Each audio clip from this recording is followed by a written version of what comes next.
22nd. It's 9:03. We've got a busy agenda today. We'll go on the record. We will reconvene from our recess into the County Board of Equalization. And our 9 a.m. Appellants are Rick and Jean Fossum. And do we have them on the phone? Do we need a motion to reconvene? We never adjourned. We simply recessed. Okay. So we don't need to make a motion to come back into session. So let's start out with the assessor's office, and let's kick this thing off. Our 9 a.m. appeal is parcel number 097.48.16.B100. It's owned by Rick and Jean Fossum. It's located at 48414 288th Street in Canton, South Dakota. It's a single-family property consisting of 2 acres, built in 1998, 1,572 square feet, 4 bedrooms, 3 bathrooms. There's lower level finish of 1,403 square feet. We have a current assessed valuation of $316,103. Staff is recommending no change. The property is between market and cost values. Our second slide is a list of 3 comparable properties that we felt were very similar to the Fossums. We chose comparable number 1 as our most comparable, built the same age, approximately the same size, slightly larger, sold for $321,500 in 2018. This is a non-reappraisal area, so this property had a 15% market adjustment from the 2020 assessment year to the 2021 assessment year. Our subject property is currently being assessed at $183 a square foot. Our cost comparables range between $116 and $148. The market is indicating a cost range between $143 and $185 a square foot. Our subject property is superior to the comparables. You can see the map. We had to go quite a ways out to find some comparables in this area to the subject property. That's some back pick is our next slide. And then additional mapping to show where it's located. That's all we have. The mapping, or the... Oh, sorry.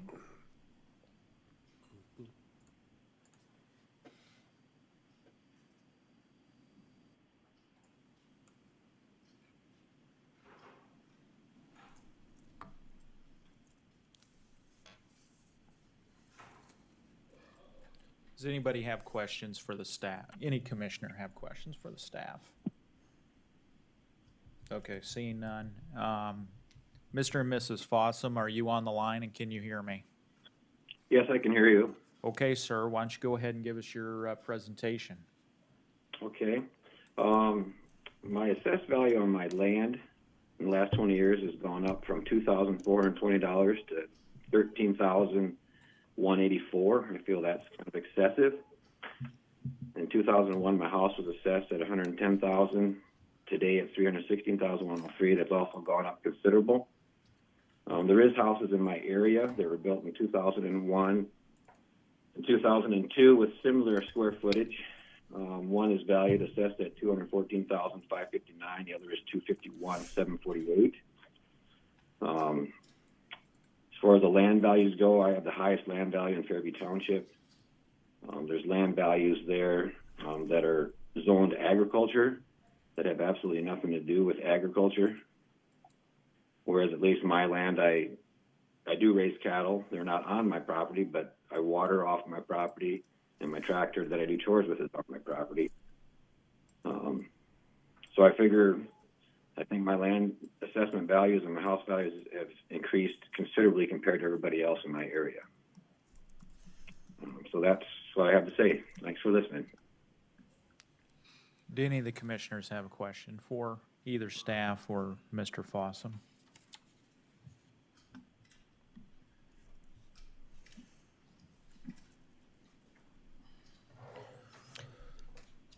Mr. Chairman, if I may address the Go board. ahead.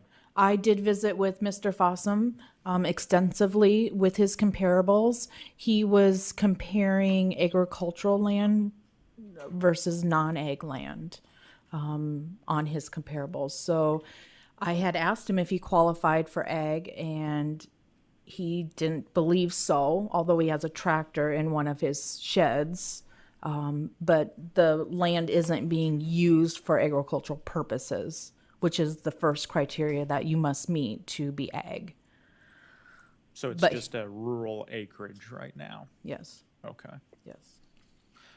Does anybody have a motion? I have Or a any- question. Or any questions? Yes, Commissioner Jim Jimmin. Rick, what updates have you done to your house? Have you put new shingles on, or have you done some things that we should know about? 2012, we had hail come through and ruin the siding and the garage doors and the shingles, so I had to redo the whole house basically.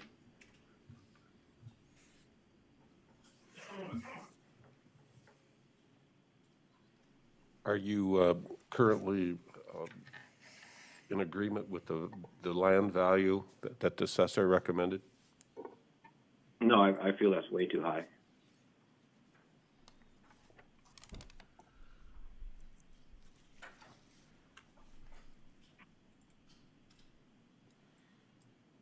Could you repeat?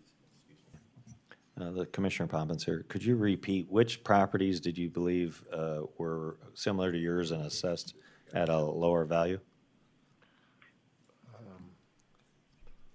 2 acres. You want the addresses? If I could, or a parcel number or something like that? Okay, parcel number is 097.48.18.A400.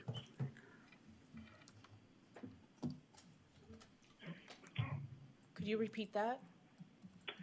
097.48.18.A400.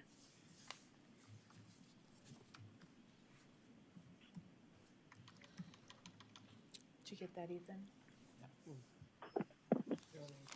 We're going to take a quick look at that parcel and give us a second.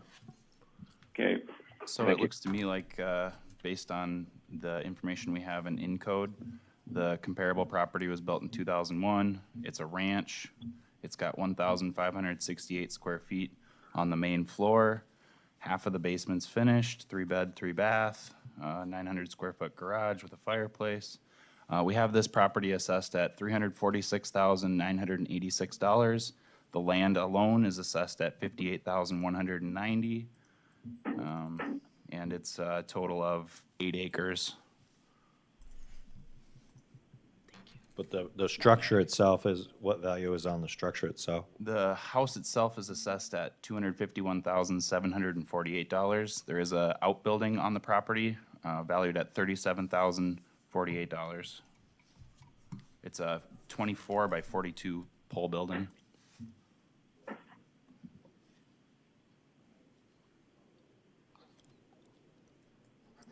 So the difference between the subject property and the comparable we just spoke about would be mostly due to the fact that there's an extra 600 square feet of basement finish On the comparable or on the? on the subject, which it's assessed for roughly 30,000 more than the comparable. So, looks like you're actually in line then. Okay. Does anybody have any other further questions? If not, I'll entertain any motion members may be willing to make. With that, Mr. Chairman, I'll move that we leave the assessment as the department's recommendation of 26,368 on the land, 288,001 on the home, and 1,734 on the outbuilding, for a total of 316,103. As in with his own comparable, it seems to be in line. So, thank you. Thank you. Is there a second to that motion?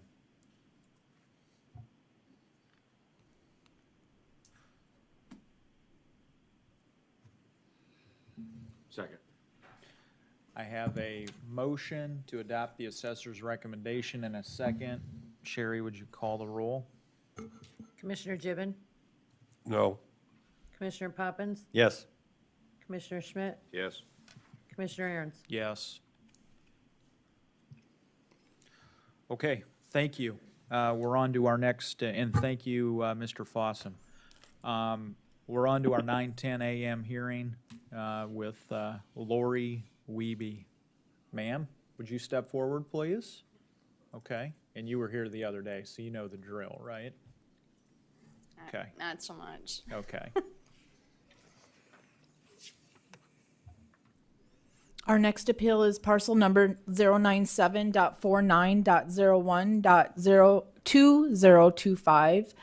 It's the west half, northwest quarter, excluding Weeby Addition, and the north 707.15 feet of the west 610.40 feet. Section 1, Township 97, Range 49. It consists of 30.14 acres. We currently have it assessed at $87,344. There was a 15% market adjustment on structures and land outside of our reappraisal areas that have not had a reassessment. Our next slide shows some comparable properties that have sold that are similar in size to the subject property. They sold in 2018 up to January of 2020, ranging from $168,000 to $300,000. Currently, our subject property is assessed at $2,898 an acre. Our range is between $6,209 and $9,950. The market is indicating a range between $7,098 and $14,249.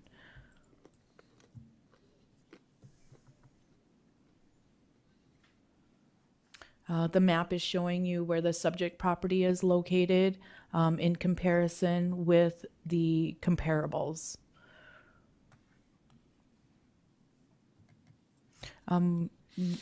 It was discussed during the appeal whether the subject property met the agricultural requirements, and I believe through talk with staff that qualification was not met. The income. Are you talking to me? Or, Yep. Just addressing the board. okay. You'll get a chance. Did you speak with any of our assessors about getting the classification changed to agricultural from non-ag? No, but I want to. Well, I thought, okay. Well, let's hold off on that for a minute. Go ahead, keep going on. That is all. That's everything? Yes. Does any of the commissioners have a question for staff? No. Ms. Wiebe, go ahead, you can proceed. Okay. I just,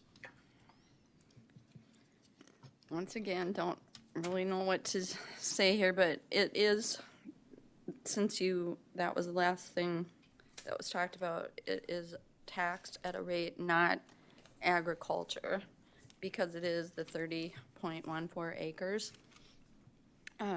My father and mother gave me this land, and it will never be sold. It will be passed on to my kids, and they won't sell it either.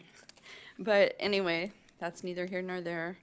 My ex-husband has the difference between the 40 acres and mine, and he does have a home on there, and those few acres.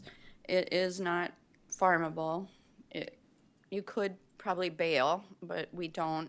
I do rent it out for pasture, and that covers the expense of the taxes, but it is steep hills, rocks, and pasture land.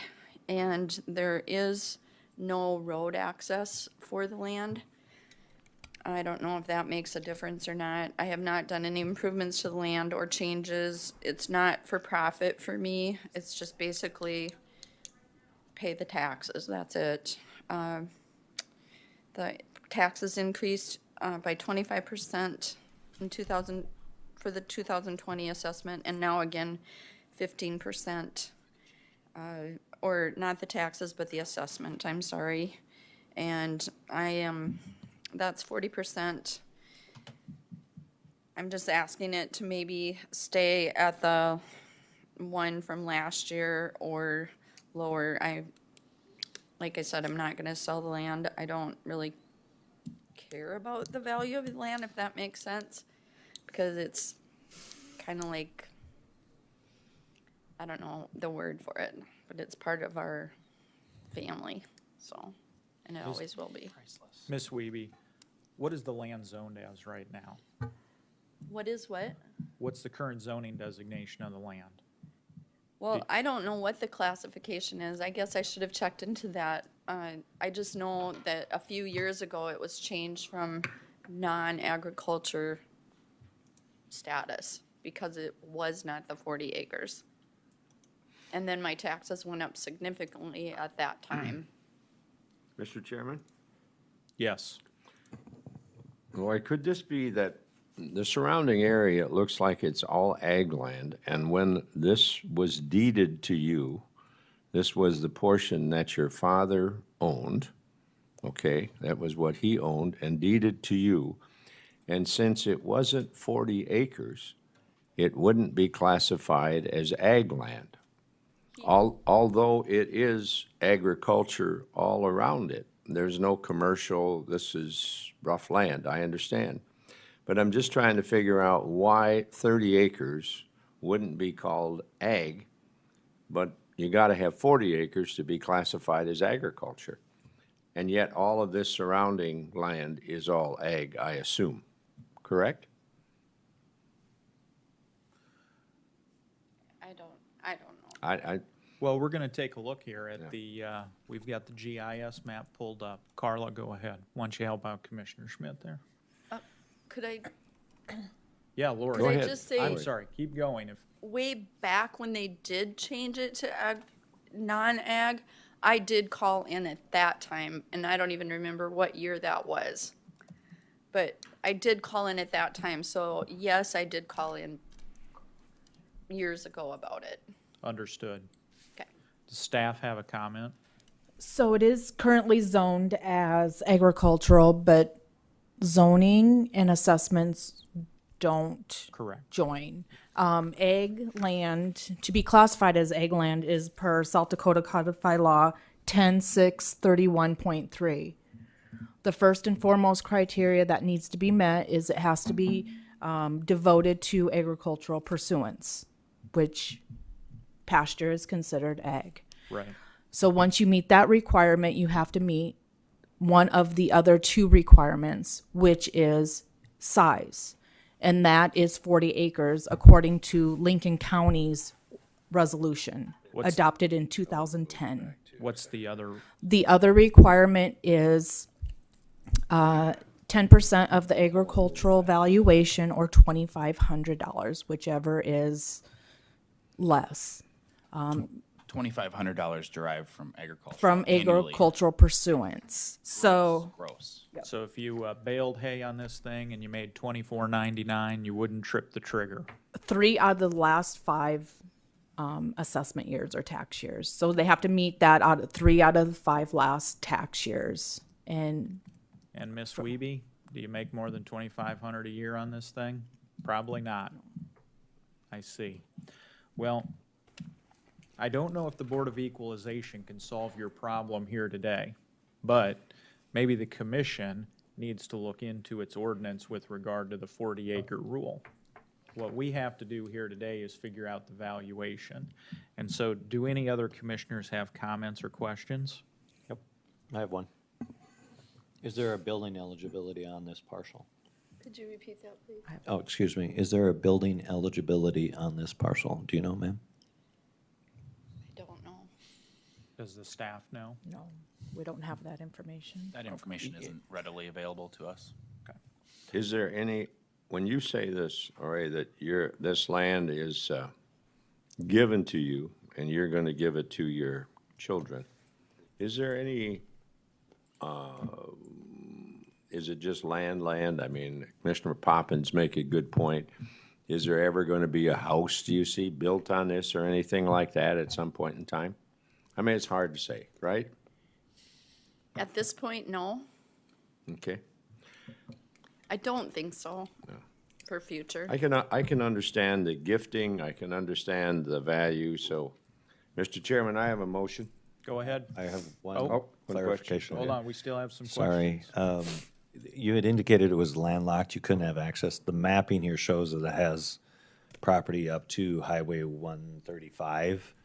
Is that not accurate? Is that little tiny green? Yeah. So that is a creek going right there next to the road. You would have to, wait a minute. What are you looking at? Can't get it to. Carla, could you pull the map down just Looks like to there's a stream about an right inch by there? the road. There's a stream right by the You road. know. Is that correct? The house that sits next door does cross the same stream. There's a culvert under the driveway, I imagine. That narrow strip there, is that not your property?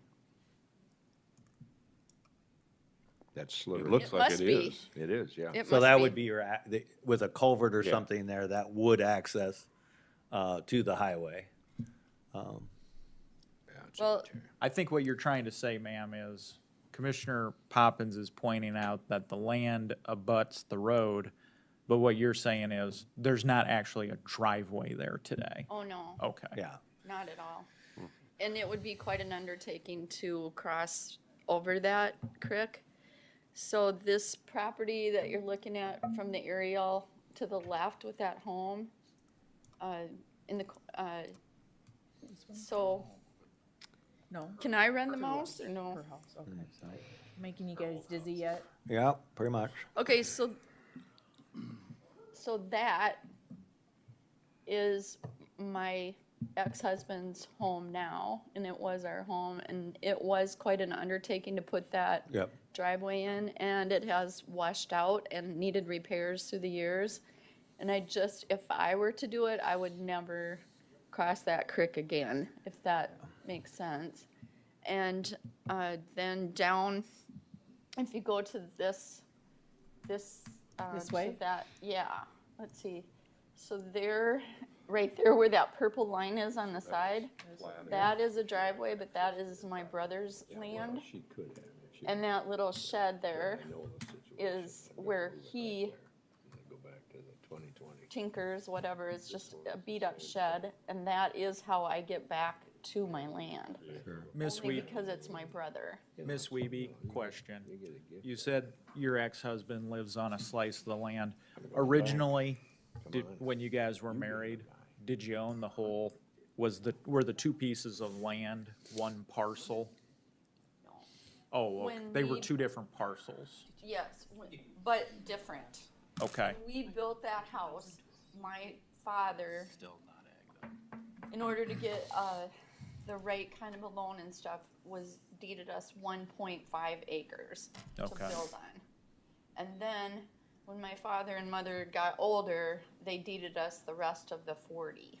right. So at one time, it was a complete 40 with an eligibility, but then at some point in time, that little the cutout that we're seeing where the acreage is, got turned into another parcel, Yeah, right? after the divorce, Okay. yep, Yep. or during. Yeah, as a part of the divorce, I get it. So originally it was 40, but that's, yeah. Do we have a motion or any other questions? Mr. Chairman, I do have a motion. Go ahead.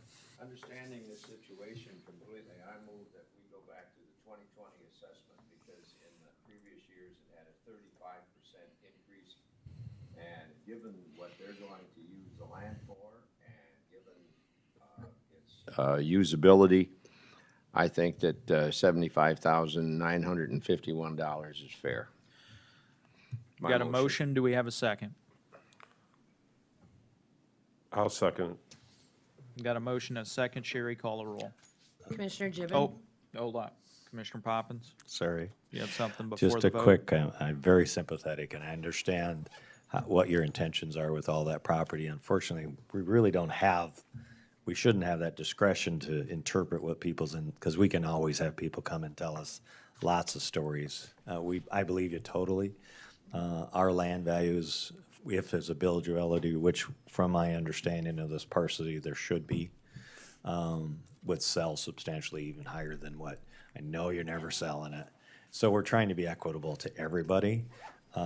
So again, I'm very sympathetic and understanding of your circumstance, but unfortunately, we shouldn't be taking that into consideration. It should be equitable to all. If this property was in somebody's hand that did want to sell it, it's going to sell for substantially higher than what we're assessing it at. So I am not going to support the motion only because of that. I do sympathize with you, though. So thank you. I get it. Sherry, call the roll. Commissioner Gibbon, Yes. Commissioner Poppins, No. Commissioner Schmidt, Yes. Commissioner Aaron's. Yes. Congratulations. Okay, thank you, Ms. Wiebe. Thank you, you And guys. I Mr. appreciate it. Strottmeyer, would you approach?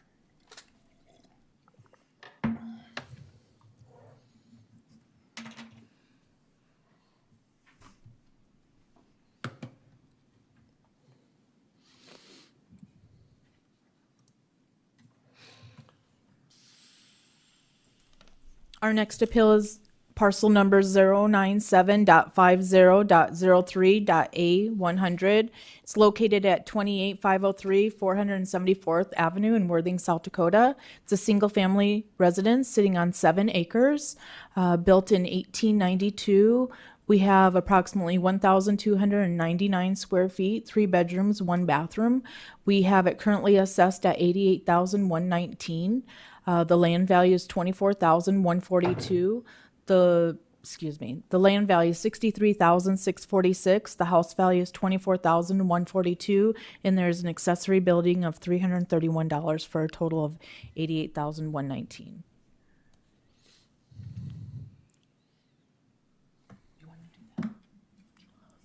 Any questions? Our- Oh, I'm Oh, sorry. go ahead. Thought I you was were just done. our next slide has some comparable properties that have sold that we felt were similar to the subject property.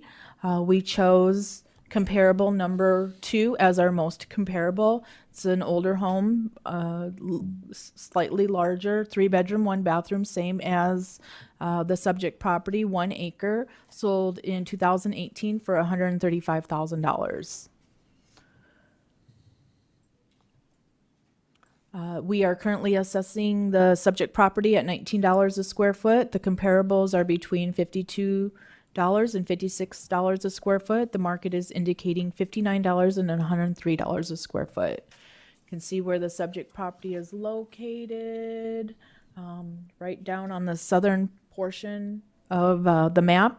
There's 2 comparables just directly north on the west and east side of Worthing. Some of the issues in regards to the appeal is some water issues. We can see that the subject property does have some flood risk, I believe that is, as do our comparable properties. So we're finding over and over that water really is not an issue when it comes to the market.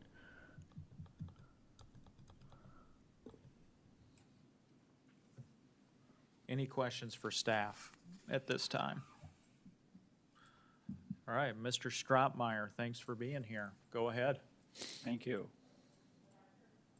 Was that, that water is not a issue compared to values? I didn't understand whether they're saying that it is in comparables is an issue or is not an issue. I think what they're trying to say is that similar comparable type properties are still maintaining their value, even though they are complaining about water issues. But regardless, that's their contention. It doesn't have to be yours. Why don't you just go ahead and give us your pitch? Okay. The water, my property value should be much lower because of the water issues. Because they are things that I cannot control. They didn't exist when I moved there. And so the property value should be less. And when I got the information that showed what comparables were, maybe we can pull up the comparables, the one over by, the interstate. The count two there on the left, right side? Do you want to see the house or? No, the, one right next to the oh. It is. All right, sorry, that is it, yes. Okay. I don't know the facts on that water there. I do know that stays, that water, where it says comp two, that's the house that they're comparing it to.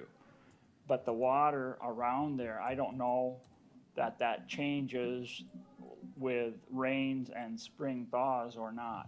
And that's the condition that happens at my property, is that if we get a 2.5 or a 3-inch rain, it floods at our place. And when the county road on the north of us going east-west, 285th Street, when we moved there, that was a county road. It was a gravel grade. And at that point, the house was built in whatever, it's over 100 years old. The original road would have been lower or equal, no, it had to be lower than what the house was. And once it went to a county road, first of all, building the county road, they already raised the grade of the road. And then, I don't remember which year it was, but then when it became a blacktop, I know that grade got raised again, about 15 inches again. And so consequently, the road is now higher than my house. And then when they graded the road going south for 74th Avenue, then the ditches got improved, and the people that bought the farm ground, they cut the fields to drain into the ditch. Then they came back to the county and talked them into cutting the bottom of the ditch out, because, well, just past this here is just past where the map shows at the edge of the property there is the high point on the road, and they came back and cut the high point out. And typically the road and the road ditch was like a 4-foot grade difference. Mike, we're doing this. Do you mind? I'm researching, thank you, on this as well. Thank you. They cut that grade out, and they lowered the high point on the road ditch there. It's at 7 feet wide. It's an extra 16 inches deep. So that again caused more water to be accessing the road ditch to come to our point. And down where the water comes from, the natural direction of the water flow is supposed to go to the east, which each time they have Clark Engineering come out, they keep trying to do things in the road ditch. And they added 2 culverts to cross that road at different times. And the last time they tried to do something, they put a metal flap on the east end of the culvert to try to keep it from flushing back. They have never done anything to improve the culvert at the point where the natural flow of the water is, which is about 1/3 of a mile, almost to the half-mile line. It's supposed to go east. Mr. Strottmeyer, Yes. not to interrupt you, but I think you've previously given testimony to us as a county commission about all of this as well, in detail. And I'm not trying to say you can't talk some more about the drainage problem, but I think we've got that part of it. Do you want to talk a little bit about the condition of your house at all? The structure? Yes. I've, in the past, worked on the house. I've tore out walls and repaired, and floors and repaired them because it's an old house. And I'm at a point where because of the flooding, I have no idea what to do to fix on this house because I'm only waiting for the next shoe to drop. The next time to get a 2.5 to 3 inch rain or a spring thaw, and then we end up getting that flood. And it isn't that the county people working haven't tried to do things, but you know, they just try to get the water to drain in the ditches and it just doesn't work. It's not going away. It doesn't go away. Thank you.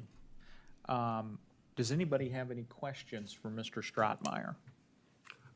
How old again is your house? I know I was out there and looked It at was it. before 1900, 18 something, end of 18s. So it's approximately. See on the first page, it always says the year built. Okay, 1892.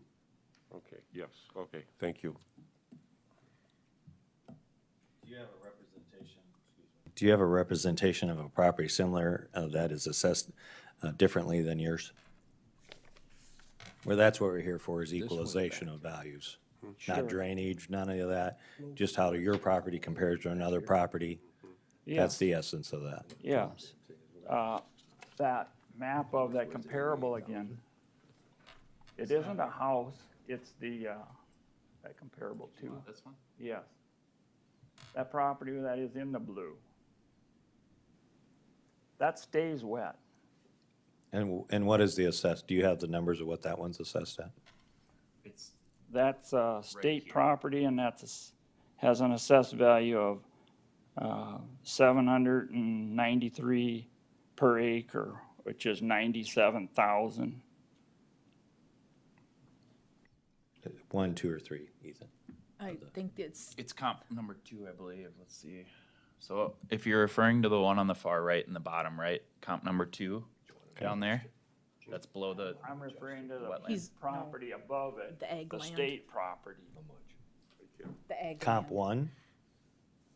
No, Neither comps. I Okay, don't so then which, He's, right. that's not what how is that, you're using that to value your land portion of it? yeah. Do you have water sitting on your yard? It doesn't set there. It comes every time that we get the spring thaws or the large rains. But this property water will sit there Right, perpetually at times, yes, yeah. And unless it's a drought. So I don't see the apples to apples on that comparison. Well, comp 2 then, they don't have, does that go to their, flood their yard? Or is it just that there's the water around it? I don't know. I noticed it states in the assessment history, the 2021 local board lowered to 57,043. Yes, the local board lowered the land from 63,646 to 38,500. They also decreased the home from 24,142 to 18,255. They also decreased the accessory building from $331 to $288 for a total of, thank you. And this was not an appeal back. This was Mr. Strottmeyer appealing the local board's decision. Yes. I believe Okay.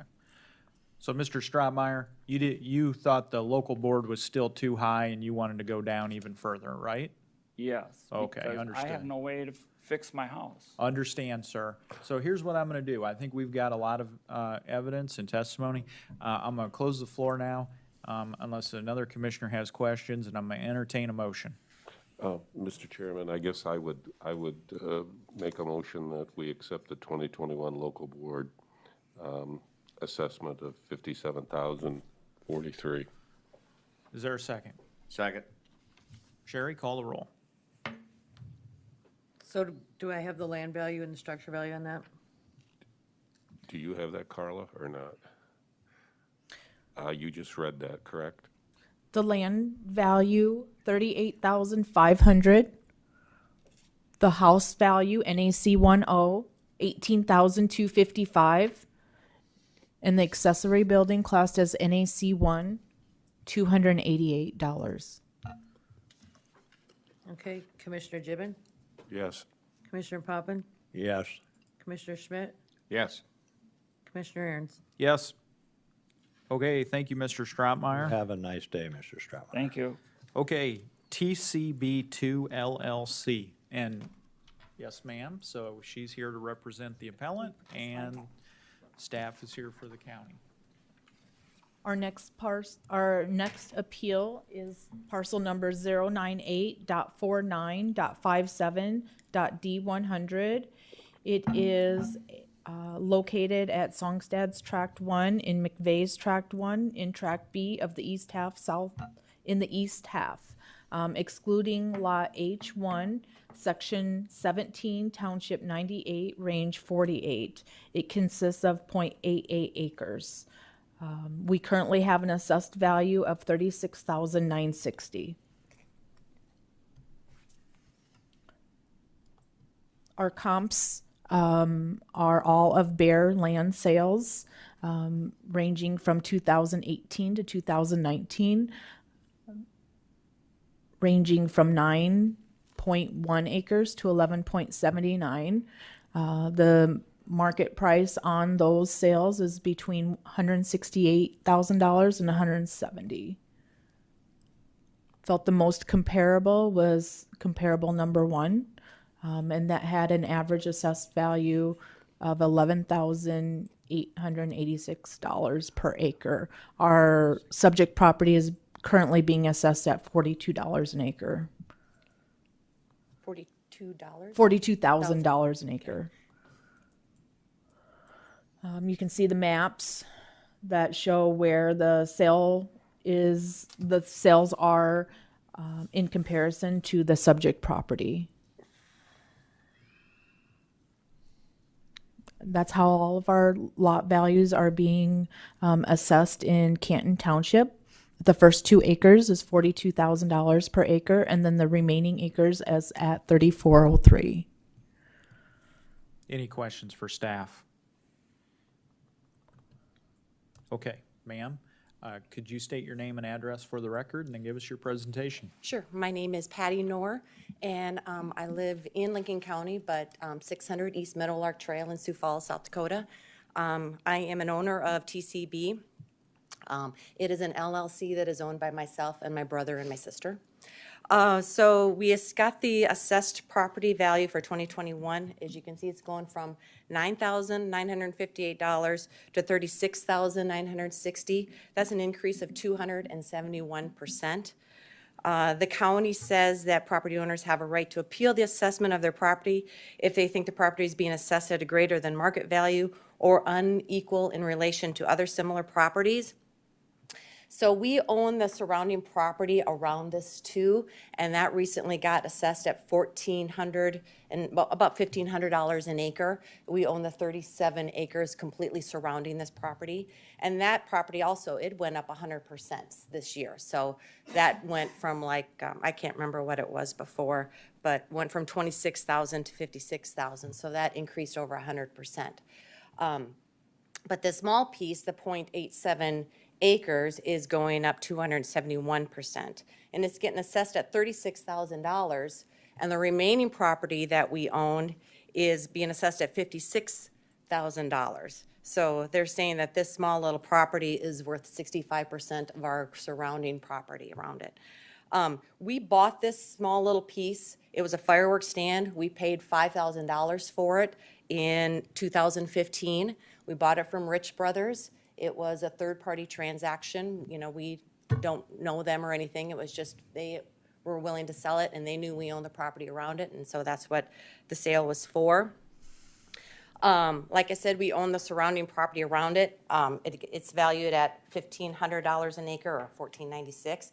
I did make a map of other properties that are also surrounding our properties. I don't know if you guys want to look at it or not, but the other properties. Oh, where do I? Oh, Right, there's. oh, look at this. It's getting fancy here. Okay. Maybe I'm gonna go like this, huh? Oh, There you look at go. that. Oh, okay. So this is the property that we're talking about, this little box right here. And this is getting assessed at $36,000, which is $42,000 an acre, this little piece right here. We own the surrounding right here, and that recently got increased to $14.96 per acre. This piece right here is $1,400 an acre. This piece up here is $1,400 an acre. This piece up here is $1,900 an acre. This down here is $729 an acre. This down here is $1,400 an acre. So, I mean, I think all of this property is very similar in application or, you know, just land use. We, you know, we don't have any farm income off of this property yet. Our goal is to try to get it to some point where maybe we could have some hay type of operation or something like that. But, you know, we're still in the works of trying to figure that out. So I guess we ask that either, you know, it gets valued at what the surrounding properties are being assessed at, or go back to what it was assessed at before this, which was the $9,958. Any question? Oh, I'm sorry. No, it's okay. Sorry. That's I was all I just had. running over you there. That's okay. If I may, Any Mr. questions or Chairman. comments? A quick question, the property owner on record of the other areas around it, is that your brothers and or sisters as well? So Same the- partnership, or Yes, the 1496 is all the same ownership group, the TCB. that's all the same ownership Yep, group? yep, yes, exactly. What about the other parcels that you have listed on there? That's not listed as ag yet? No. It's zoned A1, I believe, but I heard earlier it's not quite the same. So this, the 1442 is all owned by, I think, the person that lives here. They own this, and I think they own up here and down here and down here. And then what about the 729 an acre? Another person as well? No, I think it's that same person. Oh, okay. It's all ag. So your argument is, but for this little piece of land being purchased from these guys, you think it would have all been valued as similar properties around you, right? Yes, yes. Okay. And the counter argument, of course, is this guy had a nice little fireworks stand here, and so of course his little parcel of property before you all owned it was supposedly worth more money. Well, it was worth $5,000 in 2015 Right, when we bought it. Right. Okay. So you have access from Highway 18 and then the gravel road going north, is that correct? To the gravel road. Or, We just have access on Highway 18. okay. There is no gravel road on the north. That's an old railroad track. Do you And know, you're is this, approximately, Go what, ahead. half mile from the South Dakota-Iowa border? Probably less than that, yeah. It's very close. Okay. We could probably throw a stone at it. can you indicate, does this parcel versus the other parcel have building eligibilities, any of that on I that? do not know that. That is something, you know, I'd like to research. But it was- There is a building on it. I do have a picture of that. This is the fireworks stand that's currently on it. That's a charitable description to call Yes. that a building. Okay? But the parcel would have been platted prior to 1995, very likely. Probably, yes. So in my, opinion, that does have a building eligibility on it. Okay. How large are any of the other parcels in that area? Do you know, and when they would have been platted off? I do not know. Okay. And are you, I don't think it really matters, but just out of curiosity, are you gonna replat it or not? Well, I was told that's a possibility, but then you have to hire a professional surveyor to do that, and I feel like that's kind of unfair to the landowners to make them do that to get it assessed at the right value. Sure. Is there a floodplain map or anything you could put on it? I'm just trying to assess if it's a buildable. Did you pull that up? And ma'am, I'm gonna actually, in the end, you're gonna agree that your property needs to come down because of the adjacent property is assessed that way. I'm also gonna smile and say, if this is buildable land and has a building eligibilities on it, all of it's way under assessed. But I don't know that at this point. So from this aerial map, it looks like it's a very buildable site. Oh, I do have. And if I may make a comment, there was consideration given for the larger parcel sitting behind the subject right now, for the fact that it is a used gravel mine. Yep. Yeah, it's a Familiar with it. gravel pit, yeah. The subject site is not. I don't, Is there no longer any active, No, and there pit won't be anymore, operations? no. So it's been exhausted? Yes. Yeah. And I don't know if it was mentioned, but the sale for this property was not on the open market. It Yeah. had not been advertised. It I was- don't think it was she- advertised, no. They she knew said we it owned the was- surrounding yeah. property, Yeah. and so they just asked us if we were willing Which to purchase layer? it. Oh, I'm sorry. That's okay. I'm so sorry. The risk, The risk? yeah. Yeah, the rest of the property is, This is not ideal. I've been by there 8 bazillion times. This is not an ideal buildable site. You're next to a gravel pit. There's a lot of disadvantages. I could see that where they put their fireworks stand it was there. I think I even bought a bottle rocket. Your local board on the appeal recommended no change? I believe they recommended they couldn't really do anything because of the rule that less than 2 acres has to be assessed at 42,000. Okay, I'm going to go ahead and close the testimony now. Does anybody have a motion or questions?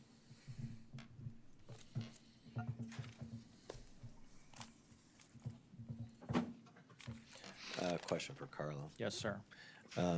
It does seem to have some discrepancy in valuations on a per acre basis. This hard, fast rule, the other parcels, if we don't know it, if they have a bilge and eligibility or ability to use that property for something else, would justify $1,400 an acre. But the 36 on this, if it is a buildable spot, is well under the market as far as a building location on a hot gravel or a oil paved road.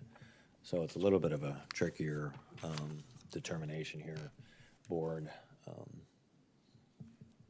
It would have been nice if this had been a advertised on the market sale. I'm not quite sure that I'm comfortable thinking it's an arm's length type, qualification. But I have a commissioner here I'm hoping will tell me that it does or doesn't qualify, because it would make my decision a lot easier on what I think this should be, so. I think it was an arm's length transaction because it's two separate independent parties, but it was a off the market arm's length transaction. Yeah. So which- I'm kind of giving you 50%. Yeah, on that 50, you one. gave me 50%. So, Jen, I'm gonna stay off. I'm looking to my counterparts to, and hopefully they've got something, because I cannot come up with something. It's either one or the other. I don't think it's somewhere in between. It's one or the other. Yeah, and I think the challenge here is she appealed, so we have to consider the discrete question of, equalizing the land in comparison to her neighborhood, et cetera. If somebody didn't like the overall assessment of the neighborhood, then that should have been appealed, but it wasn't. So the only question in front of us here today is whether this piece of property should be valued at what it is or not in comparison to the other properties around it, of course. So I am looking for a motion.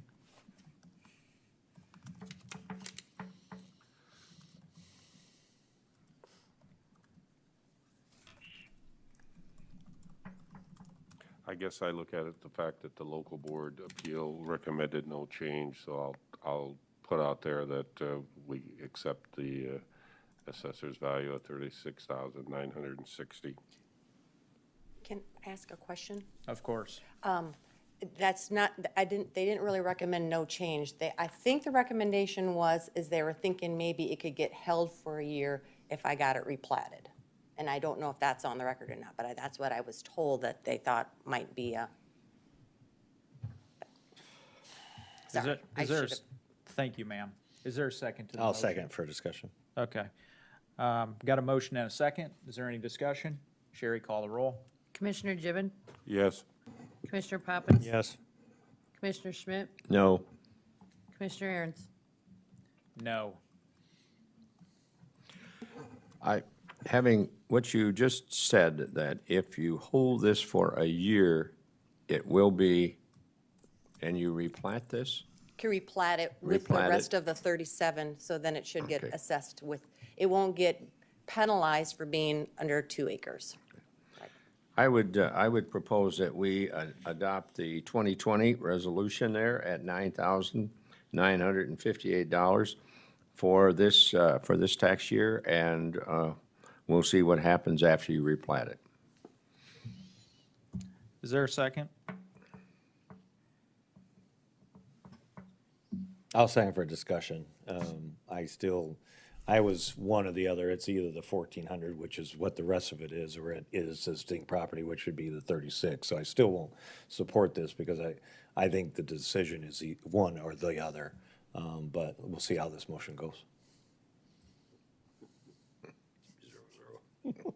Yeah, I probably would have assessed it somewhere in the middle, but Okay, so Well, you have good We're not chance done at yet. this. Yeah. We're not done. Commissioner Gibbon, No. Commissioner Poppins, No. Commissioner Schmidt, Yes. Commissioner Aaron's. yes. All right, let's try this one more time. So I'm gonna offer this motion that it go to, what was the adjacent, 14? Sorry, give me the number, 1490 or 1442 for the adjacent properties? I think That Ms. was The our one- map, I I don't think know. Ms. The one Moore's that we map. own is 1496. Yeah, Ms. Okay, Moore, I would you- move that we turn it to 1496, giving that is justification for coming up with that value. It's the similar property adjacent to it per acre, which would come down to 1496 times 0.88. Sorry, Sherry, if you want to do the math on that. Love to.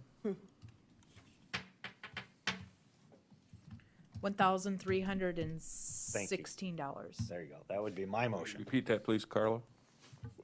$1,316. Per acre. Yeah, no, that's, only that's 0.8 0.8 acres, the 1492, Got it, got it. or 96. That's so. less than what you paid She's for asked, it. yes. It's not a gravel pit. I- more of It's not a gravel pit. You're the board. Anyway, a motion can die, that's fine too. So the total amount clarification is, $1,316. We can't do that. Motion fails. Does there, anybody else have a motion? Well, we're someone trying get to us off find the a bubble here? compromise here. Yeah. Mr. Chairman, so no one wanted 95, no one wants 14, 36. No one wants 36. No one wants 36. So let's do the real good thing and split this thing in half and call it 50%. So that would put it at around 19,000 or 18,000 something dollars. Is that your motion? Yeah. I'll second it for discussion and or vote. Okay, call the roll, please. hold on, just clarification, please. We're doing 19,000. 50% of the $36,960. Okay, thank you. Commissioner Gibbon, Yes. Commissioner Poppins. No. Commissioner Schmidt, Yes. Commissioner Aaron's. Yes. There's a compromise. Okay, ma'am, thank you for tolerating us. All right, thank you, everybody. Have a good day. You too. Okay, the Donald Abbas Living Trust. And we've got that skid, okay. Put me to this slide, Ethan. And Jackie is goes, a "What did you representative do?" from the trust on the phone or here in No. person? No. I talked to Donald Abbas late yesterday afternoon. He told me he did not want to appear. He did not want to call in by phone, but he wanted you to hear his appeal. And his appeal is based on the assessment of the ag land. He feels it's too high. He was concerned that the land value increased. But what he's doing is he's comparing his taxable value to the 2020 taxable value to the 2021 assessment. And that did increase. But the ag land valuation on his property actually decreased from 2021. From 2020 to 2021. In 2020, his ag land was assessed at $444,012. This year, for 2021, his ag land went down to $423,711. I tried to explain that to him, and he still was looking at his taxable value. Did the ag land decrease It decreased. because of any kind of legislative change or Department of Revenue So ruling? ag land is based on productivity, and it's a calculation, and it's an 8-year Olympic average, and we have cap rates, and it's a formula from legislation, and our top dollar for cropland went down 4.71%, somewhere But not because of change in how the calculation works, just Correct. by virtue of the fact of Yeah. the calculation. Correct. Okay.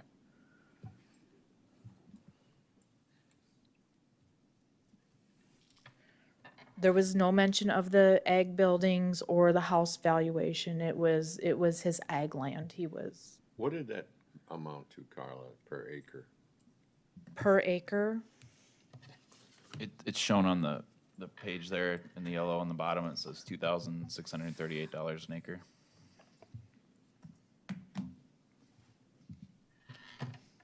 I'm just looking at the location where I was.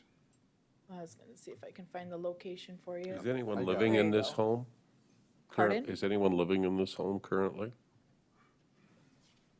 I don't It know. is non-owner occupied, whether it's rental or not. I don't know if it's vacant or.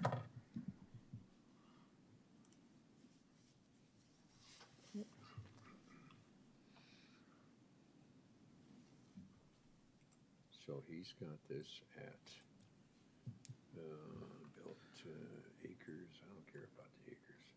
Well, if He's Mr. also Abbas is appealing not the here, land, and I understand his position, he said he just wanted the board to consider it. Yes. I will close the floor to any further testimony, but I will entertain any questions or comments, motions from the board. So again, this is at, how much, what per acre? Is this 26? 2,638. It's the second to the last line there in the yellow. Yep.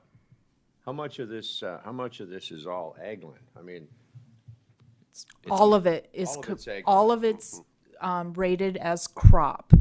yeah, And it's a full quarter. well, Yeah. at $2,638, that's certainly, for ag land located right there, that's prime ag land. That's pretty reasonable in my mind. Yeah, and there are 3 different soil types on this property, which make up the total, and all of those soil types are rated as crop soils. So I would agree with that valuation ideology. Yeah, it's a legal fiction anyway. The valuation for tax purposes is based on production, but if you wanted to buy it on the open market, it would go for And 5 his times overall- that possibly, right? His overall, Ish. overall went down, you said, from 444,000 and change to 423,000? The egg land portion, value did go down, Yeah. although the structures and the egg buildings increased.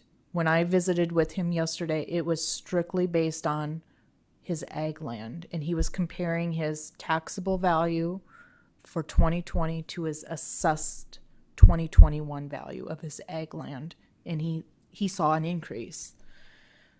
If I could add to that, Jim, the assessed value last year was $444,012. Yeah.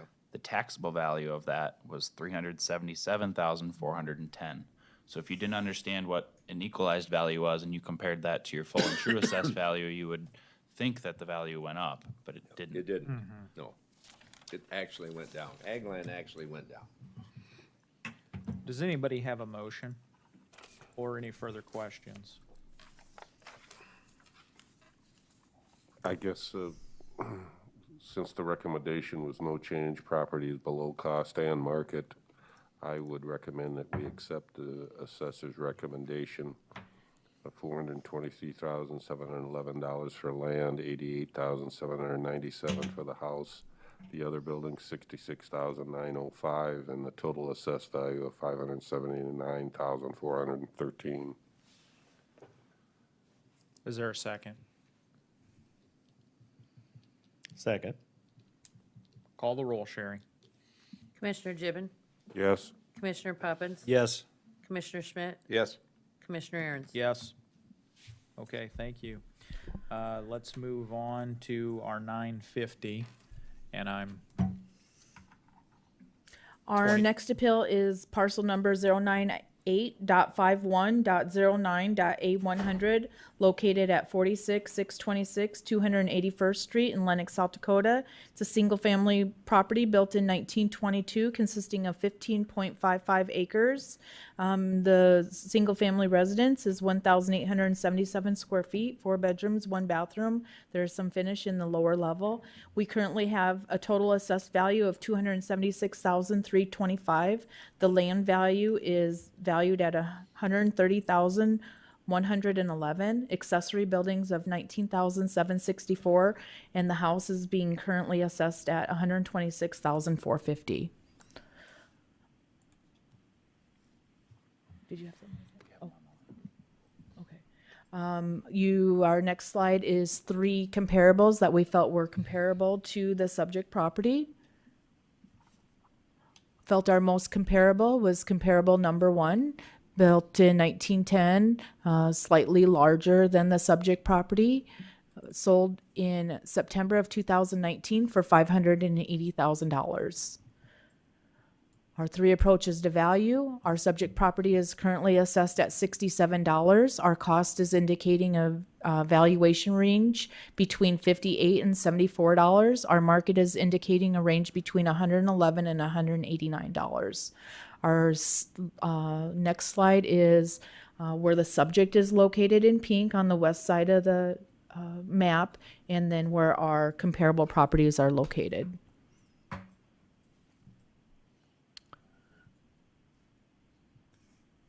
I think taxes was a concern of the appellant, and I put forth some tax information history for your viewing. This is an appeal back, so the local board lowered the valuation, and the assessor's office appealed that local board decision because we felt our values were well within the cost and below the market value. Okay, thank you. Do we have the appellant either here in person or on the phone? I'm on the phone. Thank you. Is this Miss Dannon? This is. Okay, Miss Dannon, could you state your name and address for the record, and then go ahead and give us your presentation?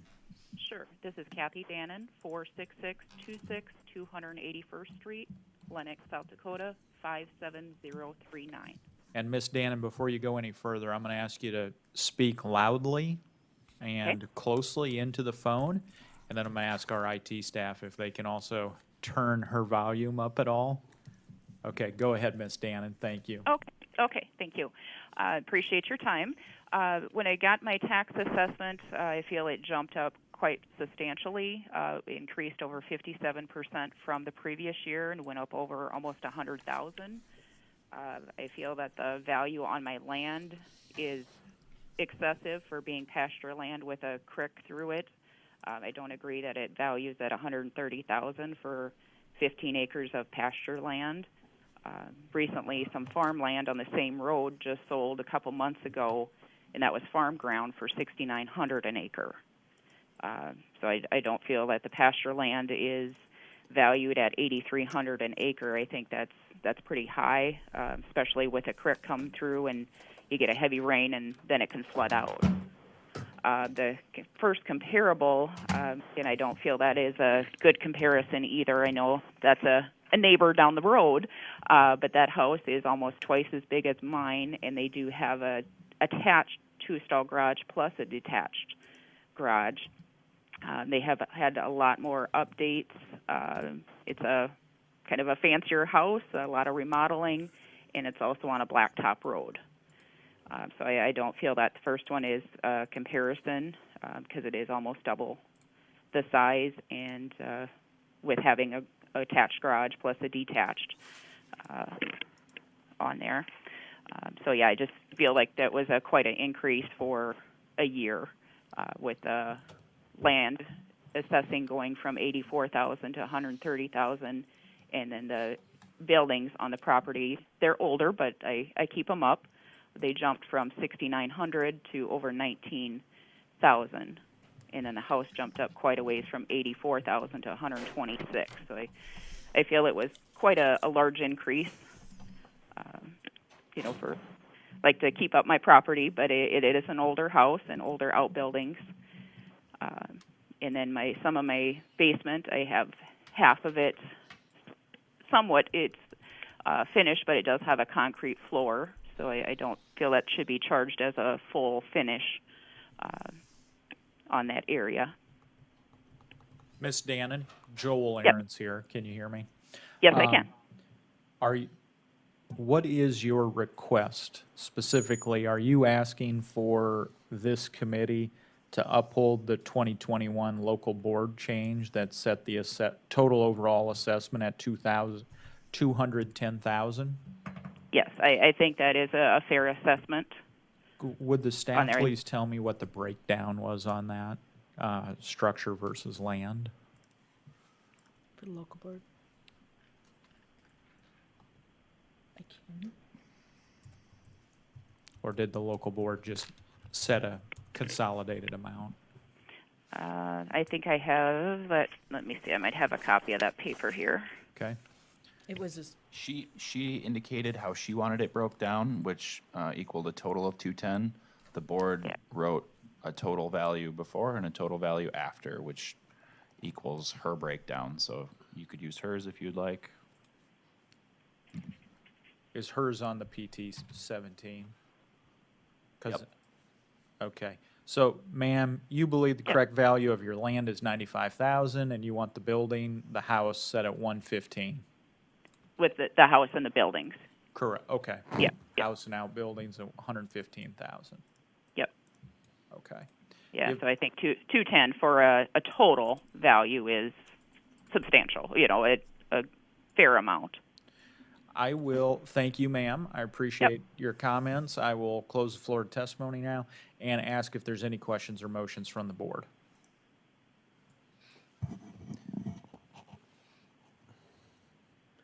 Trying to pull it up here a second, but there we go. The wrong day.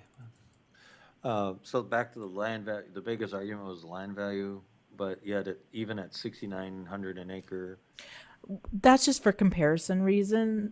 We show that the land is currently being assessed at the first 2 acres, $42,000 per acre, and the remaining 13.55 is $3,403 per acre. We averaged it out for you. For a total assessed amount of 130,111. Yep.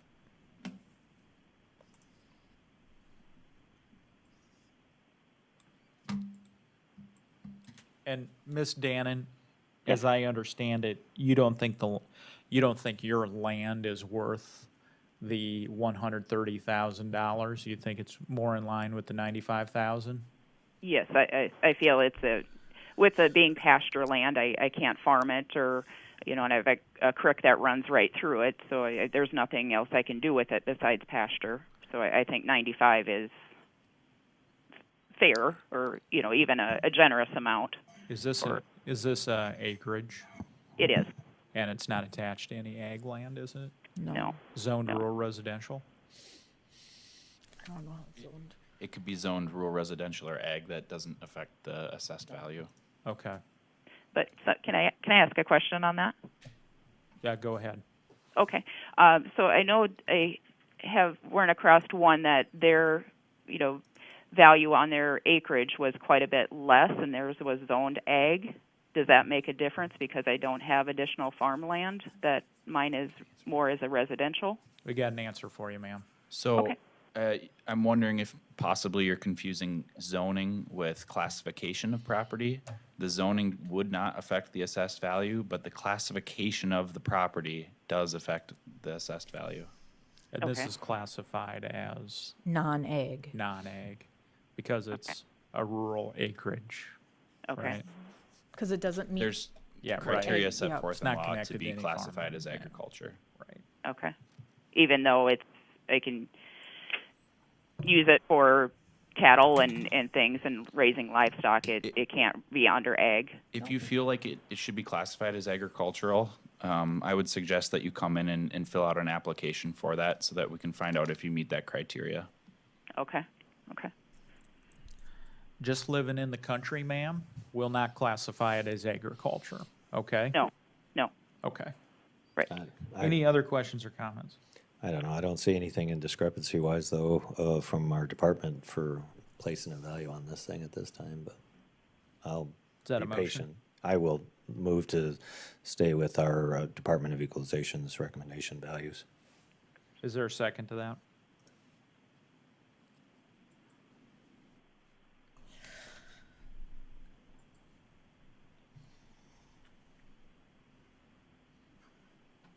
Dies. Well, I'll let it hang out there. Okay. It's well within the cost approach, it's market. It doesn't seem to be in discrepancy of other properties, from what I can tell. I think the comparable, I think she does have a little bit of an argument there with regard to the comparable that it was compared to. The comp's a little bigger, excuse me. I wonder what the local board used to go back to the 210,000. What was their criteria? Anybody know? They used her value. That's Yeah, and Mr. Aaron's, if I may address your comment about Go comp ahead. number one. Go ahead. The total value of the house is assessed higher. It's also assessed higher per square foot, which takes into consideration amenities such as garages. And if you want, you could use either of the other two comps, which are definitely inferior to the subject property, and still uphold that value with the market range, and it is right in line with the assessed value. Okay. On the comparisons, on 1 and 2, they both have garages and things. I think the third comparison is probably the closest. I know it has less acres, but that's closest for bedrooms and bathrooms and no garage. Do you, just out of curiosity, ma'am, it says you have 15 acres here. Do you? Yes. Do you hay out, bale any of that, or? I have some for pasture that I have some horses and some cattle, and then a lot of it is grove on one side of my property. And then do you gross over $2,500 a year off that ag use, the cows and the horses? No, I haven't, no. What's the second class? What's the second Size. size? She doesn't meet the 40 acres. Mr. Chairman, Yep. not hearing a second, is there any way we could possibly split the difference between 210,000 and 276,000? Make a motion. motion dies, but Okay, I Yeah. will gladly make a motion for 243,262. I'm not sure how that breaks down. You've heard the motion. Is there a second? I will second that, There's a motion and a second. because I came up. Sherry, would you call the Same roll? figure. thank you, Mr. Chairman. State that. Yes. Commissioner Poppins, Given that I don't know why, no. Commissioner Schmidt, Yes. Commissioner Aaron's. Yes. Okay, thank you, Ms. Dannon. Congratulations. Thank you. And then, so will you contact me or let me know if something changes, or how does this work? The auditor will notify you of the board's decision Okay, by mail or something? by mail or email, however you contacted us. Okay, sounds good. Thank you. Okay, Thank our you. 10 a.m., Miss Veloise Langen. Is she here or on the phone? No RSVP from the appellant. She was sent notice of hearing. Correct. Okay, well, let's go ahead and run through it quick then. Our next appeal is 098.51.19.4030, located at 46464 283rd Street in Lenox, South Dakota. It's a single-family residence built in 1982. It has 2,720 square feet, 3 bedrooms, 2.5 bathrooms, sits on 5 acres. The total assessed value is $371,061.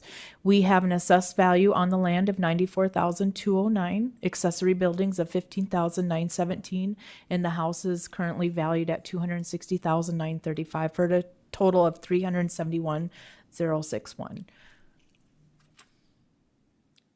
Staff is recommending no change to value as it is between cost and market approaches to value.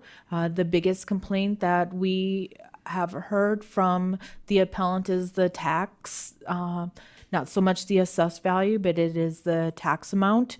It is currently not an owner-occupied home. It's rental. Our three comparables the date ranges between 2018 and August of 2020, ranging from 300,000 to 486,500. Felt the most comparable property to the subject is comparable number 3, sold for 300,000 in 2018. It was similar in age. Our subject property is superior, quite a bit larger. But for comparison reasons, felt this was the most comparable. Our subject property is currently assessed at $96 a square foot. The cost is ranging between $125 and $183 a square foot. And our market is indicating a range between $150 and $209 a square foot. You can see where the subject property is located in the lower left corner of the map, and our comps are relatively close in neighborhooding to the subject property. Some back pictures. And I would like to make a note, this is an appeal back from the local board. They changed our assessed value from $371,061 to $265,000.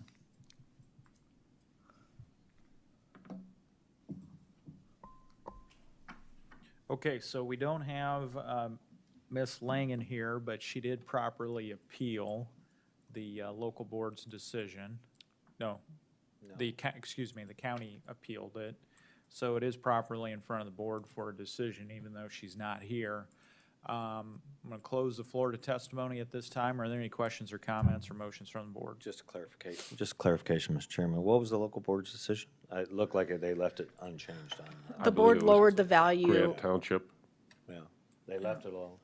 No, they lowered it to $265,000 total. Yeah, that form didn't say that. Yes, it's called an appeal back form in your Okay. documents. Okay, so the local board, 265. Thank you. 365 or 265? 265, yeah, that's what I thought I heard.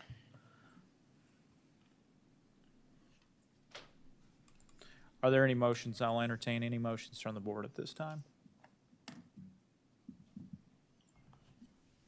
I would move to uphold our assessor's current value. Is there a second?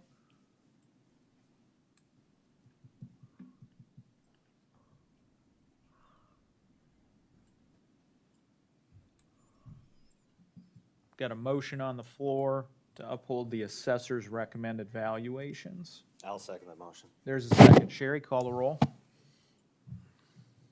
Commissioner Gibbon, No. Commissioner Poppins. Yes. Commissioner Schmidt, Yes. Commissioner Aaron's. Yes. Okay. The appeal of Norman Tokel. Is Mr. Tokel, am I pronouncing your name correct? You got it right. Mr. Tokel is here. We'll have you stand there. We'll have the board or the assessor's office give its presentation. Our next appeal is parcel number 098.51.22.A100. It's located at 46765 282nd Street in Lenox, South Dakota. It's a single-family property consisting of 2 acres, built in 1977. It has 936 square feet, 2 bedrooms, 1 bathroom. We currently have it assessed at $200,595, a land value of $84,000. And a structure value, house value of $116,595 for a total of $200,595.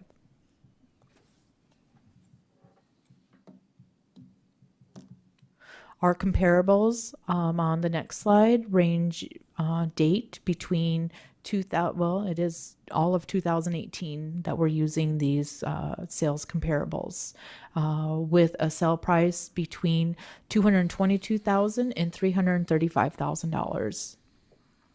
We felt the most comparable to the subject property was comparable number 1, sold in July of 2018 for $222,000. Our subject property is currently assessed at $125 a square foot. The cost is indicating a range of $124 to $139 a square foot. The market is indicating a range between $130 and $179 a square foot. The map is indicating where the subject property is located, right in the middle of the map, and our comps are directly to the north or south of the subject property. Bare lot sales are consisting anywhere between 71,000 for 1.31 acres upwards, just depending on size and location. I think the land value was the biggest concern of the appellant.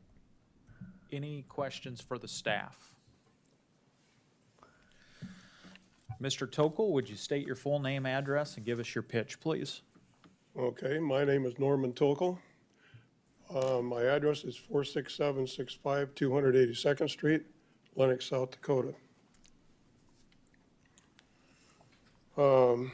My appeal is based on the fact that the comparables that were presented here are both newer and the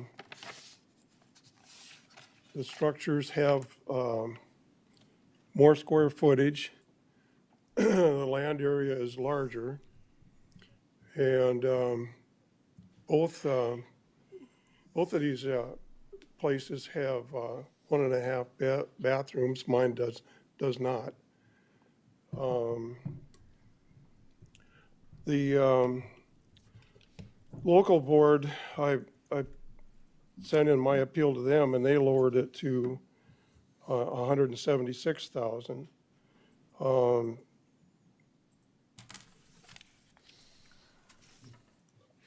I guess what I'm looking for here is something a little bit lower than that. I don't have any other thing to compare it to, but I feel that the increase from the taxable year of 2020 to 2021 is extremely excessive. It went from 134,000 to 200,000. I think that's just a little steep. Mr. Tokel, is your house slab on grade, or do you have a basement or crawl space? It has a basement, full basement. Yes. Okay, It's not finished. okay. Legal bedroom windows in the basement? No. Okay. How old's the roof? The roof was redone last year. Any other improvements besides the roof? Not in,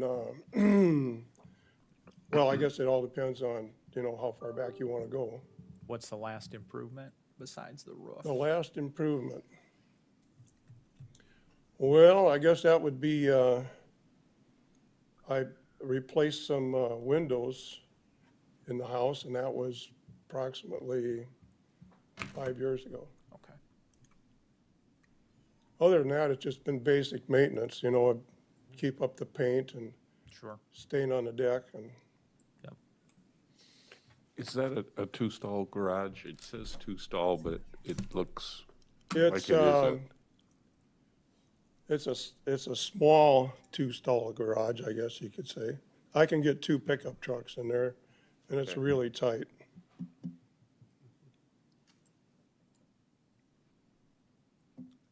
What did you say the local board assessed it for? Pardon me? What did you say the local board assessed it for? They assessed it to $176,595. What were your numbers that you thought it needed to be? And you're based it on, I'm just making a quick assumption, it's not based on market, it's just assessment to a certain other property. Well, the first assessment that come around for 2021 was raised up to Yeah, but- 134,000. Excuse me, sir, we're kind of equalized, so what property would you like us most to use to try to value what your property should be? You're asking me for an estimate? No, a certain property that you use to, because we're not over market on evaluation of your home. So we got to do an equalization of your property to some other piece of property. Oh, So which property do you think is most representable to your property, so we can compare then those two to come up with an I don't appropriate- have that information. Oh. I would So have to get you just feel that it's too high? Well, see, the problem I have is I'm on fixed income now, and I won't be able to go for a property tax freeze until next year. Next year you may qualify. Yes. But my intentions are to stay in that place, for retirement. Do you know what the qualification standards are for property tax freeze? Yes, Are you gonna be able to meet them next year? yes, I will. Okay. I really don't want to get stuck at a higher rate. That's what, I get I that. I appreciate get your that. honesty. I I get appreciate that. it. So you're looking for a bridge for 1 year. I Yeah. understand.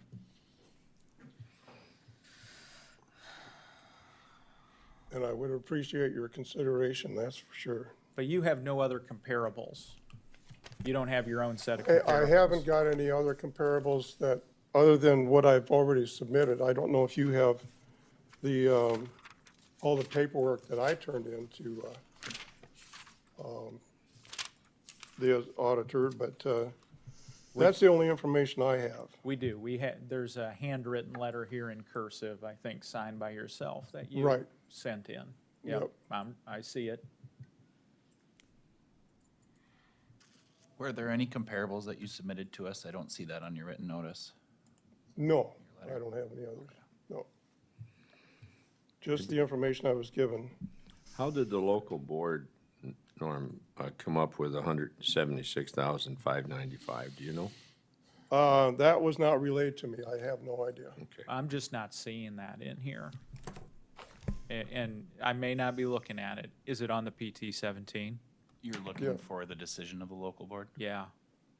It would be on the PT 17. Right, that is not in our packet, what the local board did. 176,595. Yeah, that's the PT 17. Team. now. Yep. Yeah, Yeah, but nothing direct from the, so they brought it, assessor's value was originally 205.95. Local board brought down to 176.595. Correct. Is that what? Yes. Okay. Yes. And that was done by the Grant Township. Do you agree with the land assessment of $84,000? No. It's just 2 acres and I'm not farming it or anything like that. It's just grass and trees, so. Commissioner Gibbon, if you would, there is a slide that shows some bare lot sales.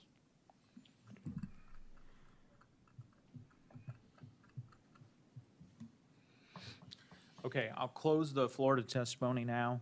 Are there any other questions or is there a motion? I have one quick Yes, question. sir. I'll try to, Carla, can you tell me, does this property fall in line of the average or above or below the average increase of properties in this area this year? What was the percentage increase? I'd have to go back to that page. The reason I'm asking that question, sir, is in the process of determining taxation or actual taxes changes is if everyone's property goes up X amount of, and as long as your X amount of increase, the theoretical change in taxes is nil because we don't generate or reduce or increase the amount of taxes that we actually collect. It's just we're trying to equalize the property from one to another.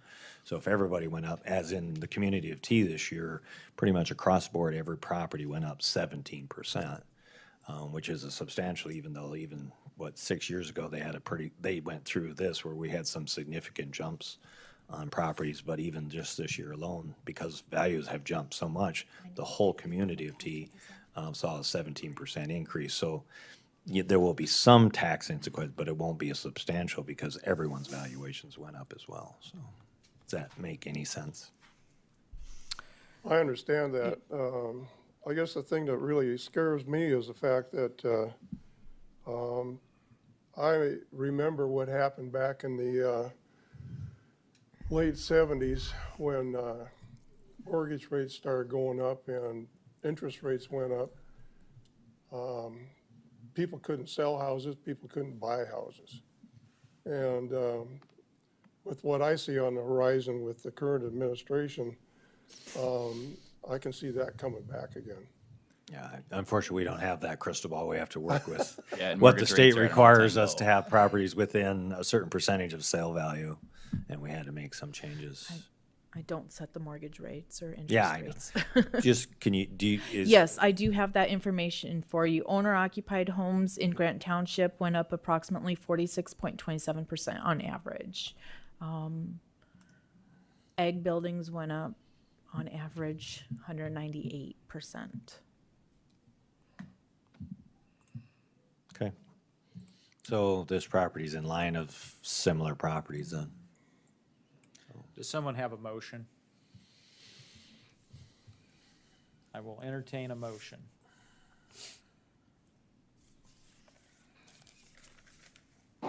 Mine have failed lately, so I'm keeping quiet.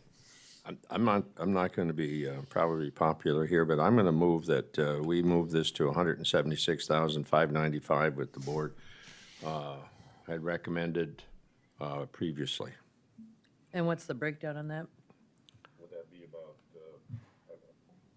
I can't speak for you, Commissioner. Go right ahead. Schmidt, but I was thinking 76,000 for the land and 100,595 for the house.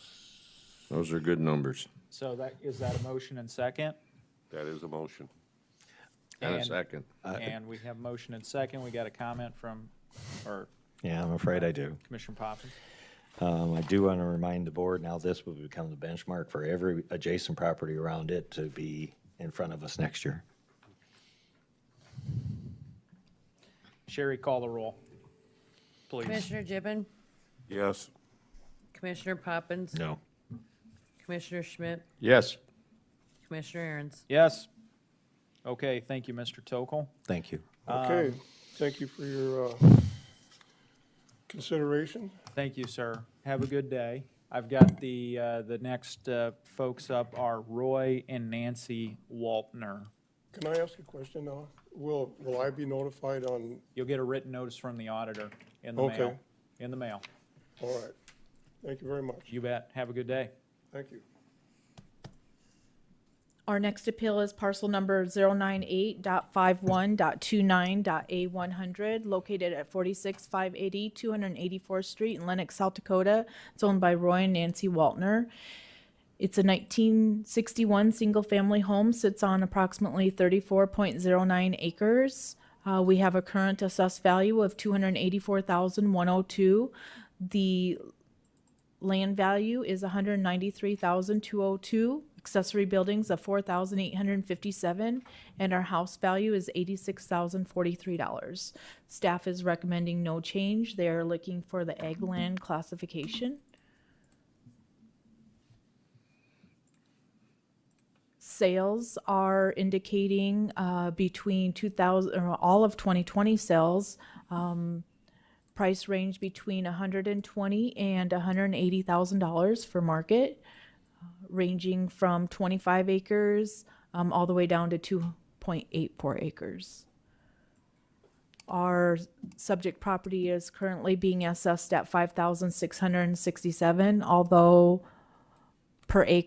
we're doing the first 42 acres at $42,000 an acre and the remaining acres at $3,403. An average per acre is $56.67. Our cost is indicating a range between $6,477 to $30,584 for land ranges, and our comparables are indicating a range between $7,098 and $47,883. Big range, but we've got a 25-acre parcel being compared to a nearly 3-acre parcel. See where subject property is located on the map on the southwest corner. Comp 1 is in the northeast corner, but fairly close to the subject property. This is the law that indicates the criteria for agricultural land. And this is an application for the egg status, which we have not received by the applicant. I have a quick question. Go ahead. Carla, can you tell us, when did it come out of the egg classification?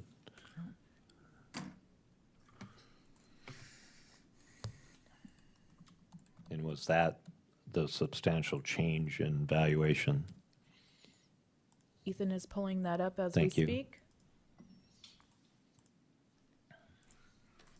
The card. Can you look on the card? So our records digitally using our encode program only go back to 2012. At that point in time, it was owner occupied.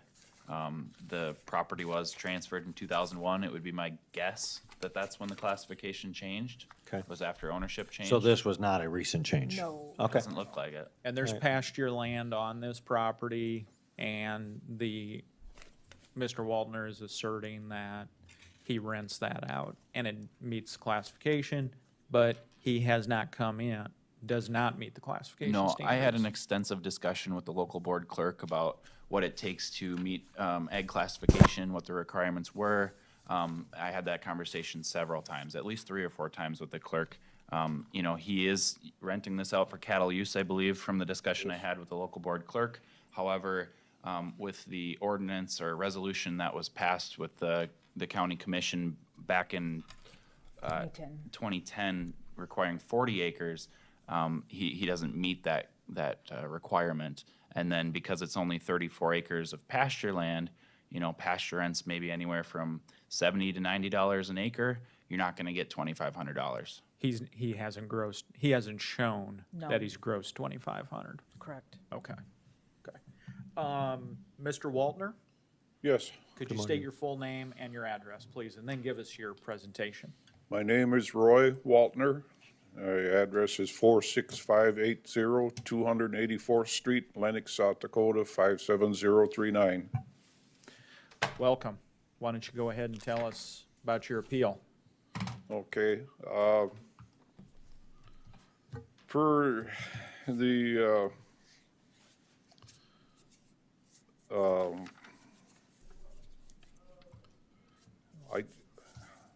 I was asked to come up with an application for ag status. I have the form PT 1292. I have that filled out, and I have documentation backing up the income for the different years. What I'd like to see is 26.5 acres changed to ag land, as this is actually what is dedicated to raising livestock. I've taken a meter man to measure the property, and I came up with 7.5 acres as being the farm, the dwelling part of it, which I would not ask for ag status. For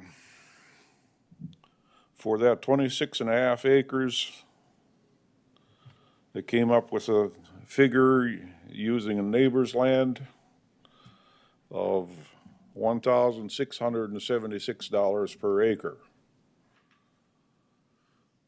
And like I said, for where the house sits, if that's non-ag, I don't have a problem with it. Understood. Can I ask you a question?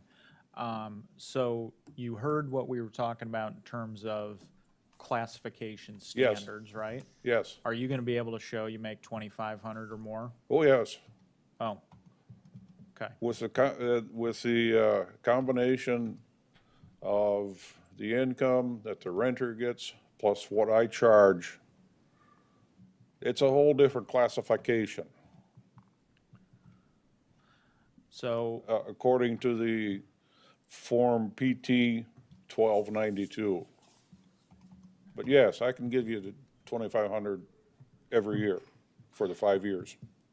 So I encourage you to get that turned in, fill out the form, turn in your Got documentation. it right here, got the Thank you. documents here. Thank you. Might as well do it while you're in the courthouse after this. And then turn your documentation in and get it reclassified. Okay. So you can qualify for that egg status. Okay, Now, whether or not the board today can take that into consideration or not is up to the individual commissioners. You how long have you been meeting those qualifications for? Ever since you've been on the property, since 2001? no. How long? 1 year, 5 years? Well, at least 5 years. I would say 10 years. Okay. And I think the staff wants to say something. So it's the income that you receive from the property, not the income of the person renting your property. So it's the income you receive, I not a can't- combination of what the renter is receiving. Unless you have a crop share arrangement that's documented that you can verify that with. That's not the way I read this document, so no, I can't claim 2,500 income for myself. Which is what's been discussed with the appellant and the local board, which is why we're here today. Okay. So you don't take in at least $2,500? There's no way I can do that. It's not logical. And if I may address the commission, we've heard this several times, at least a couple of times in this gentleman's township. So I would advise the commission to review the ordinance for the county because people who have pasture land in the 30 to 20 acre range are not going to qualify under the current law, Right. current statutes. Right. If it's cropland, it's totally different because the rent per acre is at least double or triple. That issue is mentally going on a future agenda item. Sir, do you have a basement? I'm sorry? Do you have a basement? Yes. Okay. Is it finished or unfinished? There is, I want to say 400 square feet that is finished. I think it shows on this estimate. Does it have any water problems downstairs? Not to speak of, no. Okay. How old is the roof I'm going to say probably 10 years. and the windows? The windows are probably at least 15 years. They've been replaced. Okay. All right. And it's just it says you've got some other buildings as well. What is the other building besides the house? There's chicken barn, hog barn, cattle barn. There's the remains of a machinery shed, remains of a corn crib. Okay. Are those structures usable yet, or when you say remains, you mean no longer usable? The chicken barn might be usable, the hog barn, cattle barn, no, that's falling down. Granary, it needs some structural repair, but it might be usable. Does anybody have any questions for Mr. Waldner? I will concur that most of his property is pasture with Long Creek going through it and a small amount of alfalfa and so on. So, and he receives rental income for both. I'll close the floor to testimony now and entertain any motions or questions from the board. Mr. Chairman, before we have I think we should clarify that this ag classification has been determined at 40 acres.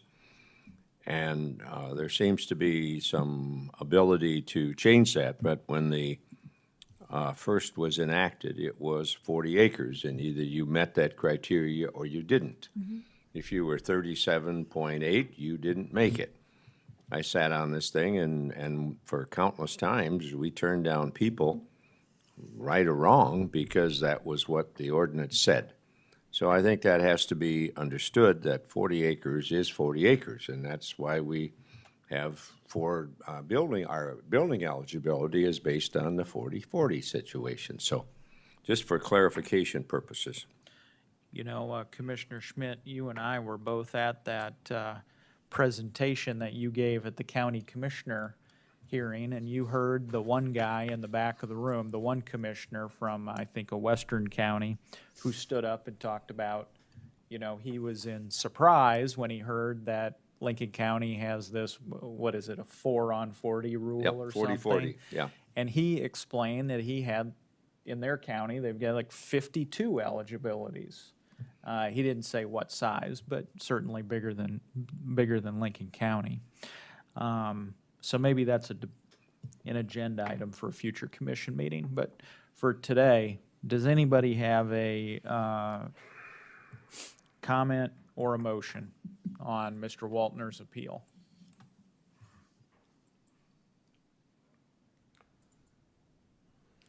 I do have a sheet here of a property comparable size that is evaluated, well, sale price was 75,000. Square footage is approximately the same. The sale was in 2018.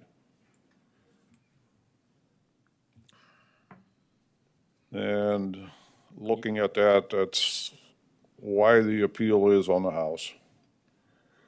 Could you show us that comparable, sir? Would you like the parcel number? Sure. It's 200.28.10.010. So this is a property inside the city of Canton Yes. on a lot that is 6,800 square feet? I didn't really pay attention to the, Were you looking just at the structure value and the assessment of just the I structure? was looking at the square footage is what I was looking at, which is close to what I've got. It's that's the main floor, 440 lower level, one bath, detached garage. So that is very similar to what I have. It is very similar in size, but your house was built 61 years prior to this, according to our records, what we have. It doesn't show Only when this was built. A half basement, 440 square feet, compared to your full basement of 984 square feet with finish. I mean, there are some differences. Okay, commissioners, you've heard the additional testimony from Mr. Waltner about possible comparable property. Is there a motion? I will entertain a motion.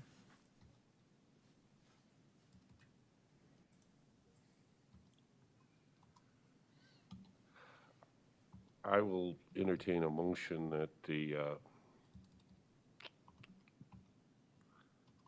land value stays the same at $193,202. The house value decreased to $80,000 and remove the other buildings because I don't feel they're usable if that's possible.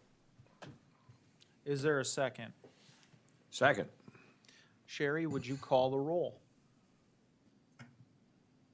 Commissioner Gibbon, Could I, for Kirk, what's the total then? Sorry. What's the total new number? 193,202 on the land, Yeah. 80,000 on the house. The other building valuation has been eliminated. So 273, 202. Yeah. All right, thank you. Commissioner Poppins, Yes. Commissioner Schmidt, Yes. Commissioner Aaron's. Yes. Okay, thank you, Mr. Waltner. You will receive a notice in the mail from the auditor's office. Have a good day.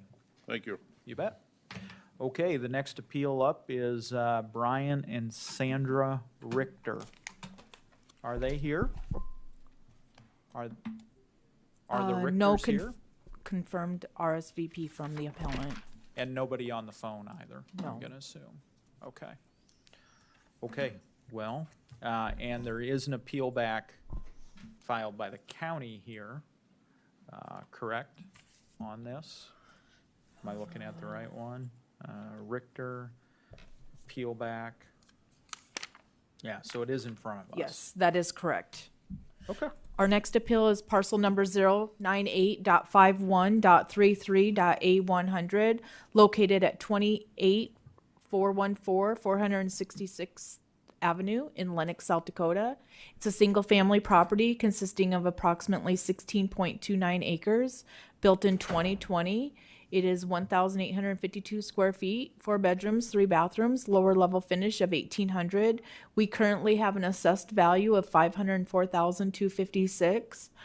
The lot value is assessed at $132,629, accessory buildings of $62,847, and a house value of $308,780.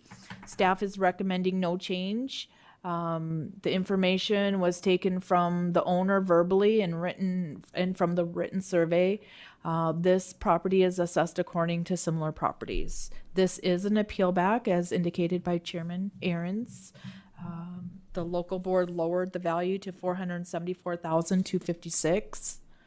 Our comparables range between 2018 and 2020, indicating a market value of $300,000 to $486,500. Felt our most comparable was comparable number 1. It is 10 years older. It is being graded at approximately the same grade, 1,500 square feet, sold for $486,500.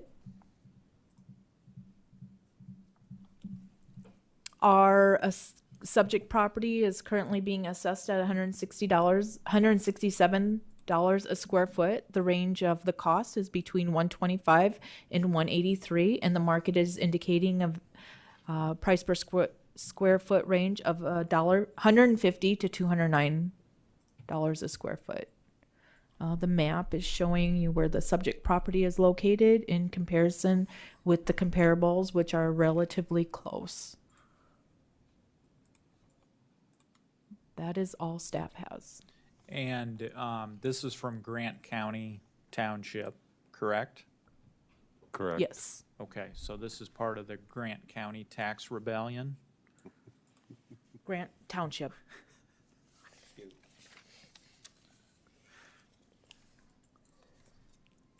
Seems to That's be, what you want to call it. there seems to be some discontent in A Grant. few years ago, we Grant went Township. through other townships and cities and, Yeah, there's always discontent with reappraisal, Commissioner. yeah. So what I'm seeing here is these folks are saying their land is worth $132,000. Their structures are worth $341,000, and the local board for a total of $474,256, right?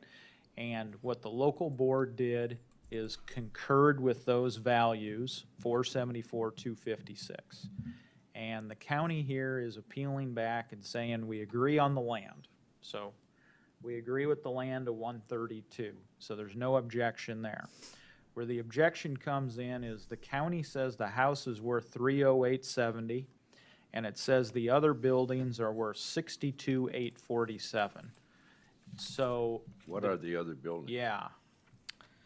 We have a 2017 steel utility building, 40 by 64, poultry house, a barn, and a lean-to. So the county says all those structures are worth $370, and the appellants say their structures are worth $341, and that means there's a difference between the two of you of about $39,000 in valuation. Are the Do we are have pictures of, excuse me, Mr. Chairman, Nope, do we go have ahead. pictures of those buildings? How old is that 40 by 64 building? It was built in 2017. New. New. Ooh. That baby's worth some money. and this house was built in 2020. Yeah. Correct.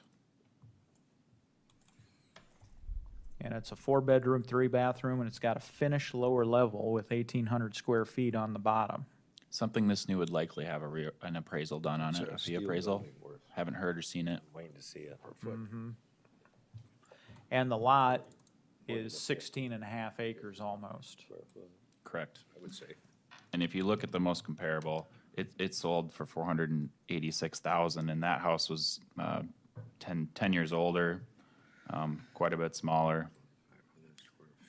And the local board said, county, we disagree with you, and we're gonna lower this thing by 39,000 for some reason.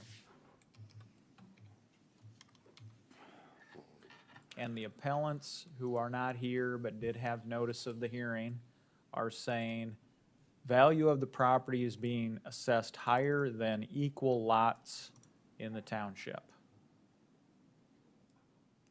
It's one of the buildings.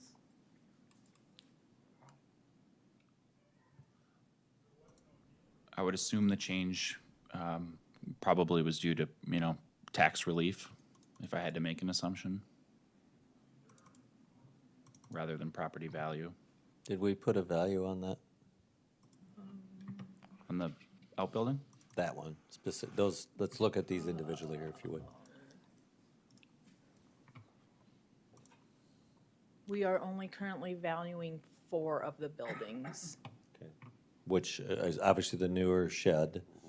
2 of them. You can see the value at the very bottom there. So the one she has selected is $1,902. The livestock barn is is 16,917. So these older buildings are these Depression-era clapboard, Yes. 1930s. 1930, $662. No, the brooder house would be worth nothing, or a chicken house. Really. Hot barn, questionable. But the other 2 are very new and very nice. That's my compromise, if you offer. Those need to be removed. Is there a motion? Move the From- barn. Mr. Chairman? Yeah. Go ahead. I will move that we accept the assessor's recommendation of the land at $132,629, the house for $308,780, the other buildings at $62,847, for a total value of $504,256. Is there a second? A second? Any discussion? Sherry, would you call the roll? Commissioner Gibbon, Yes. Commissioner Poppins. Yes. Commissioner Schmidt, Yes. Commissioner Aaron's. Yes. Okay. On to the appeal of Todd and Sandra Schultz. Are they here? I see some folks getting up. Okay, folks, you can come forward, and then we'll let the assessor's office start off. Our next appeal is parcel number 099.49.32.B100. It's located at 47,732 279th Street in Canton. It is a single-family home sitting on 8.39 acres, built in 2019, 1,644 square feet, 3 bedrooms, 2 bathrooms. We are currently do not have any lower level finish in the basement. The land value is assessed at $105,745, and the structure value is the house value is assessed at $262,835. Staff is recommending no change to value. Our comparables that we have for this particular property is within a date range of sales between 2018 and 2019. With a sell price between $385,000 and $700,000. Felt our most comparable was comparable number 1, which sold in September of 2018 for $400,000. It is similar in grade and size, although it is 20 years older than the subject property. And the lot's quite a bit smaller. It's only 2.37 versus 8 acres. There's no perfect comparison. We're just trying to show you a price per square foot. It does have lower level finish. The comparable does. Currently, our subject property is assessed at $160 a square foot. Our cost range is between $134 and $200 a square foot. Our market is indicating a cost per square foot range between $149 and $326. You can see on the map where the subject property is located, just northwest of Canton, and where our comparables are located. Again, staff is recommending no change. Question for staff. Anyone? I have a question. In their objection documents, they stated the home is 1,620 square feet, not 1,644 as assessed. Did your office administratively look at that at all, make any determination on that? Or does it disagree, agree, can't determine? Every time we assess a new home, we go out and we measure it ourselves and verify that against the blueprint, if we do have the blueprint. So it's been verified at least once, because that's the standard procedure. The blueprint is also saying 1644 square foot provided by the Planning and Zoning Office. Okay, well, let's let the appellants get into that. Mr. and Mrs. Schultz, would you say your names and your address, please, and then Can I give this to you? This is the other person's. Yes. Thank you.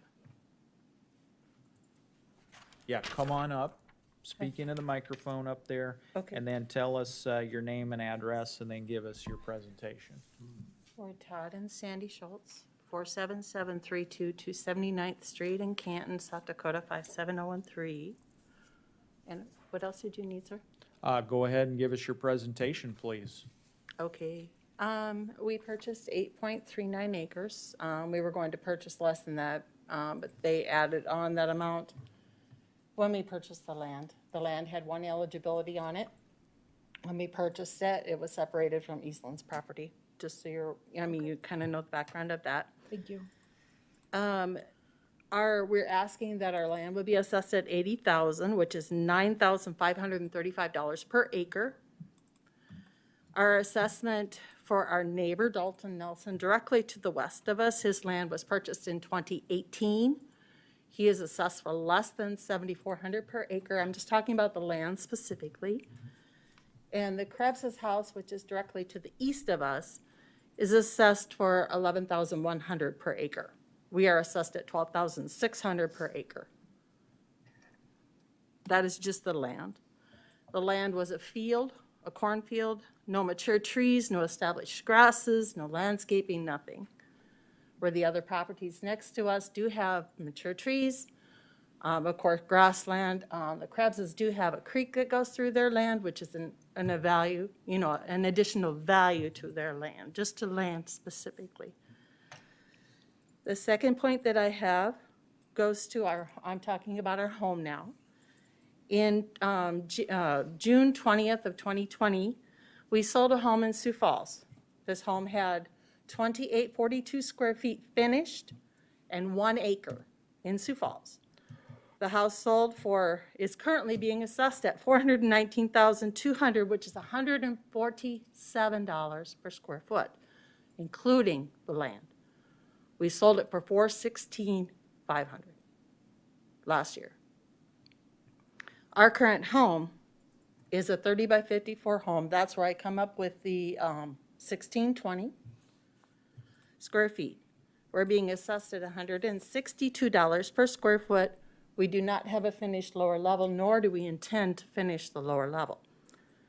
Our main comparable has 1,276 square feet in the finished lower level, not included in your valuation of their property, bringing theirs down to $101 per square foot if you consider complete finished square foot, which is how assessments are made, right? I mean, it's per finished square foot?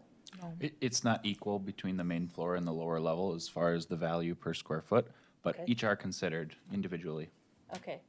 So I'm saying you're only using the top, the $1,637 or 1,637 square feet in your assessment of 181 square feet?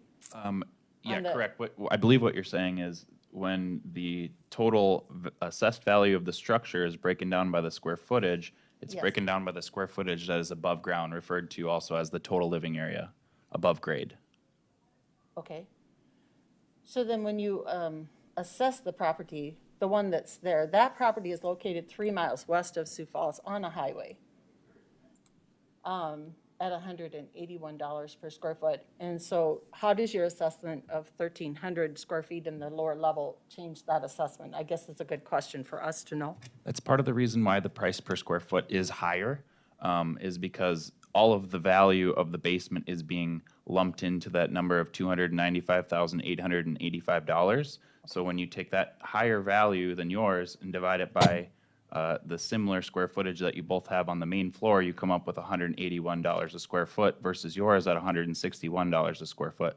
There's more inside their home bringing that price per square foot up. Part of that would be the lower level finish.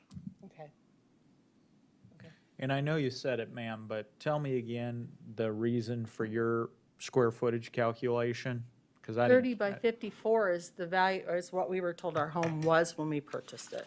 Okay, that's what you're going off what you were told. You didn't do like a measurement, like a separate measurement. Well, I know we've measured it before, and it's Okay. 30 by 54. I mean, Okay. that's Is there the a value. 4-foot bump out in the back of your house? What? Is there a 4-foot bump out in the back of your house? No, there Show is you the way not. that we have it drawn. There is not. Just in the front, you have that In the porch you front. see. I mean, if you could bring, What do we need to do? put the dot cam up. Sorry. I don't know where you got this. This is what was recorded with your, when you got the building permit. Okay. So the bump out that Ethan is referring to is right here. That's the front. You mean in the front of the house, not the back of the Well, house? It's the porch in front. you mean, I don't or know. Some people say back, some people say front. Okay. Is that what we're looking at in the photo? That's what we're looking at in the photo of the subject, right? The Right. bump out. I was actually looking at the sketch of the last property, so that, my apologies on the 4-foot bump out. This is the plan. This, it says 1644. It's not a square. It's got a little. It's got a Small- bump out. 12 by, bump out, 12 by 2-foot bump out that you see on the front entry. And that's where the extra square footage Yes. comes from. Yes. Does that, Okay. so if you took, if you took a straight 30 by 54 calculation, you're gonna get what you came up with. Yes. But when you add the bump out, you'd agree that's where we get the little extra. Okay. So, the next point that I have is our valuation went up $58,685 on our home alone. The only thing that we finished was flooring to the upper level. It's not finished on the lower level, and we actually don't even have the railing in yet, and sheetrock in, going down the steps to the lower level. I mean, we have nothing finished in the lower level, nor do we intend to. So we were asking for an adjustment to $225,000, which is $139 per square foot, instead of the $162. So our total valuation of the property is $305,000, including the house and the property as we are asking for or requesting. We have no shelter belt, no mature trees, no outbuildings like our neighbors. We have pasture grass we planted last year. We have no landscaping, no creek or water, any of that, and that's why we're requesting the change in evaluation, please. And I wanted to thank you for your consideration this morning. Thank you for your presentation. Did you talk about the acres? I'll close the floor to testimony now. Do any of the members have questions or a motion to make? The acres, I don't know what you mean. the dollar This. per acre. If I may address the board, this did go to local board and the local board made no change.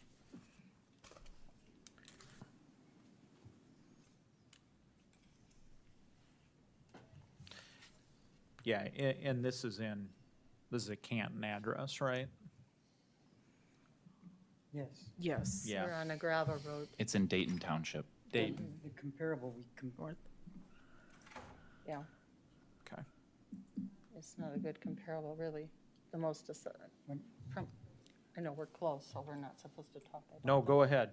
You want to say When you- something, go ahead. The most comparable is on a highway, and it's close to Sioux Falls. It's 3 miles from Sioux Falls And- city and- limits. And house valuations on the highway are are different than valuations. The land especially is in- valued in the different. Interior. You guys are on an oil road, correct? No, we're on gravel. That hilly road. You know which Oh, one yeah. I mean?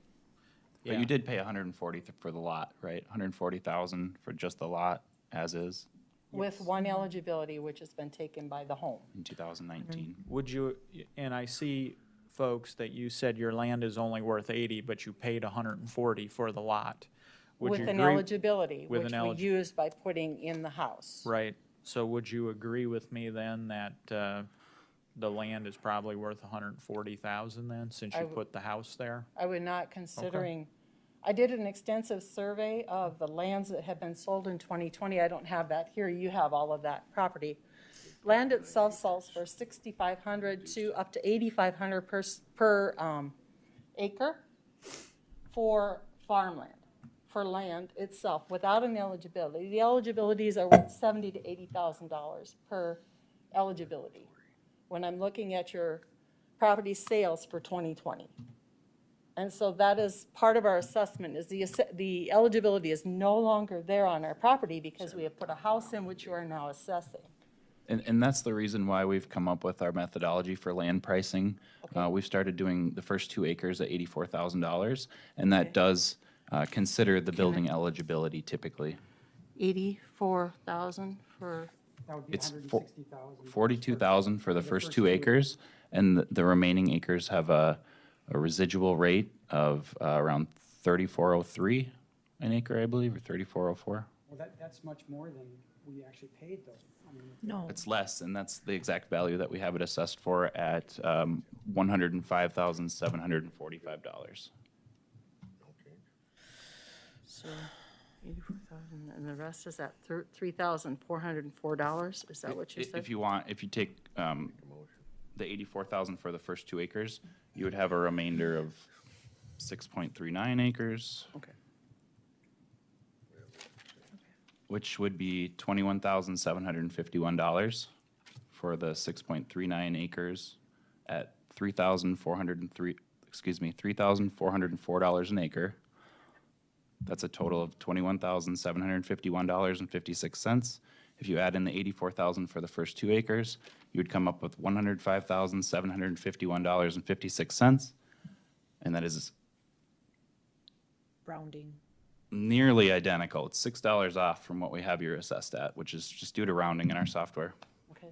So, do I have a motion or any comment? I have a motion to stay with the recommendation from our equalization office of 262,835 for the structure and 105,745 for the land, with the total of 368,580 for the total property. You've heard the motion, is there a second? Second. Sherry, any discussion? Sherry, would you call the roll? Commissioner Gibbon, Yes. Commissioner Poppins. Yes. Commissioner Schmidt, Yes. Commissioner Aaron's. Yes. Okay, thank you. Thank you. Thank you for your time.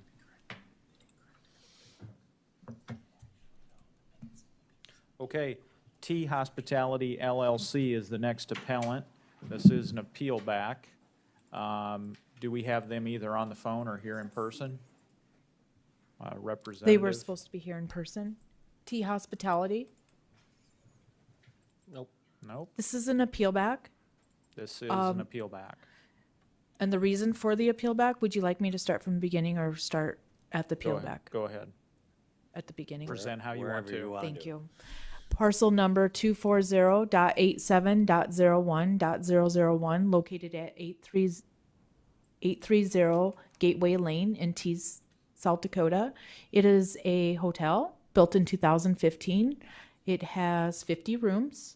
We currently have it assessed at $2,964,464. The land is assessed at $143,693. Structure at $2,820,771. The reason for the appeal back is there was an H lot taken out of the land, and with the PT 17 that was submitted by the local board, they did not indicate to take the the H lot out of the assessment. And we wanted to make sure that calculation was done accurately, so we appealed back the local board's decision to remove that H lot from the assessment. But as we read the minutes of the local board hearing, the local board within the minutes did make the adjustment for the H lots. But the PT-17 and the minutes weren't matching. So we were looking at the PT-17 saying, oh, we need to correct this error. But once we read into the minutes of the local board, that calculation had been corrected. So, but we had already sent out the appeal back form to the appellant. Ethan. Ethan. Any questions for staff?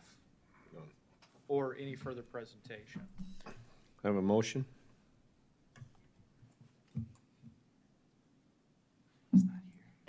We rescheduled this for him. We did? Okay. If there's no We're further, hold on, are we at the wrong time? No, okay. so if staff has no further presentation, go ahead. Right. The recommendation that you have before you is the corrected land value is as the part of the recommendation. The original assessment went out at $149,490 on the land, and we wanted it corrected after the H lot was removed to be $143,693. Okay. Does anybody have questions for the staff? And I don't see Mr. Olson. I don't see Mr. Olson on the phone. Or is he? Nope. So I don't hear him on the phone, He excuse me. RSVP'd that he would be coming He in did person. RSVP, so he's got the hearing, notice of hearing. I don't see him in the audience here. I don't think he's out there in the hallway. So and this is an appeal back, so it's properly in front of us. I will close the floor to testimony now. Does anybody have a motion or a comment? Mr. Chairman, I would motion that we keep the assessed value at $2,964,464 as recommended by our assessing. Is there a second? I'll second it. Got a motion and second. Is there any discussion? Just that the record show that the land stay at the 143, and I just lost it because it moved. 143,693. Thank you. And 2,820,771 on the structure. that is your motion and second, gentlemen, correct? Correct. Sherry, call the roll. Commissioner Gibbon, Yes. Commissioner Poppins. Yes. Commissioner Schmidt, Yes. Commissioner Aaron's. Yes. Okay, thank you. Our next appellant up is Don Hoffman. And it was originally set for 11, and I have it 11:25. Our next appeal is parcel number 099.53.03.C100. It's located at 47331 273rd Street in Harrisburg, South Dakota. It is a single-family residence that sits on 1.8 acres, built in 1993, 1,971 square feet, 4 bedrooms, 3 bathrooms. It does have some lower-level finish of 1,194. Our current assessed value on the lot is $4,984, and our assessment on the house is $271,679. It is classified as agricultural. It did go in front of the local board. The staff is recommending to leave the value at $276,663. We have 3 comparables in the 2020 assessment year or 2020 year, ranging between $395,000 and $520,000 for the sales. Our most comparable we felt was comparable number 2, sold for $395,000 in July of 2020. It's similar in age, size, although the subject property is a little bit larger, but relatively close. We currently have an assessment of $138 on the subject property, on the structure, and our cost is ranging between $147 and $168. Our market is indicating a valuation price per square foot of $204 to $298. The map is showing where the subject property is located in comparison with the comparables. The next two slides I would. Again, staff is recommending no change. I got a question for the staff. Yes. Of the three comparables you used, are any of those three comparables adjoining a CAFO? No, I don't believe so, but I do think that comp number one is right across the road from one. Comp number one? Comp one, yep, which would be this one right here. If you see, I believe it must be to the north of them there that the cattle yard is. Okay. But this is the appellant's cattle yard that he put in on his property. Okay. That the neighbors also deal with next door. Who didn't appeal to this board? No. Okay. All right, let's have the appellant step forward, give us his name and address, and he can make his speech. Don Hoffman, 47331 273rd Street. The reason I'm appealing it is my price went up 62% in 1 year. Back in 92, when we built this house, built it in 93, 92, we considered a construction loan for $92,000 on this house. At that time, I talked to the banker, which was Steve Christensen at Valley Exchange Bank in T, trying to figure out where to put the money in at. You know, should we building a house or should we be doing something else with it? At that time, he told me, he said, you can expect a 3% appreciation value per year in your house. Okay, we're going to take a 30-year loan out. What's this house going to be worth in 30 years from now? Well, we're at 28, 29, year 28, 29, 3% per year. Okay, that's 90%. 90% of 92,000 is 80,000. 80,000 onto the 92 that we cost us to build this house puts us at $170-some thousand. Huh. What's been the assessed value of this house coming up to this point? $170,000. Is this number just been pulled out of the air? At 3%, it figures out to this. 170-some thousand. Coincidence? Or is it history? This was history that the banker says you can expect a 3% appreciation in the value of your house. Okay, good. I got my notice. I thought, whoa, that's too much. 62%. We're supposed to be, everybody's supposed to be going broke here. I get a 62% increase, which is over $100-some thousand. The house was only appraised at 170 before, or assessed at it. So what's going on here?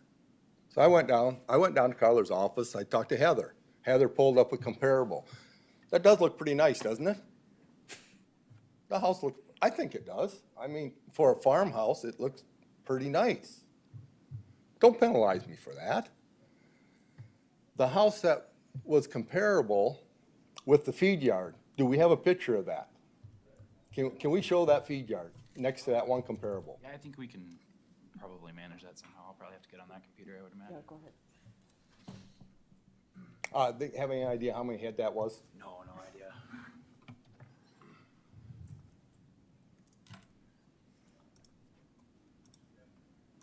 So do you think you could build your house today for 176? I'm not building. Let me. Yeah, but you're using replacement costs. This time's finished. Yeah. Let me finish why the house is the way it is. I'm 70 years old. I have no intention of rebuilding the house. Yeah, your intent really isn't relevant, but I don't think that's right. 4916K 100. Oops.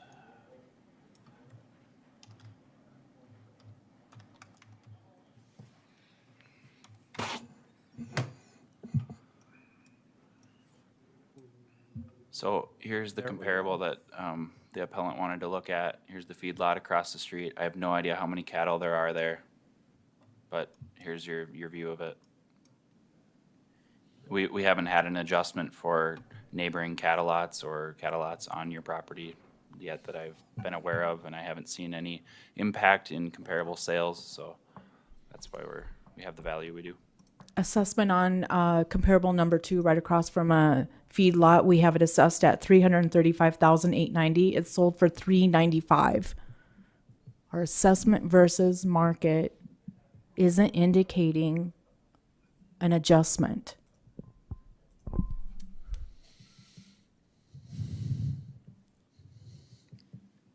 Go ahead.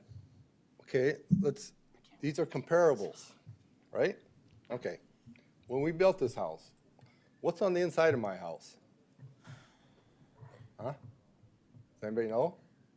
We got 3-foot doorways. This house was designed for me being 70 years old, 80 years old, with wheelchair accessible. That doesn't show up. Your comparable was 1.5 acres, or not 1.5, 5 point some acres, right? Pull my place up. Let's get a top view of that. 1 acre.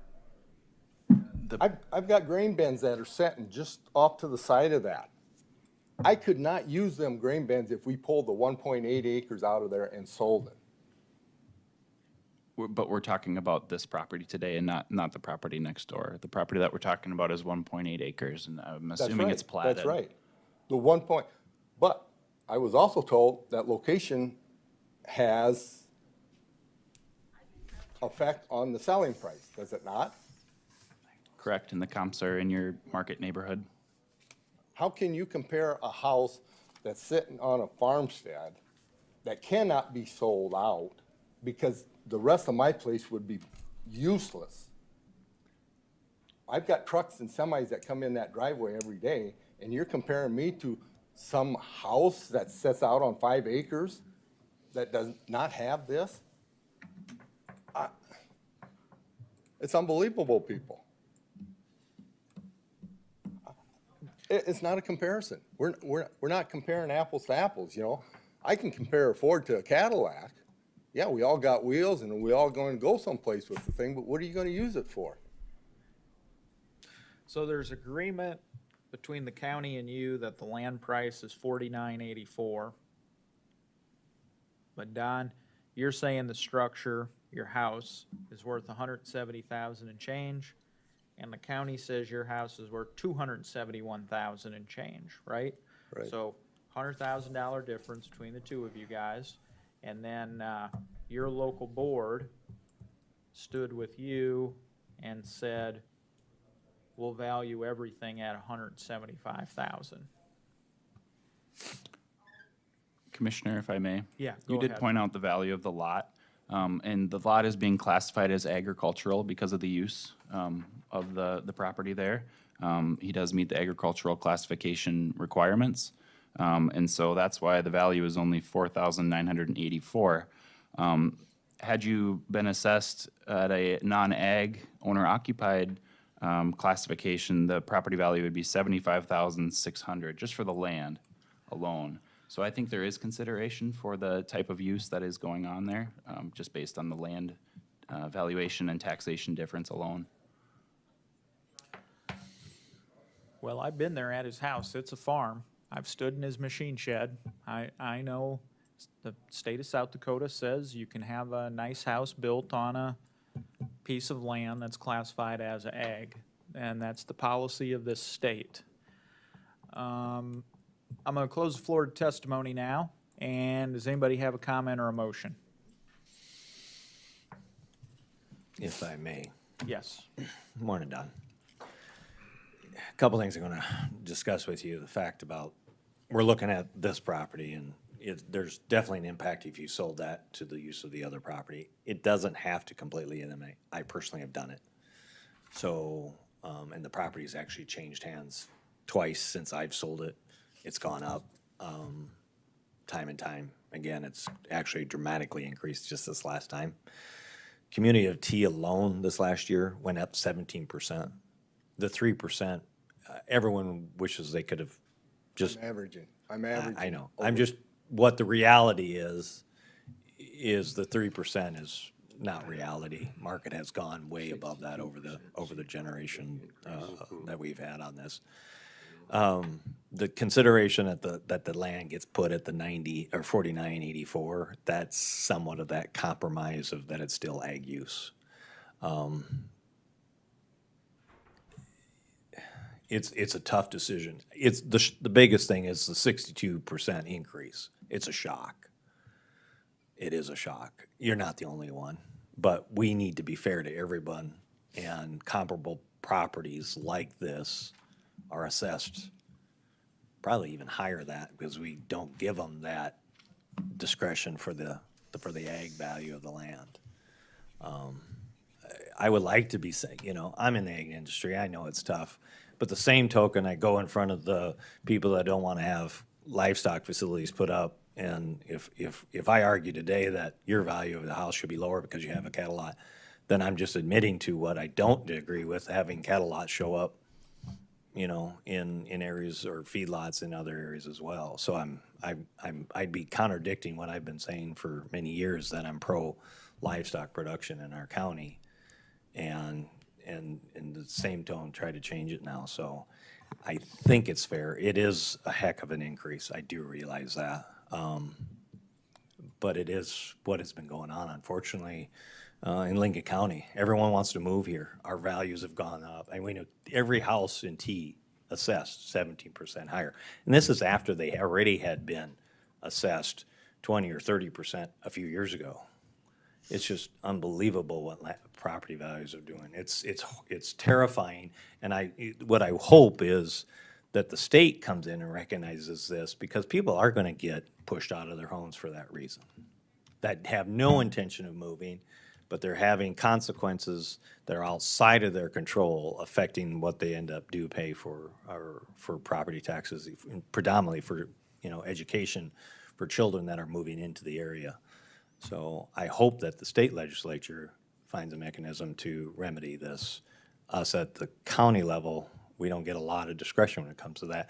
We could set this value at any price that we want. We have that discretion, but then we've got to go back and do it. The next person comes in, now this becomes the benchmark for their assessment as well. So it's if we don't try to be equitable to everybody, we're going to constantly be in here just pulling numbers out of the air. But I hope that and I've talked to our legislators, I said, find some mechanism for these individuals that are getting punished. They built their home 30 years ago. They have no intention. They want to retire there, and they can't afford to. That's what I would like the state to come in and say, give us something to work with. Can I comment to that, Mike? Go ahead. Carlo, I have the information. House sold on 57th Street of Lynn Puden's. You've got the information on that? Which one? Lynn Puden's, Swiss Stone Circle, right across from the driveway going into Yankton Trail Parks. Approximately 10 years ago, I believe he said he paid $400,000 for the house. Spent $200,000 on it. What was the name? Lynn Puden's. P as in P-U-D. P-U-D. E-N-Z. Yep, 4801 Swiss Stone Circle. What did you want to know about it? He just sold it, right? You got any information on that? $450,200. We currently have it assessed at $576,000. Okay, $576,000. He bought it for $400 and some thousand, I believe he said. He stuck $200,000 into it, so he's got $600,000. They had a light appraisal of it, was $800,000. They're downsizing. He's a marketer. I mean, you walk into his office and he's probably got a half a dozen marketing screens on there. And he said, it's time to get out, Don. He said, because the housing market's about ready to crash because of the price of lumber. It was appraised at $800,000. They put it on the market for $900,000. His wife was mad at him because she said, what's the neighbors going to think of us, jacking the price of the house this much? Within 2 days, they had 5 offers at $900,000. 2 guys got in a bidding war. It sold for $955,000. And you have an appraised price. We only have it assessed at $576. $575. Okay. So what draws a, what's driving our assessments? Sale price. We've always come back to sale price, comparables, selling this. We just increased the assessed value of somebody's place by $150-some thousand because somebody was stupid enough, sorry, my language, stupid enough to pay way over the value. Don't make me pay for somebody else's stupidity here. Don, if I may, I've got a daughter, one more. Okay, I got a but daughter. Lives One in more. Harrisburg. Built the first house. Their idea was that they were going to build houses, and so the fourth one or fifth one was going to be paid for. They built one, sold it, made about $100,000 off of it. Turned around, and built another one. Cost them $250,000 to build it because he built it in Harrisburg. They had an appraiser come out and estimated at $375,000 to $400,000. A realtor come out and says, "Oh, we'll just tack another $30,000, $40,000 on there because houses are a hot market right now." Okay, so now all of a sudden, we're going to determine assessed value. I'm glad I'm not sitting on your side or on the school board because I agree, we Don. are headed for trouble. So Don, here's what I'm going to do. Thank you for your presentation. I'm going to close the floor now, and then if any commissioners have a comment or motion, I'll let them make their comments or questions. Go ahead. If I may have the floor. Yeah. Don, this goes right back to what I was talking about at the state. We need to get to the state legislature. Because under our directive from the state legislature, we have to be within 85% of sale values. So when we looked at the sale values in T, Carla, correct me if I say this wrong, the sale values had jumped so dramatically we were out of compliance and we needed to raise those values into the realm, the norm of what the sales are up there. The state dictates us what we need to be within compared to sales. And that's why we're getting some of these dramatic, some of the reason, but the market has jumped. And we have to, according to the state, stay within 85% of the actual sales of those types of properties. That's where we need to get back to the state legislature and say, hey, we need some relief on here, especially in our area, because our numbers are jumping dramatically. And Don, also just keep in mind, Mike is right. We have to be within a target range, and that's 85 to 100%. Constitution, state law says 100% of market value. The 85 is a taxable valuation. Now, the level of assessment that the county is at is, we want to be at, we're at 90%, 90.82. We want to make sure T's at a very similar level of assessment as countywide. Harrisburg's at the same level of assessment as countywide. So that's why T received approximately a 15% increase. Right. Harrisburg, I'm sorry I said 17. Right, 15, 16. Thank you. Harrisburg received a 6 to 7% increase. So we want to make sure everybody's at the same level of assessment. Yep. Thank you, Carla. Appreciate it. One other comment, Don. You're absolutely right. I don't care if you go to Yankton or if you go to Mitchell, if you go to Watertown, housing is hot. There isn't enough supply. It continues to, I think Sioux Falls is probably short maybe 3,000 to 4,000 units. The average length of time that a house stays on the market is, and people are bidding way beyond, as your example was. Great concern as to how we try to balance this thing out. So where that's going to go, I don't have any idea, but it doesn't make this side of the aisle any easier. I have a recommendation here, Mr. Chair, or do you have one yourself? Go ahead. Well, if you have one, I'll defer to you. No, I'm sitting as the chair, so go ahead. Okay, I was looking at this thing, and this isn't maybe whatever, but I got this thing down to about $229,000 as opposed to the $175,000. And I come up with $54,000, and I'm trying to figure out how in the heck I did that before we got deep in the weeds on this other one. There was a local board. It is from La Valley Township. They don't usually make a lot of objections to the assessors, so it is somewhat of an oddity here. and the folks who are closest to the issue rendered a judgment. Doesn't mean you have to agree with it. It is a ag property and it is adjoining a feedlot. I understand the comparable across the street, maybe across the street from the feedlot, but that doesn't mean that that would indicate that maybe the person wanted to live on the feedlot. They're willing to live across from it, but not on it, and that is a distinction. So with the, is that your motion? I took $54,000 off the 276, bringing it to 229, 217.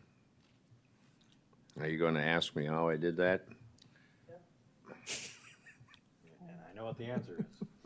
What's that? You have no idea. No, I had logic here. I'm having a serious moment right now as to how I come up with that $54,000. And I would like to know that because I'm going to ask the Department of Equalization to make that same correction to all properties that are ag-related. Is there a second? Really?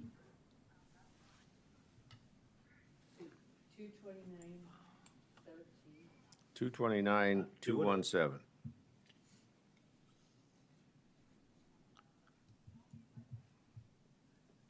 I'll second for discussion.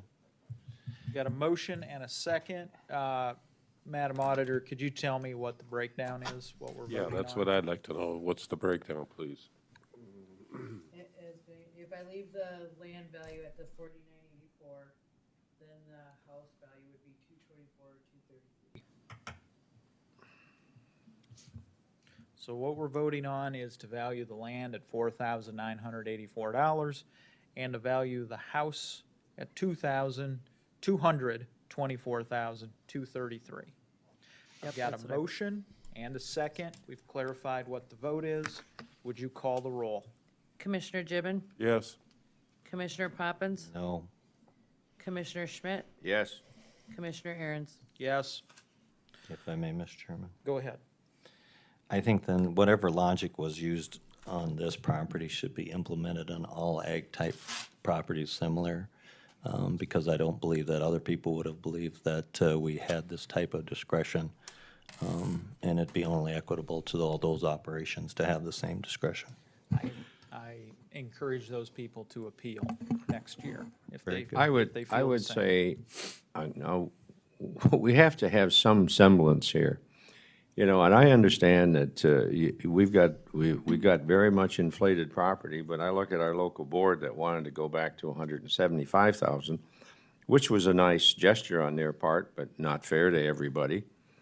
But on the other hand, when I look over at property taxes today and all that, I have grave concern about where our future is going to be a couple of years from now, because these taxes just can't keep escalating like this. You can't. We have to find something. Mr. Schmidt, this doesn't change the taxing budget for any of these districts? No, I understand that, but I think the thing that has to happen is the citizens have to realize that counties cannot live on real estate taxes alone. You cannot do that. Like a county like Lincoln County cannot possibly do all the things it needs to do and then nail the taxpayers. And we live in this situation, the county isn't the problem. You got 2 school districts that are growing. So, you know, I think that we're going to have to sometime look at a sales tax or something else, but I'll get off that soapbox. Thank you, gentlemen. Congratulations, Don. Thank you. You will receive notice from the auditor, Don.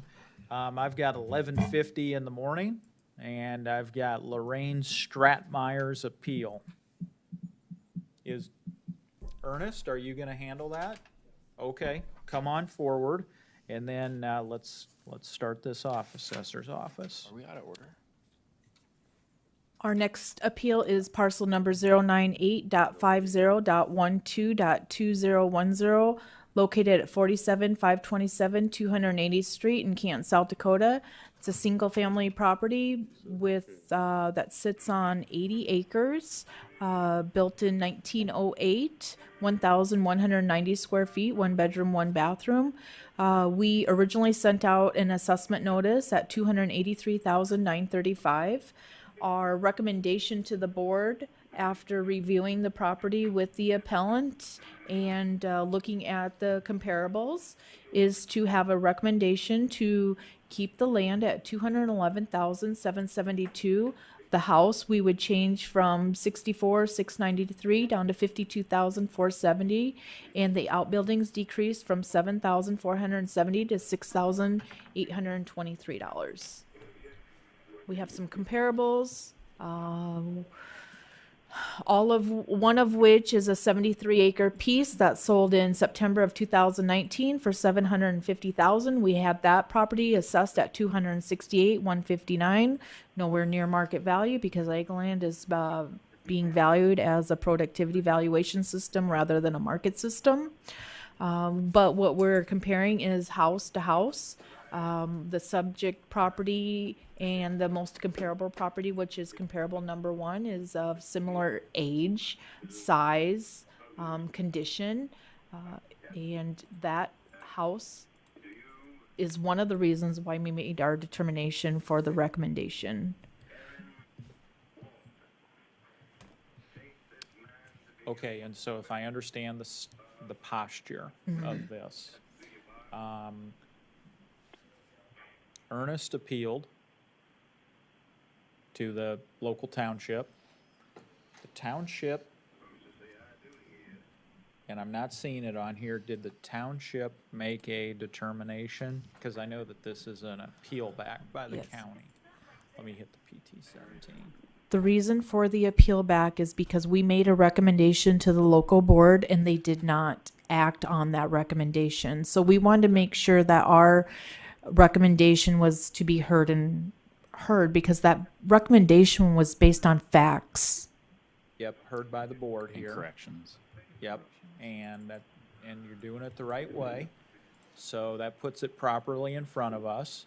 And Ernest did not file an appeal, correct? No. Okay, so Ernest, I'm going to let you talk, but here's the thing. You guys did not file an appeal, so technically, you know, we don't have, we got Lorraine on here? Yes. Who's on the phone? This is Lorraine. Okay. Miss Yes, Strautmeyer, can you hear me? Yes. Okay, so you guys didn't file an appeal, but the county did, okay? And that's because... Excuse me. Yeah, hold on a second, Miss Strautmeyer, hold on. Okay, okay. I'm setting the table here. Mm-hmm. So you guys did not file an appeal, but the county did, and that's because the county assessor's office wants to fix a few things, and they want the county equalization board here to fix it. So, Ms. Strautmeyer, why don't you go ahead and tell us what you want to tell us, and tell us your name and address. My address is 47527 280th Street, Canton, South Dakota. Okay, go ahead. And also my, you said something about we did not send in an appeal. I did send in an appeal. To the local board, yes. Yes. Right, but not to the county. So just go ahead and tell us what you want to tell us. Okay. No, that's all I had in mind right now. Okay, thank you. Ernest, what do you want to say? I thought she had sent it to the county, but I don't know where she mailed it because she done it. Okay. But regardless, the biggest change on it that we seen was the house value, and as far as what the county done for appeal or rollback or whatever it's called, I don't know what that is. I don't know what was done. It's a notice of intention to appeal the decision of the Lynn Township Board. So we're appealing Lynn Township's decision because they did not make a change to the property that is being appealed. And we were recommending a change based on an error. Put the motion on the table. You can hear So we had a value of $283,000 to begin with, and then after the review with the appraiser, they found some correction to make, which I believe is the part explained in red down there, which changed the value from 283 to our new recommendation of 271. The local board received that recommendation and made no change. And because this is a change based on corrections to the facts about the property, we're appealing it back so that the county board can make this correction because the local board did not make that correction. So it'll go back and be done again? Nope, it'll be Right finished now. right here today. That's what's And I'm gonna close the floor to testimony now, because I think it's fairly straightforward. And is there comments or a motion? I have a motion if you're ready. Go ahead. I would move the land value to 211,772, the house value to 52,470, and the other buildings at 6823 for a total of 271,065. Is there a second? I'll second that. Got a motion and second. Any discussion? Would you call the roll? Commissioner Gibbon, Yes. Commissioner Poppins. Yes. Commissioner Schmidt, Yes. Commissioner Aaron's. Yes. Thank you, Ernest, and thank you, Ms. Stroutmeyer. Mm-hmm. Okay, very well. You'll get notice from the auditor. The next appeal is by Lennis and Kathy Hahn. Are they here or on the phone? On the phone. Our next appeal is parcel number 099.51.01.4032. It is located at 46952 274th Street in Lenox, South Dakota. It's a single-family property on 5 acres, built in 1985. It has 2,440 square feet, 4 bedrooms, 3+ bathrooms, no lower level finish. We currently have it assessed at $357,619. The lot value at $94,209. Accessory buildings of 1,251, and a house value of $262,159. Staff is recommending no change to the current assessed valuation. Our 3 comparables are listed in the date range between 2019 and 2020 sales.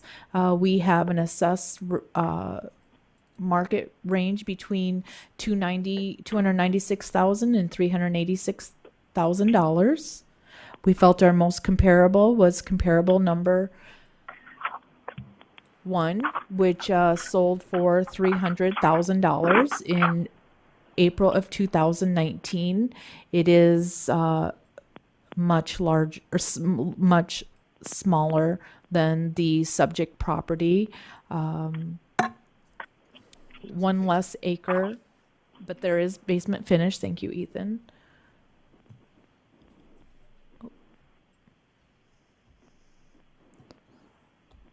Currently, our assessment is being valued on our subject property of $107 per square foot.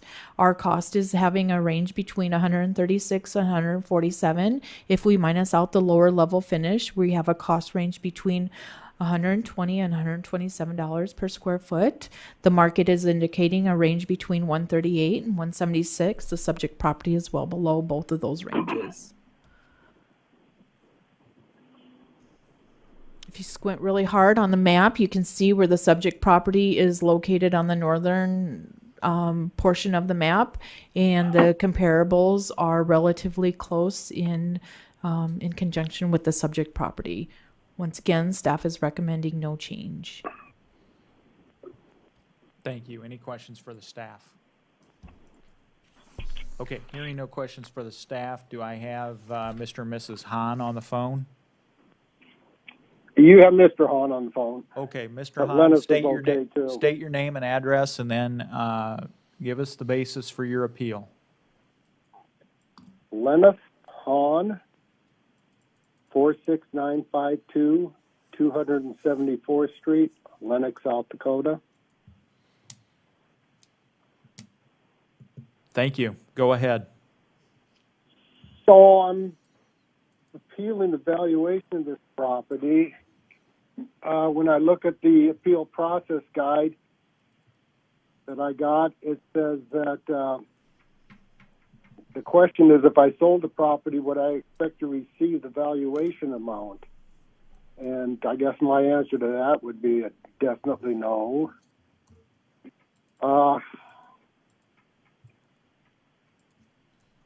Even though the Director of Equalization does not take into account the last purchase price of this property, I do think it has something to say about the value of the property. I purchased the property in 2010 for $102,000. Now, their records say I paid $180,000, but that's simply not correct. It was $102,000. Was that due to a short sale? Well, they say, that is written down someplace I've seen too, that it was the short sale type thing, but the property was sold by a realtor. It had been on the market for some time. So it's not like somebody came to me and said, hey, would you give us some money, so we can get out from under this thing. It was a fair market price at the time.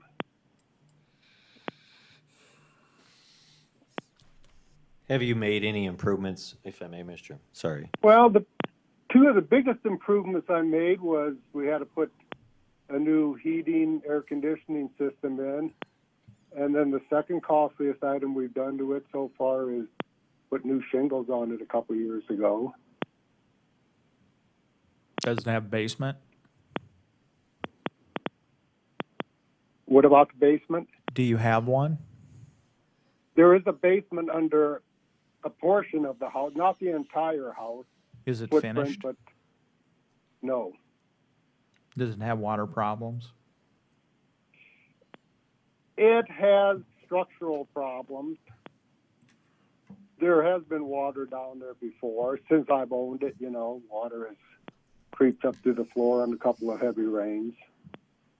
How old is the siding? The siding, I suppose, is original. Now, we did, replace some of the boards. When was that were rotted replaced? out. Oh, so shortly after we purchased it. In 2010. To keep the weather out of it. How old is the roof? The roof I had done like 2 years ago. Okay. Any other defects in the house?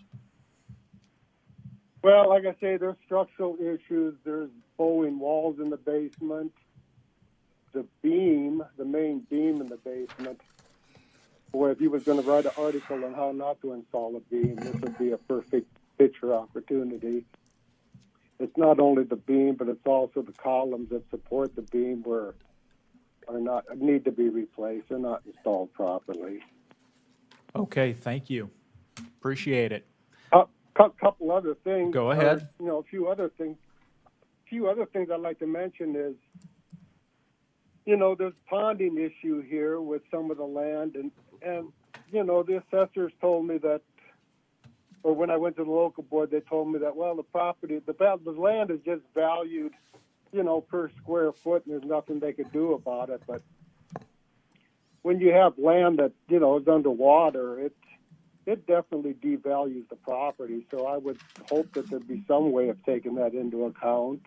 And then what's the other issue? Well, another thing that there's a deck on the back of the house, and it's shot. They told me that they didn't put a value on that, but it's concerning to me that since the property is so overvalued to begin with, that if I do fix the deck or do any type of improvement, it just keeps bringing the value up on this thing. That is, yep, understood.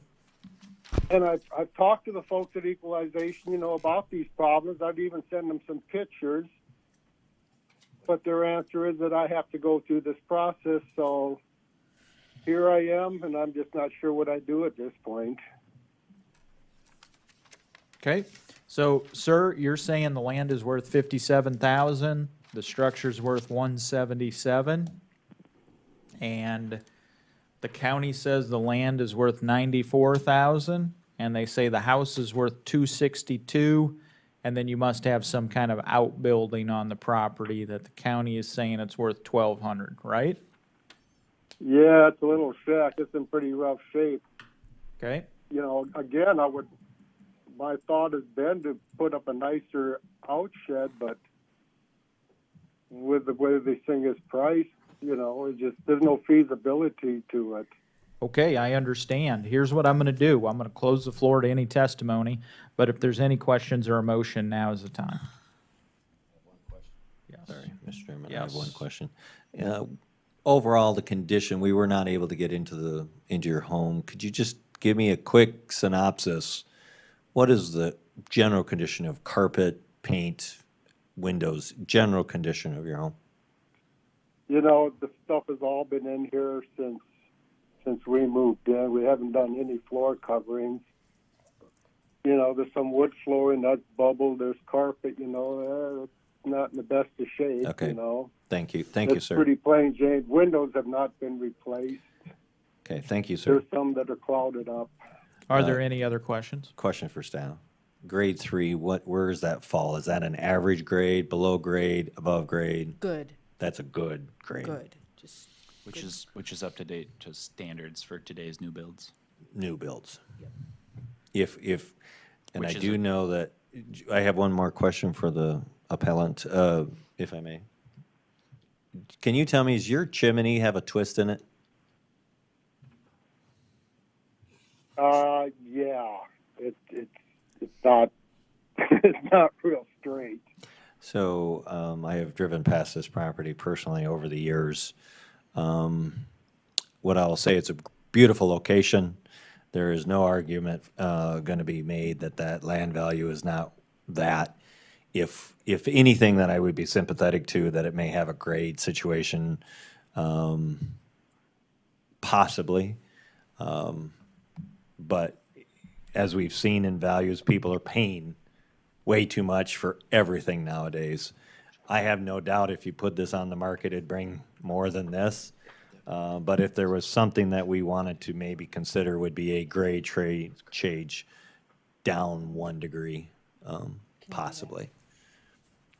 And if I may address the board, to the appellant's credit, we do have interior pictures on his file that he must have provided to us showing the condition of the Okay. foundation. And I can see some cracking and shifting of the foundation, so I would agree with him. Okay, so is there a way that you could give me a number that is a grade, 1 grade down? Sure. Thank you. A full grade, a step? Half a grade, actually. So grades go from 3 to 3 minus 5 to 3 minus 10 to 4 plus 10. So do you want a 3 minus 5 or a 3 minus 10?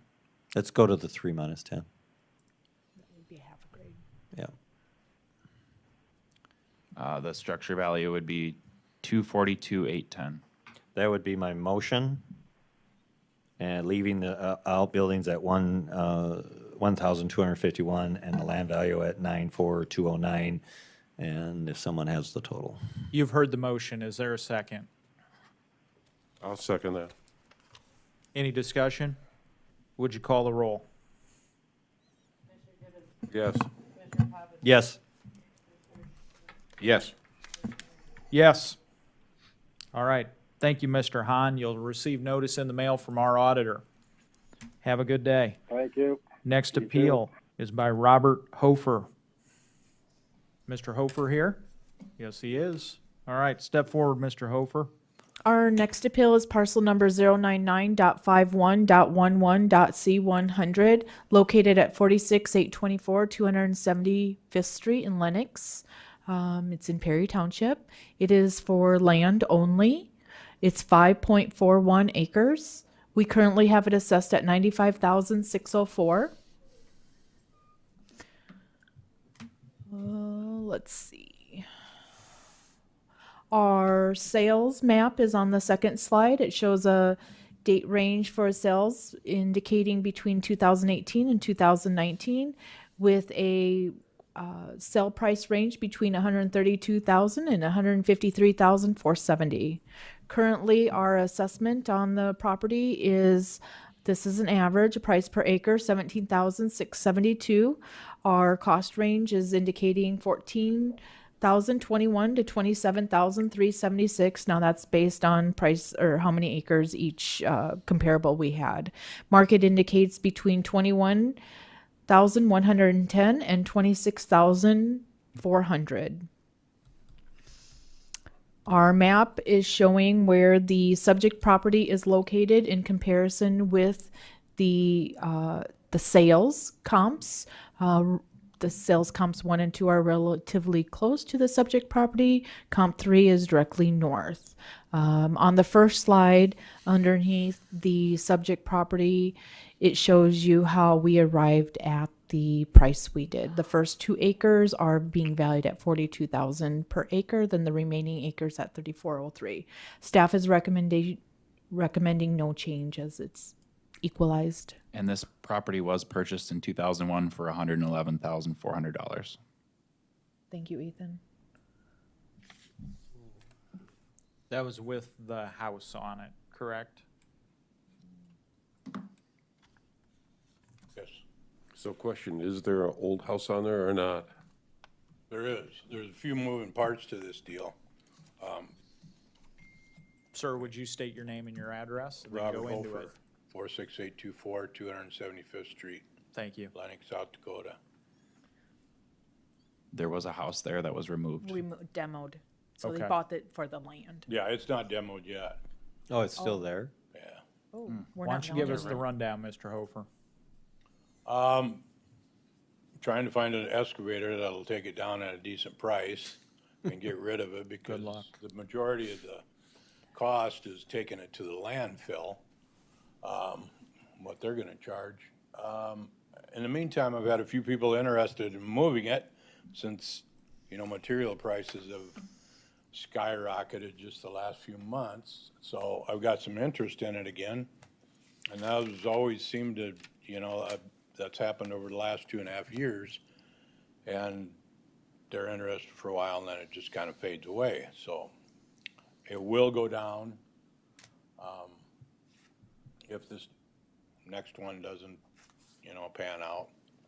So I guess all of that's kind of a moot point now. I paid taxes on that old house for the last 2 years, which I should have appealed last year, I guess.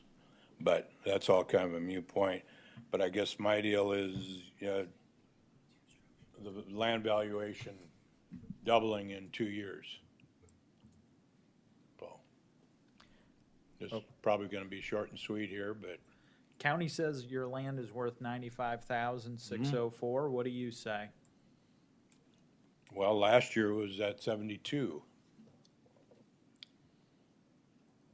And you had a 15% market adjustment upward in 19 and a 25% market adjustment in 2020 for a total of 40%, correct? Correct. Okay. And that goes to prove to the last appellant's point, 3% a year would have never gotten us to market. And we have a sale price on this property showing market value.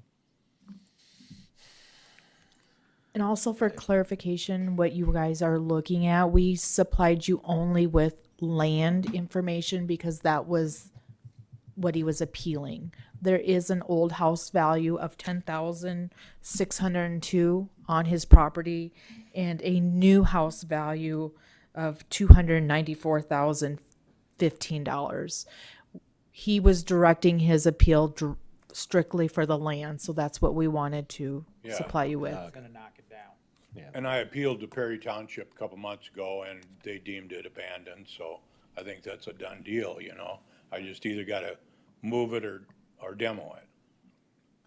So do you have a piece of property that you can compare yours to land-wise that, I mean, our objective The is guy that strictly. was just on there before me, Han, he's got 5 acres. Yeah, and his land stayed the same Well, at the. I'm kinda with Mr. Schmidt, where does this end?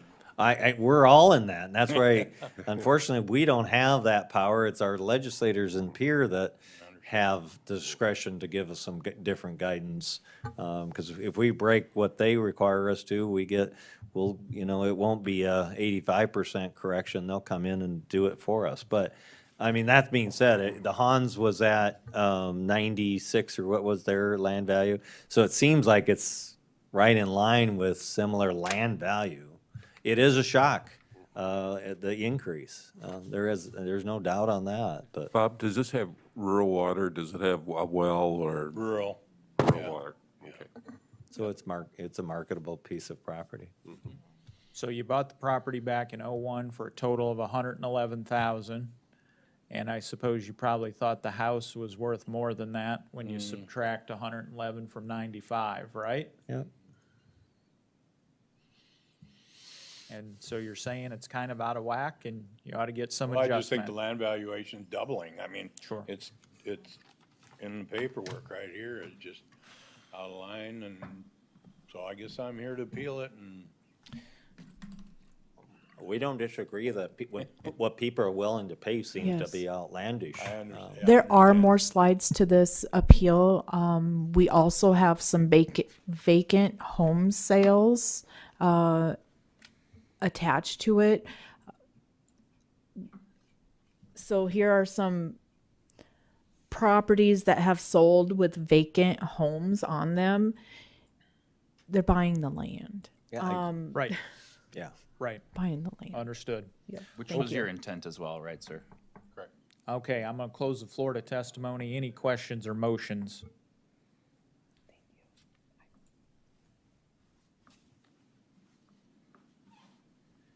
Yeah, as sympathetic I am to everyone that's in this situation, I've yet to find a property that I can use to come with a different determination for value. So unfortunately, I'm going to have to stick with the recommendation from the Department of Equalization here at 95,604 for the land, and ask everyone to call their state legislators and say, hey, we need to have some help on this. They're sticking it to the people with acreages.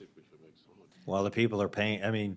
That's just I the mean, market. they're coming in from Yeah. California. Yeah, I mean, that's where we need the help Everywhere from the else, they'll state. pay anything for it. Is that your motion, Commissioner? That is my motion. Okay, we have a motion to adopt the assessor's recommendation of land at a total assessed value of 95,604. Is there a second?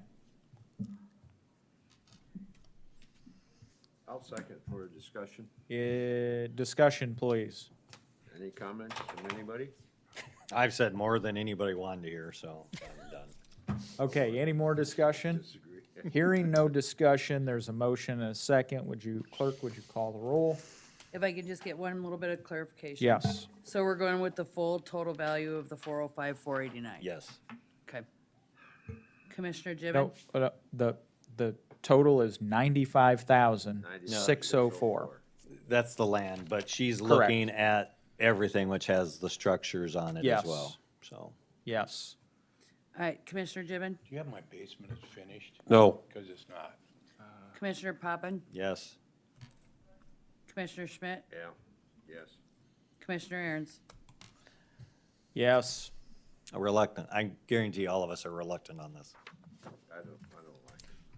Okay, thank you for your time, sir. Bet.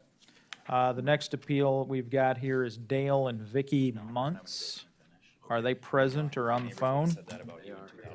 They're there. Okay, they're in the back. Our next appeal is parcel number 099.51.28.A100. It's located at 27714 South Dakota Highway 17 in Lenox, South Dakota. It's a single-family property built in 1961, owned by Dale and Vicky Muntz. It has sitting on 16.12 acres, 3 bedrooms, 1 bathroom, 1,160 square feet. We currently have an assessed value of $287,668. The land is being assessed at $132,050, accessory buildings of $27,782, an assessed value on the house of $127,836. Staff is recommending no change as it falls within the cost and the market approaches to valuation. Our 3 comparables are on the next slide. From 2018 to 2020 sale dates, the sale prices are between $235,000 and $335,000. Felt our most comparable to the subject property was comparable number 1. Although we didn't use it in our analysis, we did use it for the sake of comparing assessments. It's of similar age, grade, and size. Our subject property is assessed at $110 a square foot for the house and $107 on the comparable property. When you look at the range, Once again, the subject property is assessed at $110,000. The range is between $107 and $182 per square foot. Our comparable purchase price per square foot is between $174 and $200. The map is showing you where the subject property is located with the comparables within the same area of the subject property.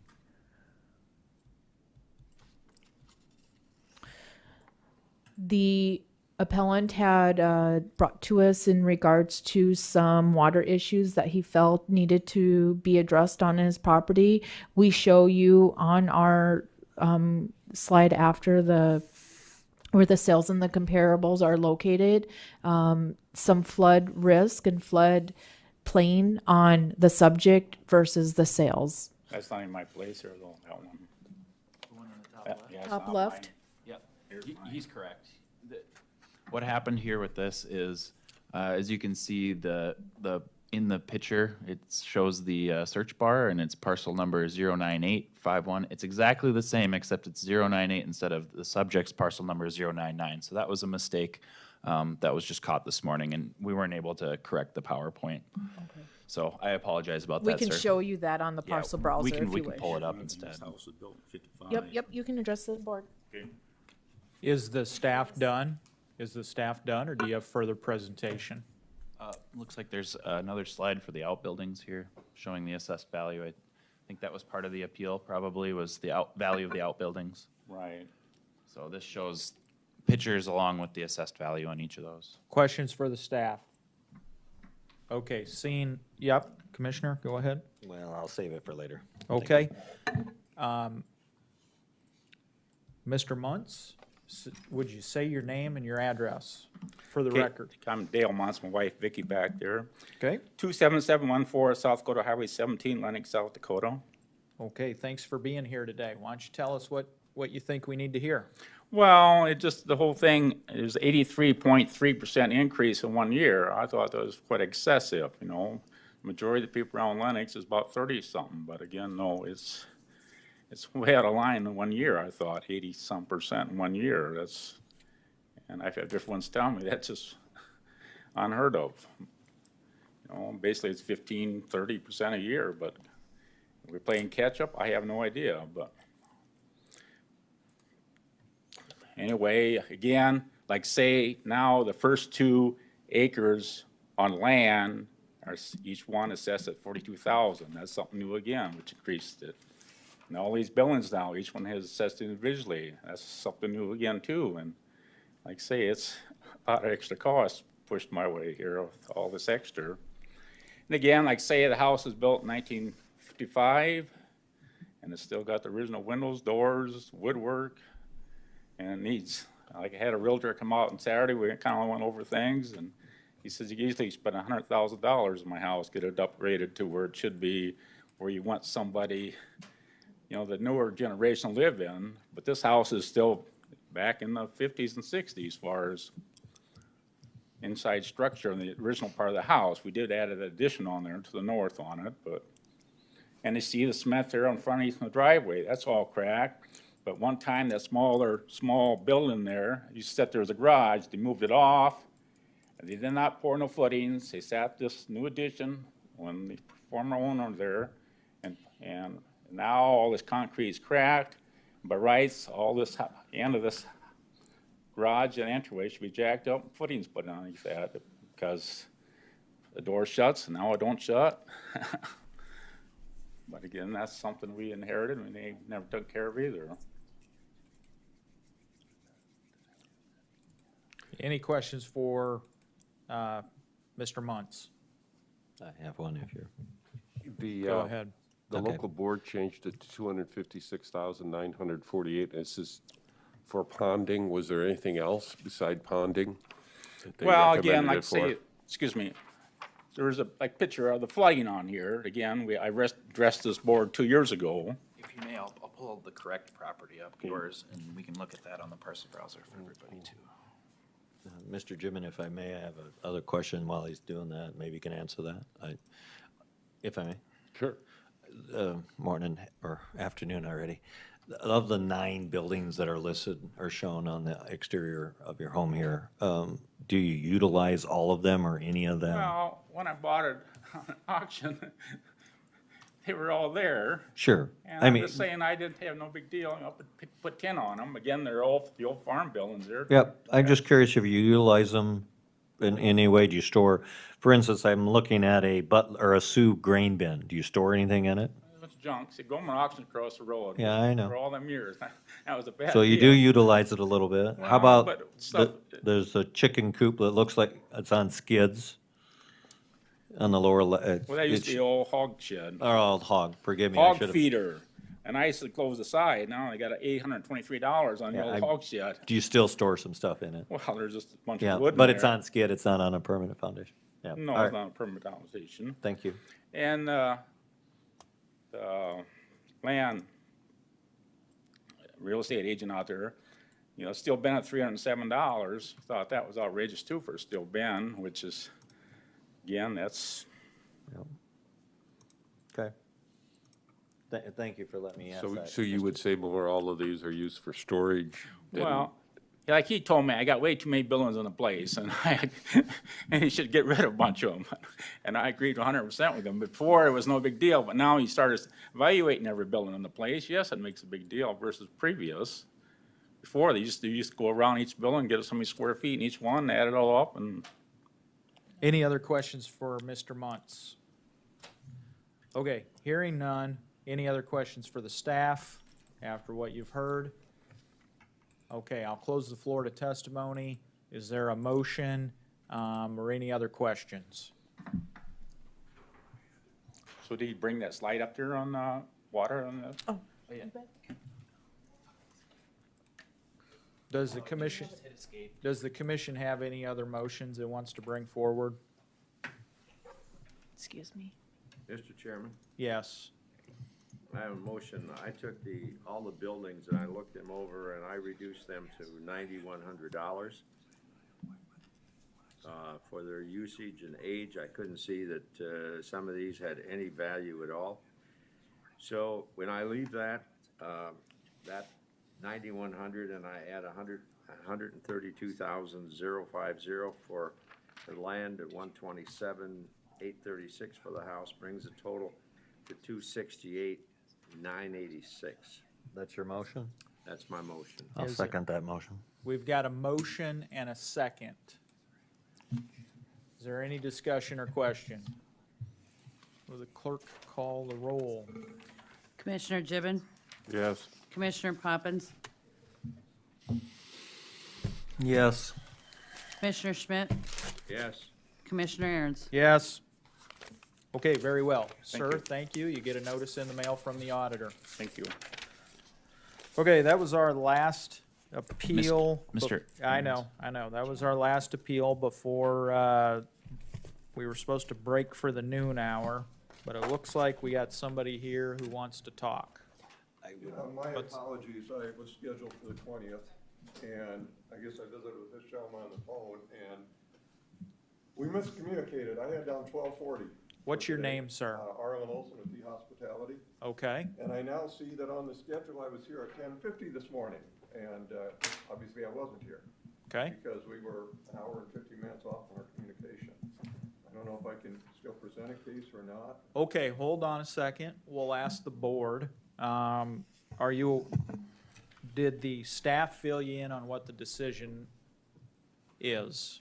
I received a letter. No, just No, from no. the earlier today. Did the staff tell you what what we decided a couple hours ago? No, I haven't heard anything. Okay. Okay, so here's what I want to happen.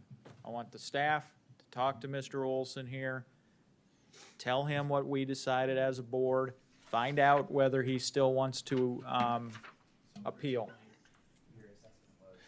Mr. Chairman, I do think we Yeah. need to take a break. So. I think so too. This was an appeal back to correct an error. I agree. So- So here's what we're gonna do. While you guys visit with Mr. Olson, we are gonna recess until 1 o'clock, okay? Okay. We'll take a break and we'll be back at 1 o'clock. Thank you.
we're going to convene here until our chairman comes back, but we'll get started here.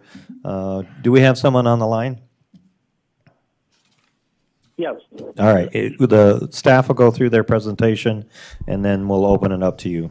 Go ahead, Carla. Parcel number 099.51.31.1012, located at 27817 Cleveland Avenue in Lenox, South Dakota. It's a single-family property located just right outside of Lenox, 5 acres, built in 2017, 2,484 square feet, 3 bedrooms, 2.5 bathrooms. To our knowledge, there's no lower level finish. We currently have it assessed at $462,326. Our land value is assessed at $94,209. Accessory buildings of $22,905.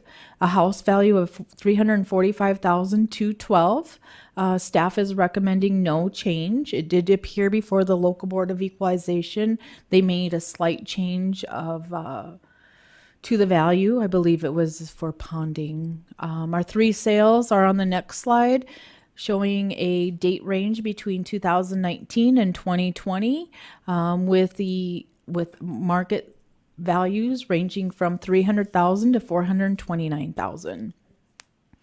We felt our most comparable was comparable number 3, sold in April of 2019 for $300,000. It is quite a bit older than our subject property, as it is much smaller than our subject property. We were using this as a comparison as a pricing per square foot.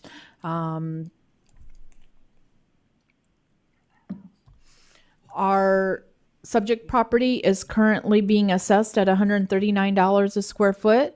The cost range was indicating a range between $137 and $149 a square foot. The market is indicating a range between $138 and $249 a square foot.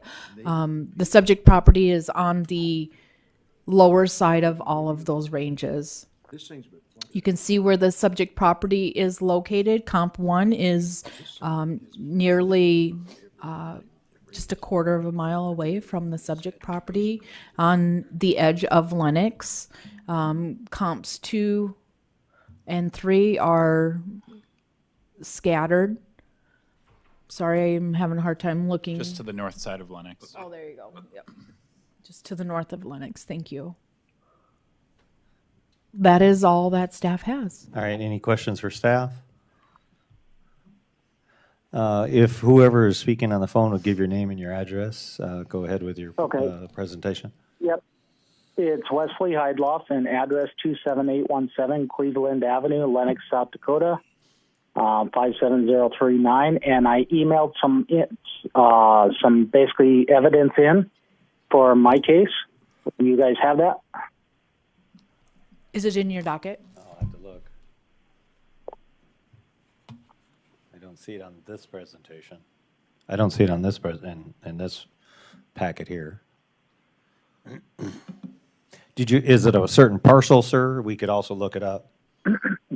Yeah, there's actually multiple different parcels.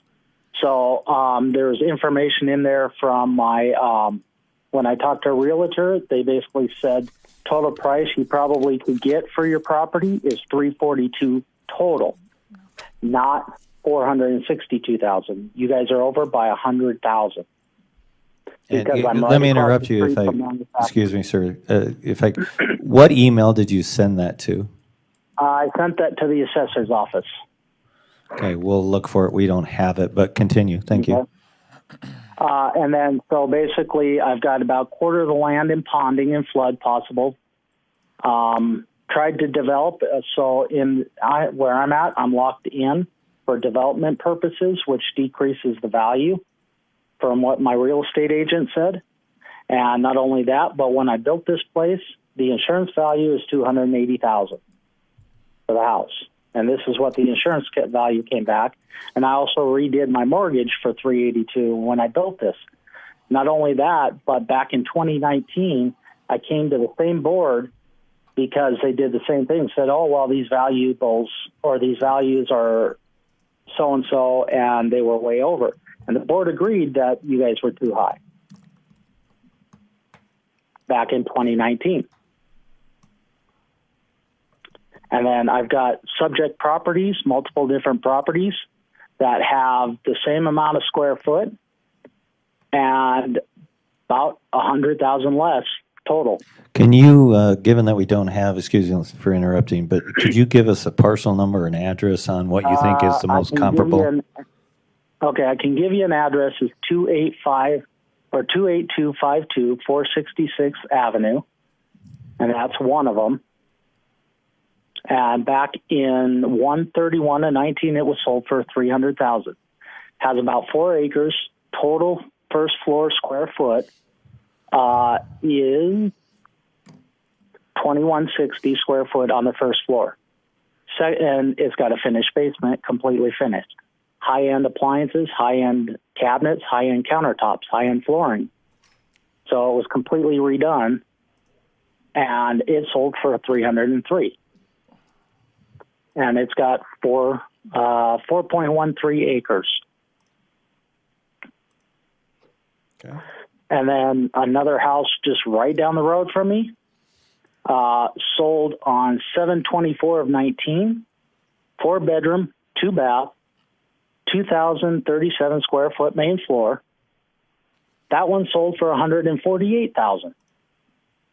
1 acre. So if you actually take the square footage of that, the square footage, and I even talked to some real estate developers, and they said, yeah, you're looking about $100 per square foot for building costs for new. Which, if you take these values of all the houses I found, that's about right.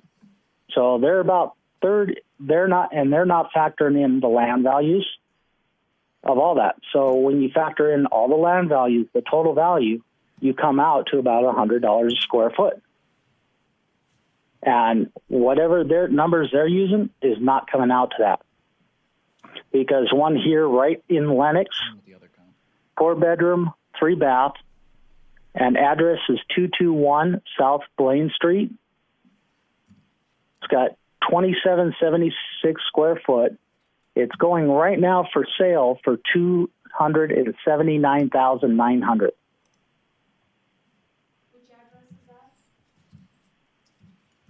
221 South Blaine Street.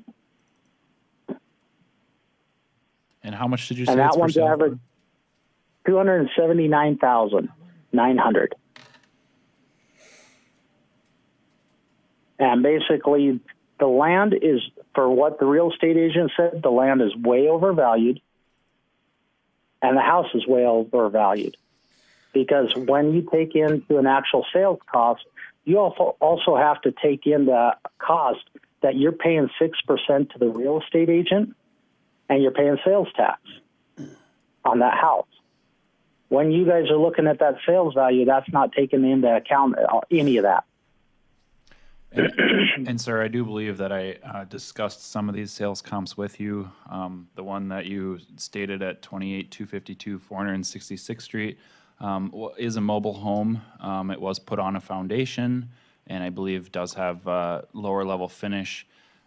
We currently have it assessed at $353,000, and as you said, it sold for $303,000 in 2019. The reason why we're over the sale value at this point is because there was a building permit taken out for a 65 by 96 foot pole building, of which we are assessing for $108,000. So, yes, and I can understand that, but if you look at the house value, what the value of the house is assessed at versus the house value mine's assessed at is a huge difference. There's a $200,000 value. That is not going to be in the market. And the market like I can't said, it was a mobile home. It is a mobile home. So the quality of construction is different. Okay. Is there any questions for the appellant or staff yet? Is there a motion? And then what about the one in Lenox? So the one for $279,000. So it's listed for $279. We have that house assessed at $217,577. That house was built in 1998. It's only 1,400 square feet, whereas your property is about 1,000 square feet or 1,100 square feet larger than that house, which is also over 20 years older than your home. Why are they listing it for 2,776 square foot? I have no idea. Maybe there was a building permit taken out that we don't have on record yet.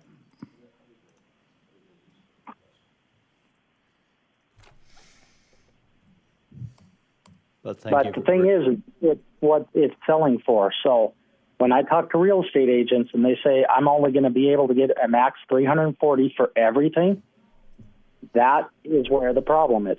You know, you might say, oh, a mile down the road, but that property has building capability on it.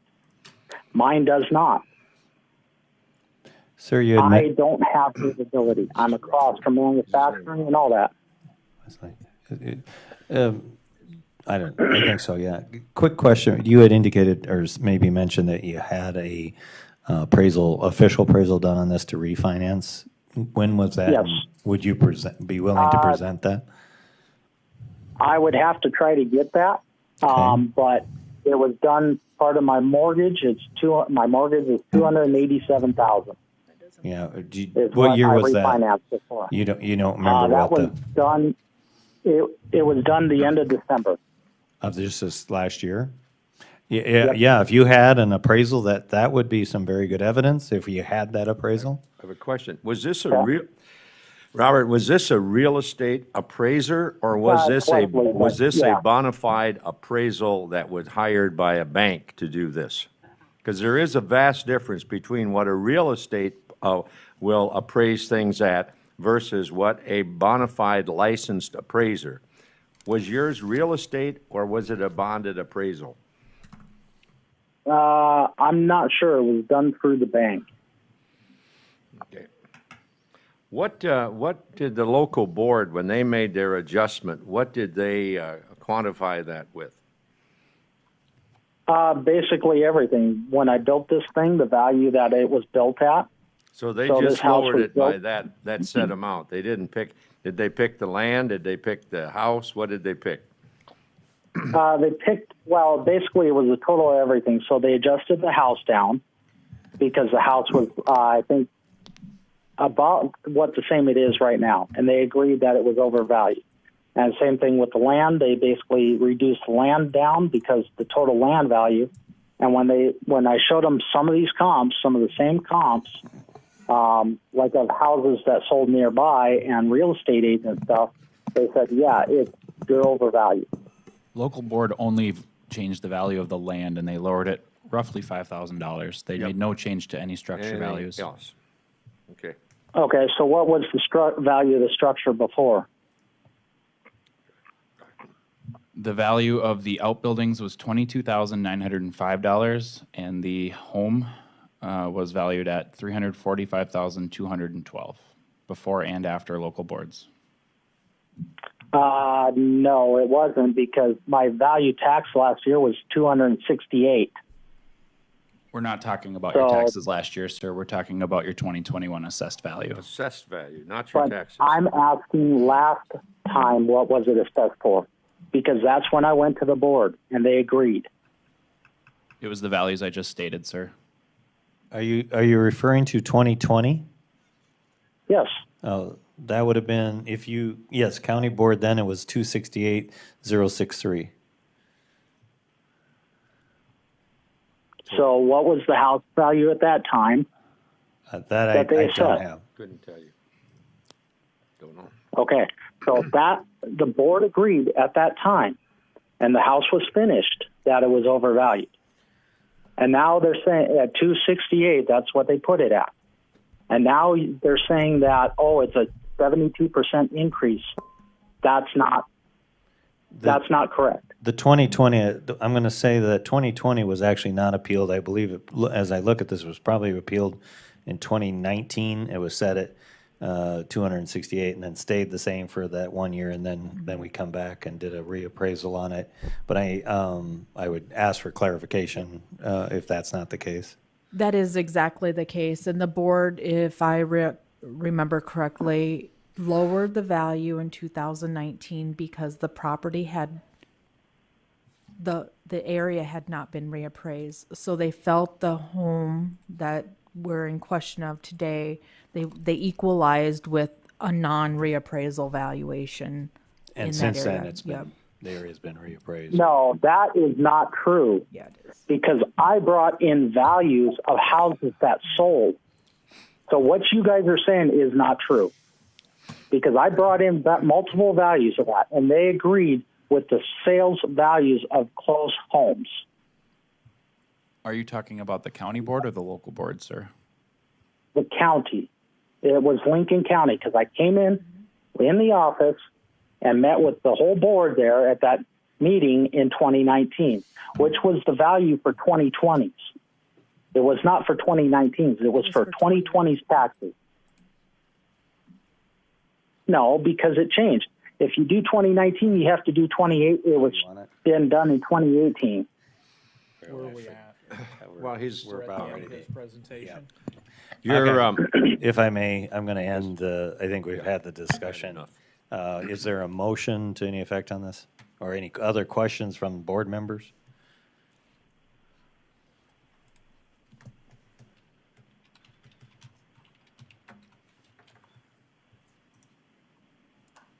I need a motion, or we need a motion to keep moving here, guys, one way or the other. With that, I'll turn the mic back over to Chairman Aaron's, and I will move that we stay with the assessor's recommendation of 345, 212 on the home, 22,905 on the outbuildings, 94,209 on the lot, with a total of 462, 326. All right, you've heard the motion. Is there a second? I'll second it. So I want to ask then, who's going to buy this from me at that? You guys going to write a check to buy it for that right now? If you think it's worth that, write a check. Okay, I'm going to close the floor. Thank you, sir. I'm going to close the floor to testimony now. We do have a motion and a second on the floor. The clerk will call the roll. Commissioner Gibbon, Yes. Commissioner Poppins. Yes. Commissioner Schmidt, Yes. Commissioner Aaron's. I'm going to abstain because I was partially gone for the first half. The motion passes. Okay, we'll move on to the next appellant, which is Kevin and Paula Rakusik. Parcel number 100.49.64.C107. It's located at 27029 Revillo Place, Sioux Falls, South Dakota. It's a single-family property on 1 acre, built in 1992, 1,396 square feet, 4 bedrooms, 2 bathrooms, 923 square feet in the lower level. We currently have an assessed value of $270,972. Our land value is $54,890. Our house value is $216,082. Currently, the staff is recommending no change. It's between it's actually below the cost and the market analysis. Our comps show a date range between 2018 and 2020, with a sales range between $352,500 and $383,255. We felt the most comparable was comparable number 1, sold in June of 2020 for $383,255. It was similar in age, size, location. Currently, the subject property is assessed at $155 a square foot. The cost is indicating a range between $164 and $179 a square foot. The market is indicating a range between $190 and $236 a square foot. You can see where the subject property is located. Comparable 2 is across the street from the subject property. Also on this particular map, we show some water issues or potential water issues, which the appellant has brought forth in his reasoning for appeal. Comp 1 is located in a similar subdivision as is Comp 3. It's not in the same subdivision as the appellant, but in very similar with the same similar water issue. Comps number 1 and 3 are only roughly about a mile away from the subject in comp number 1 for Thank you. reference.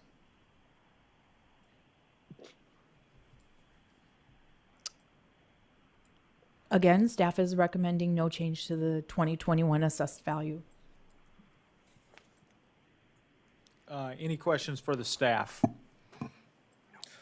Okay, hearing none, I will ask, are Mr. and Mrs. Rakuzik on the line? Yeah, yep. Okay, thank you, sir. Would you state your full name and your address, and then go ahead and tell us what you think we need to hear? Okay, Kevin Rakusik, 27029 Revillo Place. And those comps they're comparing, none of those are in the floodplain. They're not required to have flood insurance. The one that is, they didn't put that one down, was 27033. That's the only other one in our area that is required. I sent a document. It was on April 20th. Just stating that we're required to have flood insurance from FEMA. And those other houses aren't even in the floodplains. I thought you were going to get comparables. I thought the houses that are in the floodplains, you should compare those compared to the other houses that aren't. Because if you look at those other ones, they're not required to have flood insurance. The flood insurance ranges from $2,000 to $4,000 a year, besides your house insurance. Sir, are you required to carry flood insurance if your home is paid for and you don't have it mortgaged? Yes. And that document I sent, you should see that with that document. And it's, here's what it's called. It's the Federal Emergency Management Agency document that sent that.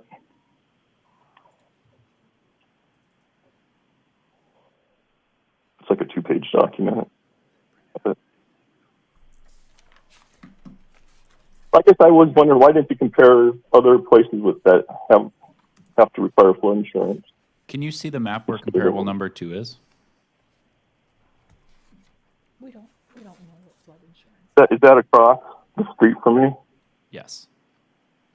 Yeah, that's on a higher elevation. If you look at the elevations, the only part where the flood goes, it's part of the back portion, back southwest of mine. And then the house across from me is also in the floodplains, which is 27033. You want to look at that one as a comparable, because they require flood insurance as well. But we're the only ones that have to.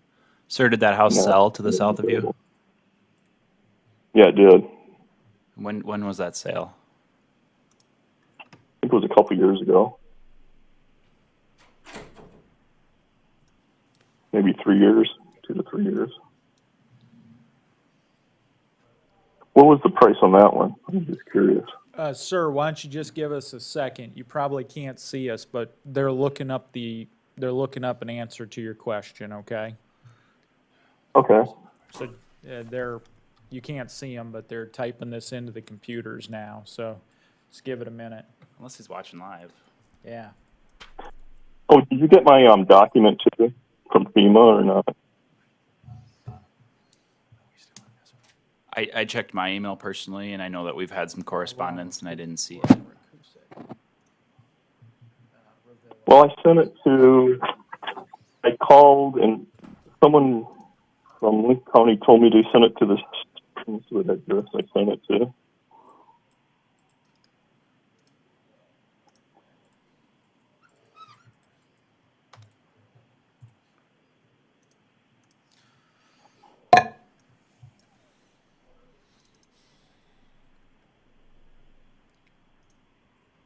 While we're waiting for those questions here, sir, Joel Aaron's here. Just want to make sure I got your request understood. You think your land is worth $50,000. That's the value you put on it, right? Well, let me just my thing. I'm that's what trying you- to find where I. Yeah, that's what you put in your form, right? And then you said you think your structure's worth 195K, right? The house? Yeah. Okay, so you think you ought to be taxed on a total valuation of Well, $245,000. see, when I bought it, taxes were really low, and the real estate agent said the reason for that was because we're in the floodplains, we require that other insurance. But it turns out the appraisals were done for years or was out of whack, or I don't know, and ours increased significantly in the last couple of years. I got that. I understand it. I'm just trying to figure out your valuation. It's $245,000 is what you think it's worth, right? Yeah. Okay. Yep. Now the And then- county. and then I sent it to- hold on, sir. Hold on. Now, the county, the assessor's office, you think the land is worth $54,890, and you think the house is worth $216,082, right? For a total assessed value of $270,972. So there's about 25K difference in your valuation here, right? Yep.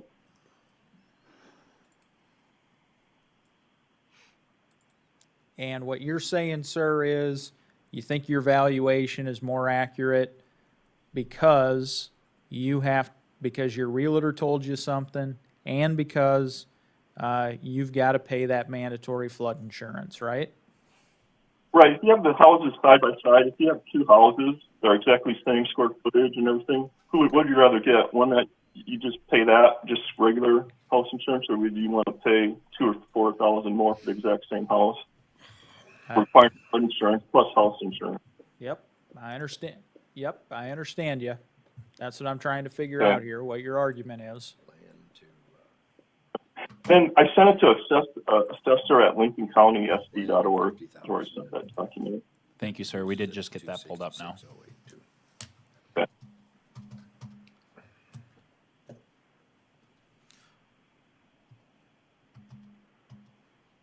So what this document is this does confirm what he's saying is because of the change in an amendment to the flood map, his house has been pulled into it now, right? Or am I understanding that document correctly? Yep. Yeah, and I'll never get out of that. So I talked to the person and the land parcel. The elevation is No, I understand. The flood map changes and you got pulled into it, and now you got to pay higher insurance. Yep, and that was before, when I bought the house, it was like that. But I was under the interpretation, the reason the tax was so low was because of this. Turns out that probably wasn't the case. Right. But that was the reason, that was one of the reasons we bought this house, is because the taxes were a lot lower. And and that's what, based on real estate agents, that's why the taxes were lower too, because of that. The reappraisal was a shock for many people who have recently purchased properties in your neighborhood as well. Yeah. Okay, so, sir, are there any defects in the house you want to talk about that you think would lower the value of the structure or not? Other than this flood plain or the flood is the main thing. And we have railroad tracks right beside our place too, but the main thing is the flood, where we're required to have that flood insurance. Okay, got another commissioner who wants to ask you a question. Commissioner Poppins, I just want to clarify something. You purchased the home in June of 15 for $260,000, correct? Yeah. Okay. And at that time, it was in the floodplain. Right. Okay. Taxes were a lot lower at that time, and we were under the assumption it was because of that, because we had for the flood insurance. Okay. Okay. So I'm going to close the floor testimony now. Do any other commissioners have motions or questions? I have a motion. Go ahead with your motion. I would recommend or move that we stick with the valuation on the home of $216,082 and the lot at $54,890 for a total of the 270, 972. Thank you. We have a motion. Is there a second? I'll second it. We have a motion and a second to keep the land at $54,890 and to value the house at $216,082. Clerk, would you call the roll? Commissioner Gibbon, Yes. Commissioner Poppins, Yes. Commissioner Schmidt, Yes. Commissioner Aaron's. No. The motion passes, and sir, you will receive some more information from the auditor's office. Thank you. We're now on to the 1:20 p.m. agenda item, Jeffrey and Tracy Boyle. It's parcel number 100.49.65.G001. It's located at 47581 271st Street. It is a bare piece of land consisting of 3 acres. We currently have it assessed at $95,973. Staff is recommending no change as it is comparable to the cost and the market approaches to value. Our next slide shows a few sales that have sold between the years of 2018 and 2020, anywhere from a price range between $73,000 and $165,000. The $165,000 was 1.94 acres.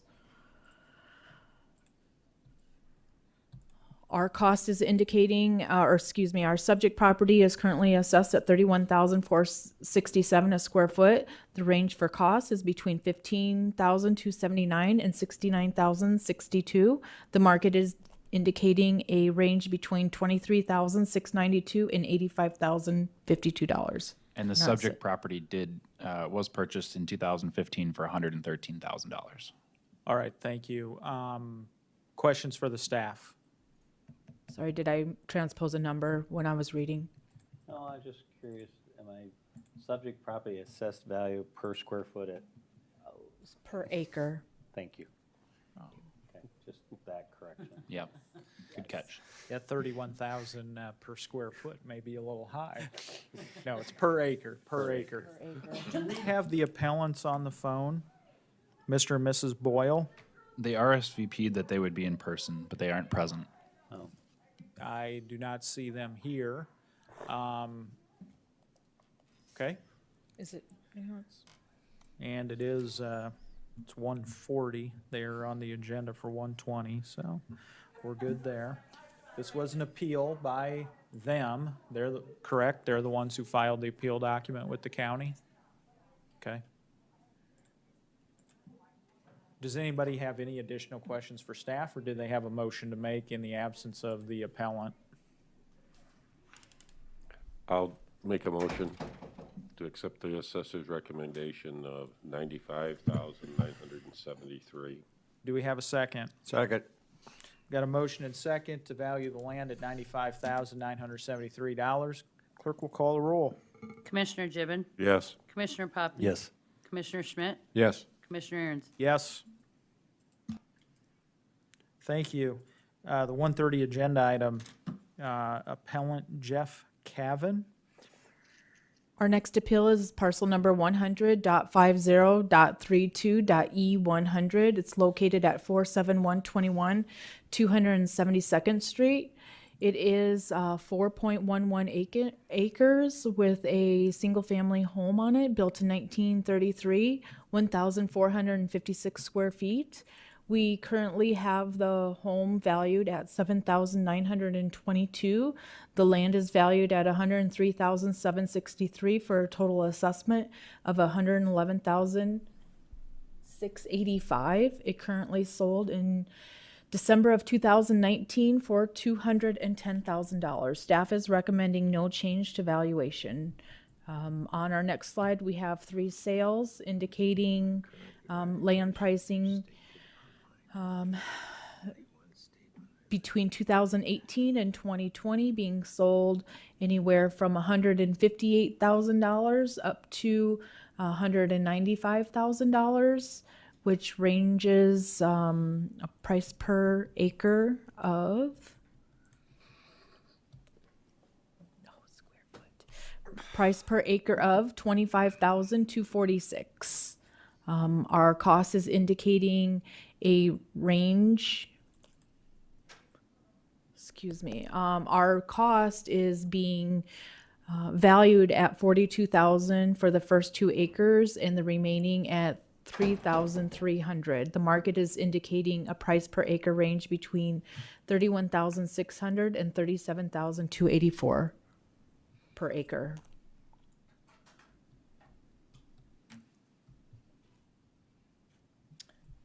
You can see in the map, it shows where the subject property is located in pink with a yellow arrow, and our comps are also indicated with a yellow arrowing, just scattered around the map.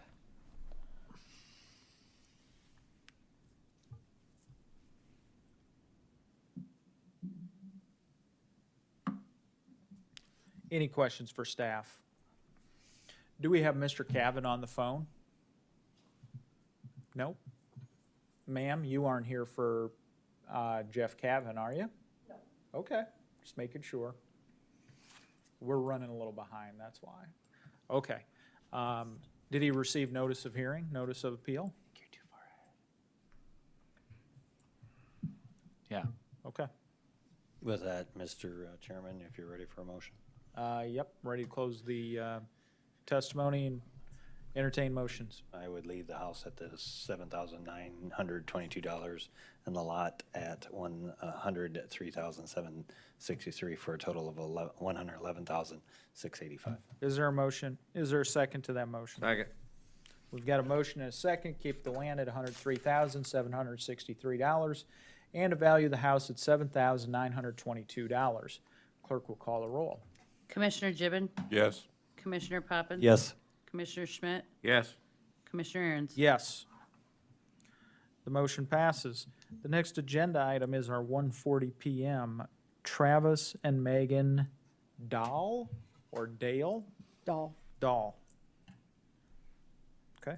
Our next parcel is parcel 100.50.32.f10A. It's located at 27212 471st Street in Harrisburg. It's a single-family property built on 2 acres. The home was built in 1915, has 2,368 square feet, 5 bedrooms, 2.5 bathrooms. Our current assessed value is $287,198. The land value is being valued at $96,800. The house value at $190,398. They purchased it in July of 2015 for $319. We currently have it assessed at $287,198. Staff is recommending no valuation change. The home falls between market and cost. They all had also indicated within their reasoning something about basement finish and having to, that it has been damaged. We have never had any basement finish attached to this property.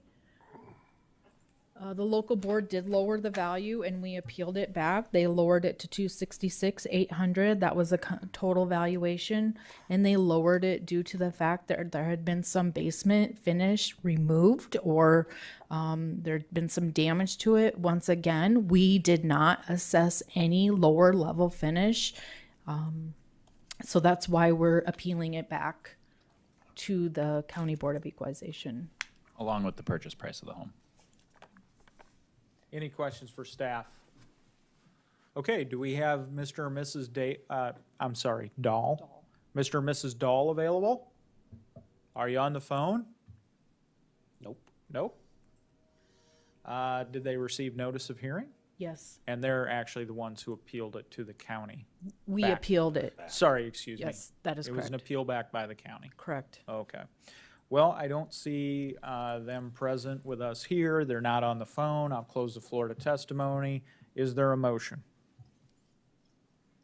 I so move, Mr. Chair, that we accept the assessor's recommendation for $96,800 for the land, $190,398 for the house, for a total of $287,198. Is there a second? Second. You've heard the motion. We have a second. to value the land at $96,800 and value the house at $190,398 for a total assessed value of $287,198. Clerk will call the roll. Commissioner Gibbon, Yes. Commissioner Poppins. Yes. Commissioner Schmidt, Yes. Commissioner Aaron's. Yes. Okay, I have 148, and our next hearing is set for 150. That is with Dennis and Deanna Weaver. Ma'am, are you Mrs. Weaver? Are you okay with starting early? Sure. Okay, then we'll start. Do I start right from this seat then? You can stand up at the lectern because we need to have you talk into the microphone. And then we'll have the staff from the county start off, okay? Okay. Our next appeal. Pardon me. May I take off my mask? You in can. here? Thank you. That is the practice here. Thank you.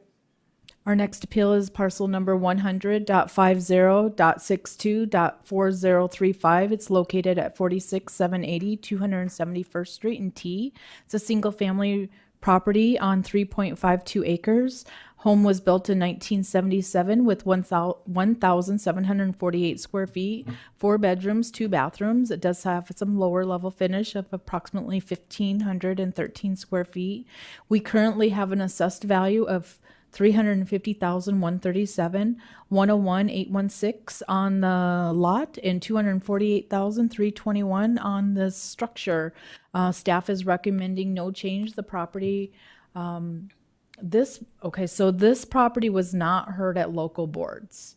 So we brought it back to the county so the appellant could be heard. And yeah.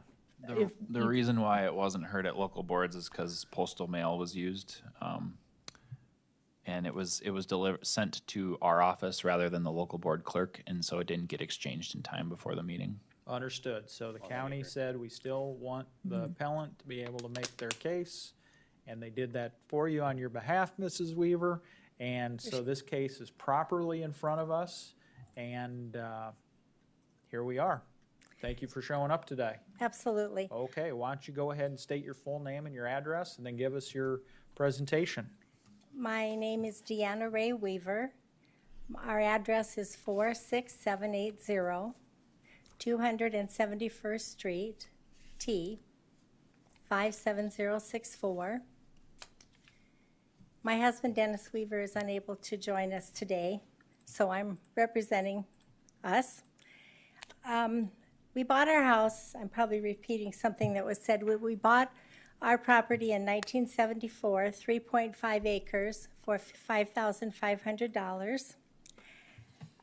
We have built our own home, and we have enjoyed living there for 45 years.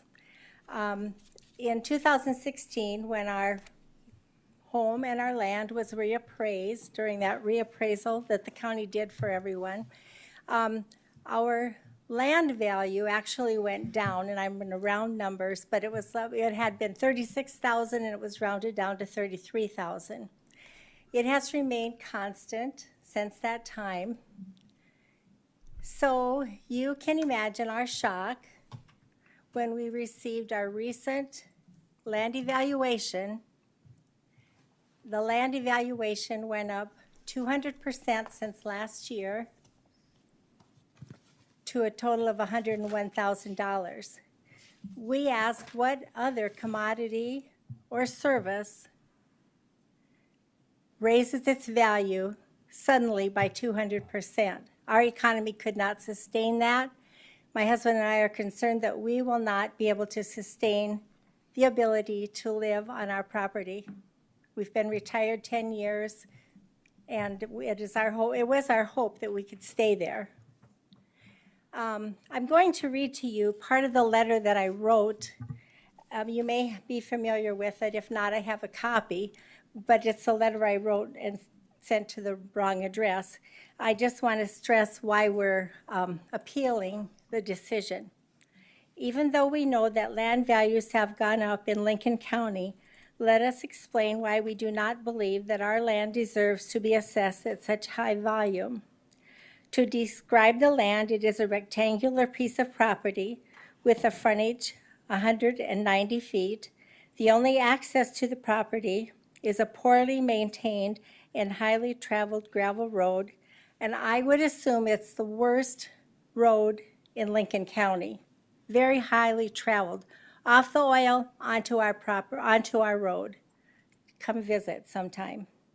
There have been no significant improvements to that road in 45 years, nor have there been any utility improvements. We have been connected to Lincoln County rural water for many years, but we have no option for sewer except a septic system. The length of our property is 105 feet. Our home and our shop are at roughly 400 feet from the road. The remainder of the property, or the back half of the property, has limited use.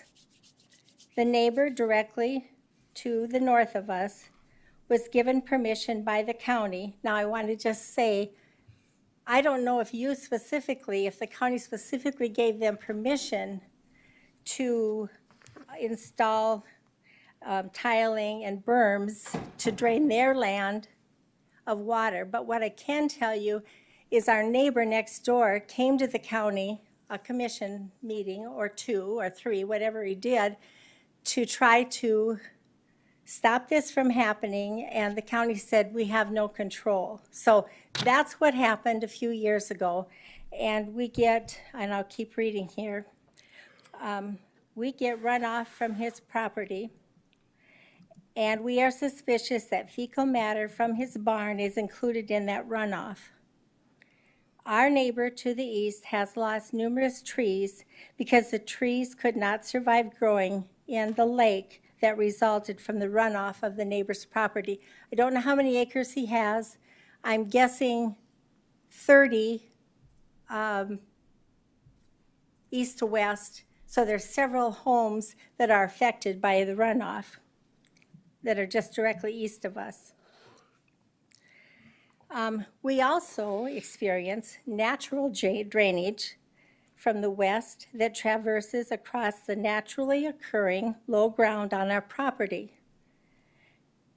That amount of ground is about 150 foot wide and takes up the entire width of our property. So it's right just about as the property would be cut in half. That's where our natural drainage is across the entire width of our property. And we have not been able to get in that part of our acreage for many, many years because of the rain and the runoff. Just this last late summer and fall, we were finally able to get in and take out 32 loads of volunteer trees that had grown in that swampland. Now, at this moment, at least, we think we can start beginning to mow.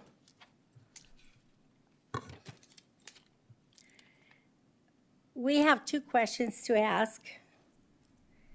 And I don't know what's proper. I don't know how you'd answer this, but. You just go ahead and ask. All right. Ask what you want. On that criteria, we would like to know what criteria you used to increase our value by 200%, number 1. Number 2, did all the land value in our vicinity increase by the same percentage, and if not, why? And I guess another question we have, and it's just, we simply don't know, most of the people that are in our quarter came out in the 70s. We have 3 to 5 acres.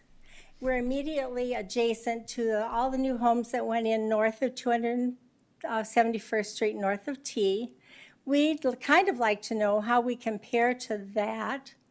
How do you we're not going to tear down our house and revamp our land and put a bunch of houses in. That's not what any of us want to do. We want to be able to afford to remain where we are for a long time. Another question that we have is the equalization that you determine, is that for public information? And if so, how does landowner, how would I know what everyone is valued in our area? Is that everything? Is that? I have one more Go thing. ahead. Should you decide to lower our land assessment, we'd appreciate it. And if you do, you might consider everyone else in our area, Okay. us old folks. Thank you, ma'am. Yes, I you're appreciate welcome. it. I have a question for you. Yes, I'm thirsty. I'm a Did little you ever nervous. think? Did you ever think in 47 years your property would be worth $350,000?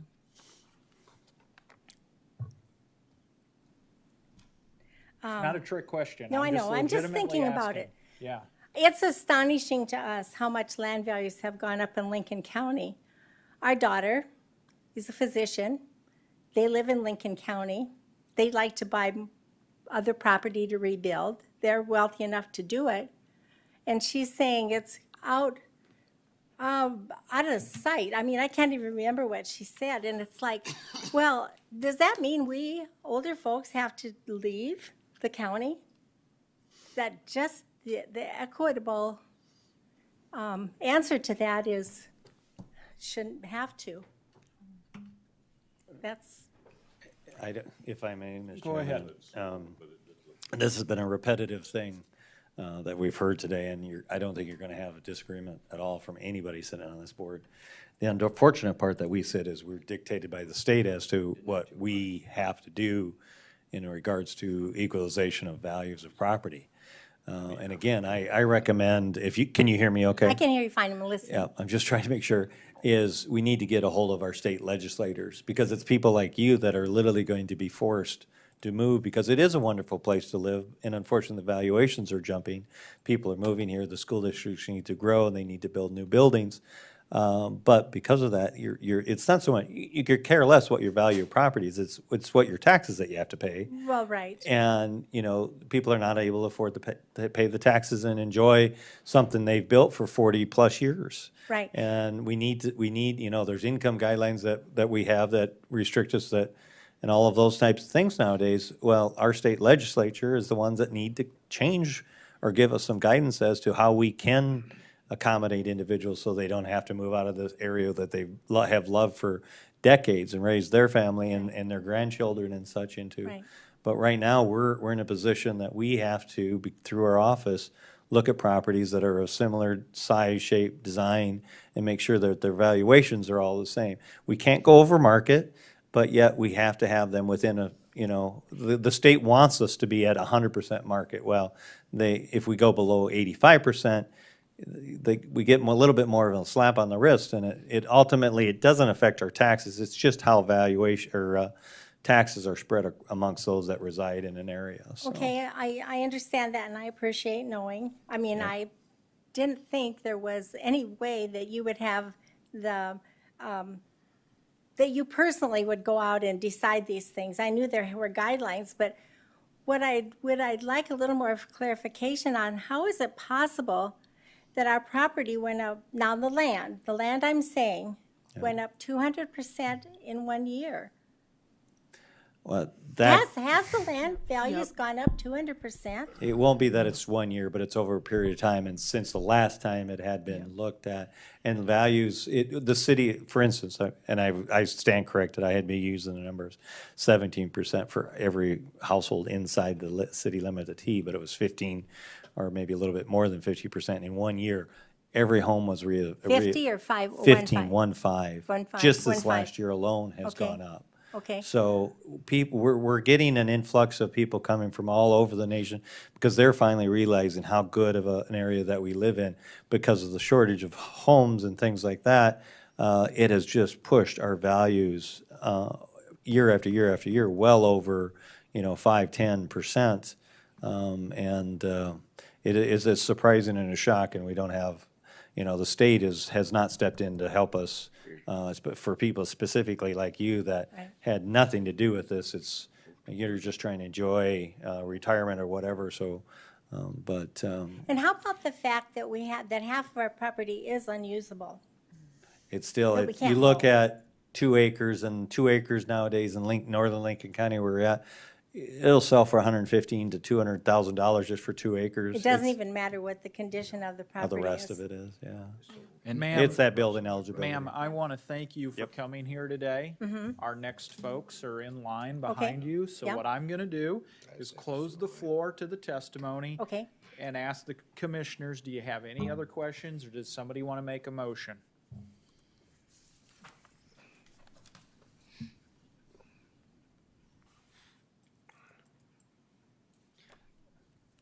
Can I motion that we have our I'm not stay? prepared to make a motion yet.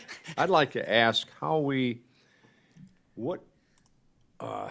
now we were told, our appellate told us that the land was worth $33,000 and now we have it at 101. Was that accurate at 33 and we jumped it that far? Yes. In 1 year? Yes. We had it at that. That doesn't mean. Here's the thing. You've seen all day long our lot sales, anywhere between 2018 to 2020, ranging at 150,000 for 2 acres, all the way up to 210,000 for an acre. Those are just a few that we're showing you. 1 or 2 sales every year, is that making a market? We are not usually using those 2 sales to raise everybody. But now we've got 3 years worth of 2, 3, 4, 5, 10 sales. Now we have a trend and we have a better base to use to come up with an assessment. May I ask a question? Absolutely. So has there been any sales of homes on our crappy, Right next to excuse the you. term, shitty gravel road? Right next to you is a sale, ma'am, that we use. How much was that land valued at then? We have it currently assessed at $80,850, and it's 1.75 acres. Is that The one Justin's? on the far right there, does that look like your neighbor's house? No. 80,000. How many acres you got? Well, maybe from a, I'm gonna from say, the. I'm pretty sure it is, must because be. that, you're the one in pink there, and the neighbor would be the one in blue that I was referring to. Okay, that has to be them. So 80,000 for their property? No, you. 88,840. No. Oh, excuse me. Sorry, 101. Yep. Oh, You they're have- 101 also, they went the Yeah. same then? Yes. The lot is The 101. The How outbuilding. about when, don't you go to when it was sold? my apologies. No? What's that?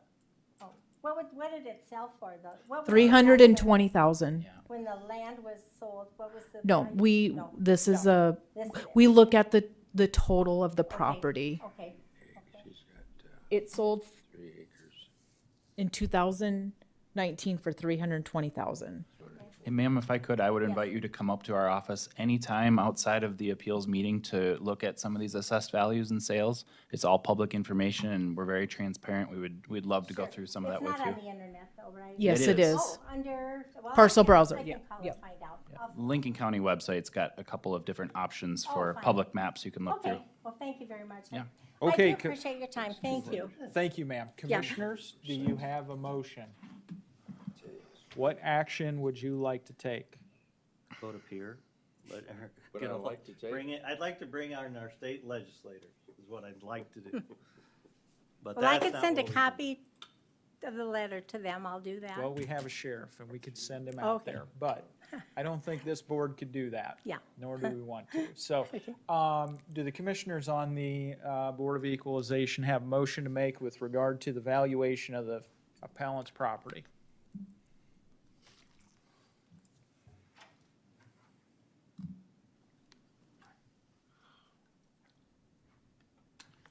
I'm gonna move to place the lot at $95,000 even, and the house at $235,000. You've heard the motion. Is there a second?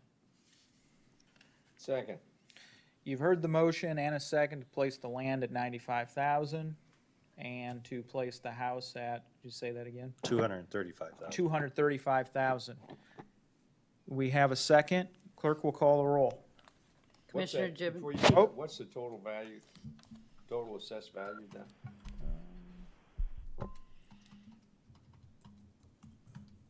$330,000. 330,000, okay. Clerk will continue the roll. Commissioner Gibbons, Yes. Commissioner Poppins? Yes. Commissioner Schmidt? Yes. Commissioner Aaron's? Yes. Please send a letter to every legislator you can. Okay. Thank I you. appreciate your time. Ma'am, thank you for Yeah. coming in. We You're welcome. appreciate your Better time. yet, call them. Call. Oh, okay. All right. I'll have my husband do that. All right, thank you. Thank you. Looking around for my purse, I see it. Take care. Thanks a lot. Next matter on the docket is Chris and Carrie Hansen at 2 p.m. And they are on the Mr. phone. and Mrs. Hansen? They're on the phone. They're on the phone. Yeah, this is, yep, Chris All right. is. All right, Mr. Hansen, we're going to let the Equalization Office speak first, then we'll get to you. The next appeal is parcel 100.50.62.G017. It's located at 46775 Valerie Place in T. It's a single-family residence on 2.03 acres, built in 2003. 1,462 square feet, 5 bedrooms, 3 bathrooms. We have a current assessed value of $355,901. The land value is assessed at $96,899. Accessory building of $26,028, and the house is valued at $232,974. Staff is recommending no change to the property value. It falls within both the cost and the market approaches to value. Our sales are between the assessment years, or the date range between 2018 and 2020, with the selling prices between $320,000 and $434,900. Felt our most comparable was comparable number 1, sold for $434,900 in November of 2019. Our price per square foot on the subject property is $159. Our cost comparison on our comparables ranges between $138 and $162. The market is indicating a price per square foot range of $188 and $201. The map shows where the subject property is located in red, and our comparables in blue, which are all within the same neighborhood. The appellant has sent an email to my personal email that he would like me to present to you. He's also on the phone. I did get those printed out too.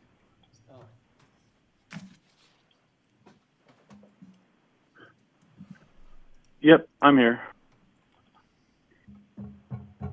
We're reading an email. One more down. It says from Chris Tyler. That should be the one. Down. Which one? Down.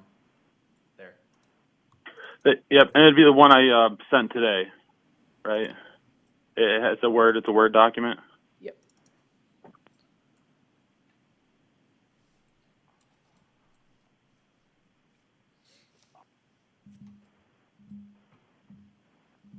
And I was really just planning on kind of going through it, the pages, pictures from kind of top to bottom, and get to the assessment amount during the last page. If that's okay. Go ahead. Okay. Start again. My name is Chris. I'd really like to just go through these kind of page by page and get to the assessment part at the end, and kind of detail why I see the what the actual price or the tax price for the property and the house should be. Starting on the first page, page 1, you can see my lot, my property lot, 46775 Valerie, has kind of the red dot on it. In this area, you can also see the property to the north, as far as this is kind of a water, drainage area way. So everything to the east, kind of getting into the property, my property lot, 2 acres. It is on a bend, kind of on a corner. So as you can imagine, the first part, there is a ditch, on this entire side of the road that's really not usable.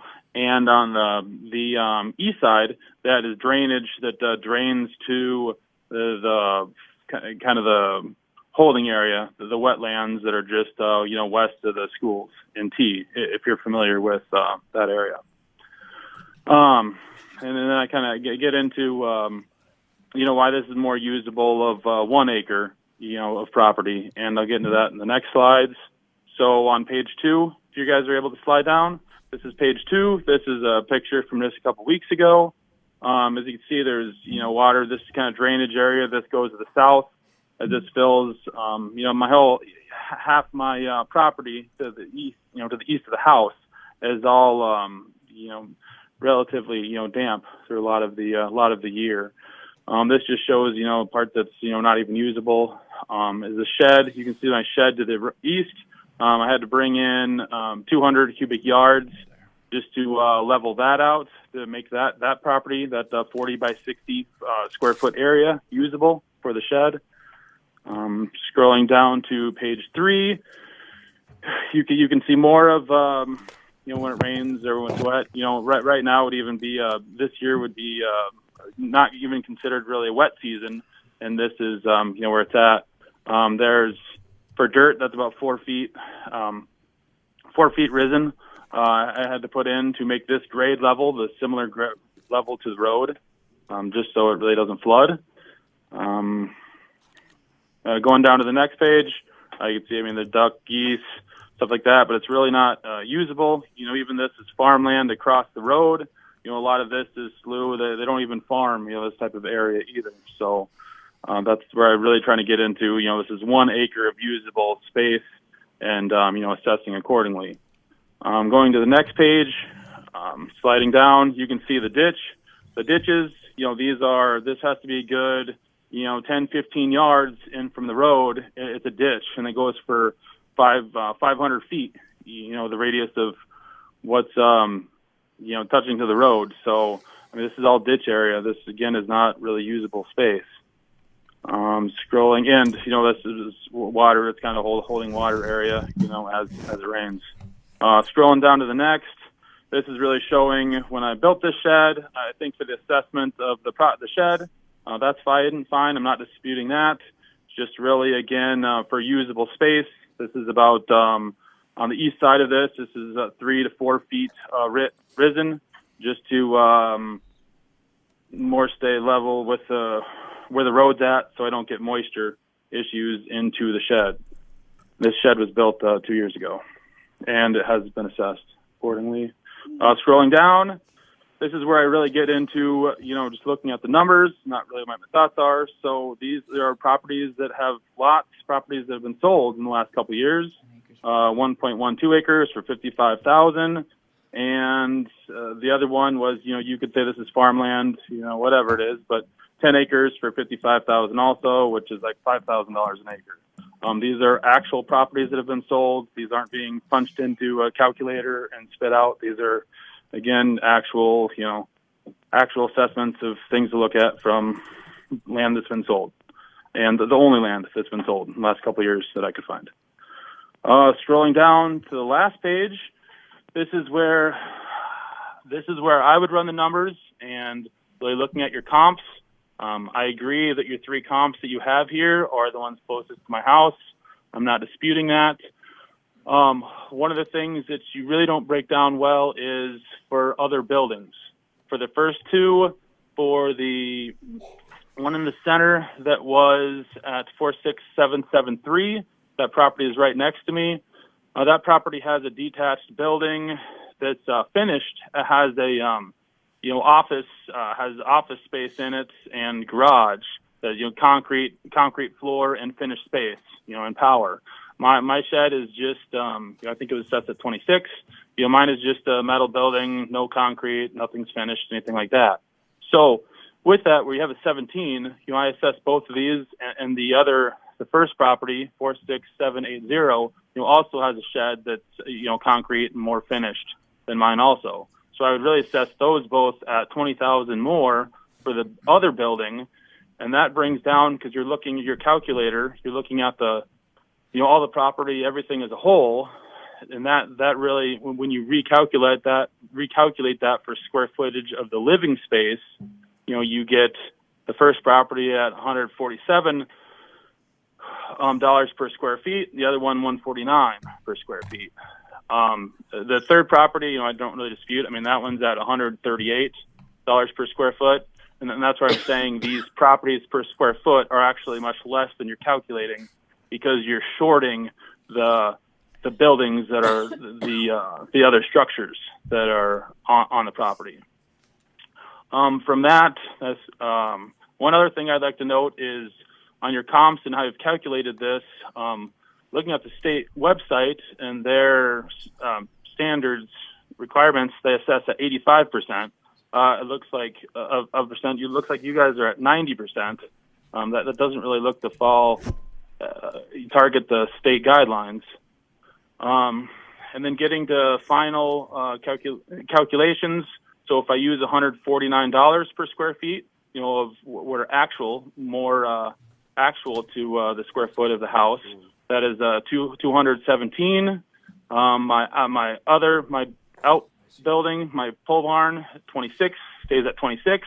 And the lot, again, for the usable space, I say 1 acre, and 1 acres are selling for $55,000 or less. Is that's just what they're selling at. That's a total of $299, $738, and that's pretty much what I have. I don't know if do you guys have any questions? Okay, Mr. Hanson, I understand that. Does anybody have questions for Mr. Hanson? Okay, at this time, I'm going to close the testimony, and we'll proceed to any other questions and or a motion on the part of the board. Mr. Hanson, if I understand correctly, could you bring back up Mr. Hanson's figures and calculations there? Because they're different than what are on the slide. I think the difference between his calculations and ours is using the lower level square footage along with the main floor square footage or the above grade living area. Is that correct? Well, part of it was you were calculating 159 and 162. You were using the upper level square footage, correct? Correct. And so what I did to back calculate that is I had your outbuilding 20,000 different. So $20,000 of that would go towards the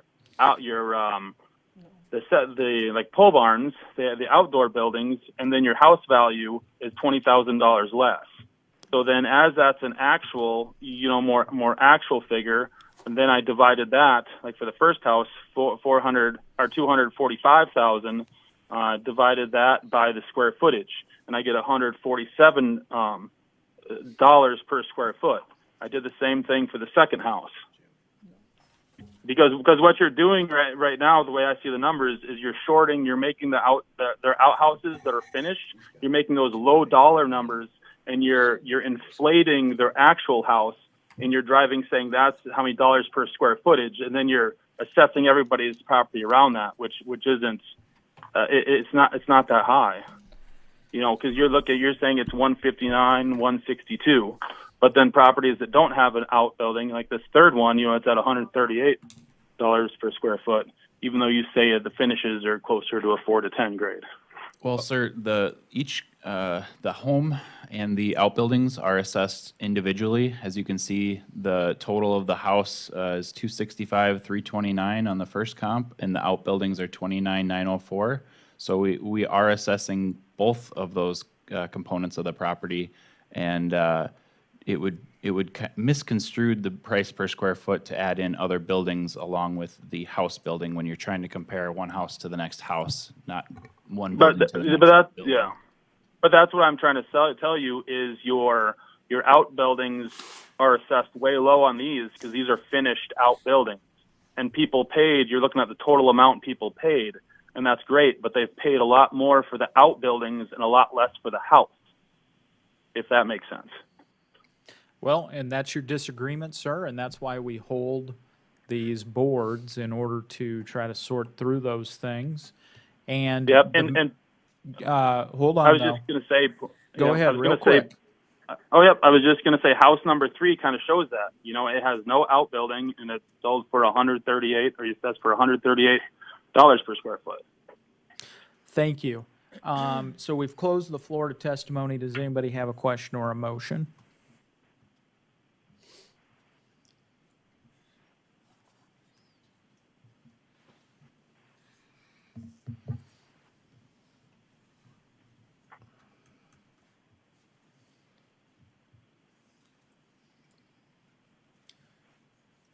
There's about a $56,000 difference in valuation here between the owner and the county.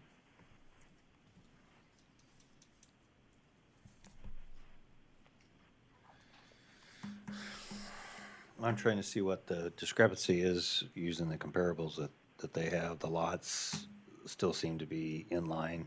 We've seen that valuation all day long. I don't think there's an agreement other than maybe the outbuilding's actually possibly too low on some neighbors or not. A building permit in 2019 was taken out. So we get back to the square footage in the house and, 159, which is a square foot, is equalized to the one right next to it. So I'll listen to somebody else make a motion, but I'm not seeing anything that's been done improperly or that's wrong with the department's valuation on the property. Well, and here's what I'm seeing. He basically is within a couple $100, about $700 on his outbuildings between him and the county. So virtually no distinction there. He values his house at $217. County values it at $232. So there's about $15,000 difference there. But it looks like the gist of his argument is he believes that his land is worth less, primarily as a result of the flooding that he receives or excess water. And I think he disagrees with the valuation of the county on the basis of he feels that he's lost utility and usability because of that water situation. And I don't know if you noticed on the map, but a lot of the pictures that you were showing us, sir, of the water is on your neighbor's property. Your property line doesn't go to the tree line there. I don't know if you're aware of that, but most of what's east of your building there that's wet is on your neighbor's property. The neighbors own that tree line, and they own some of the land to the west of the tree line. I think they basically share that pond, don't they? We somewhat share that because if you look back to the where the water sits, like my marker line sits in the water, like back, Right. where the trees, far back 100 yards back where the trees are. So, but yeah, I don't disagree. Some of that water is on their side and some of it's on mine. It's a shared problem nonetheless, and certainly it's suboptimal. Yep.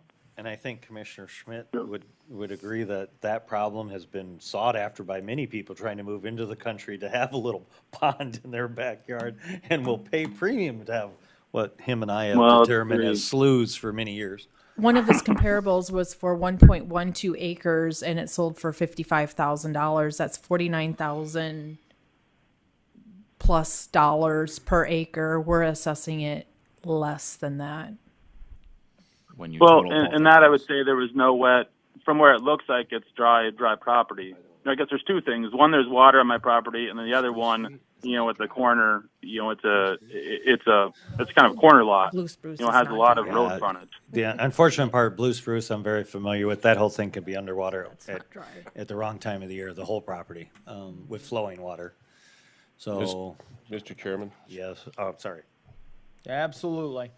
I'm entertaining any comments or motions. I'll entertain a motion to put the land at 91,899. Say that again. I'm sorry, say it again. 91,899. The house at 222,974, and the other buildings leave the same at 26,028 for a total of 339,901. That'll be my motion. Do I have a second? Second.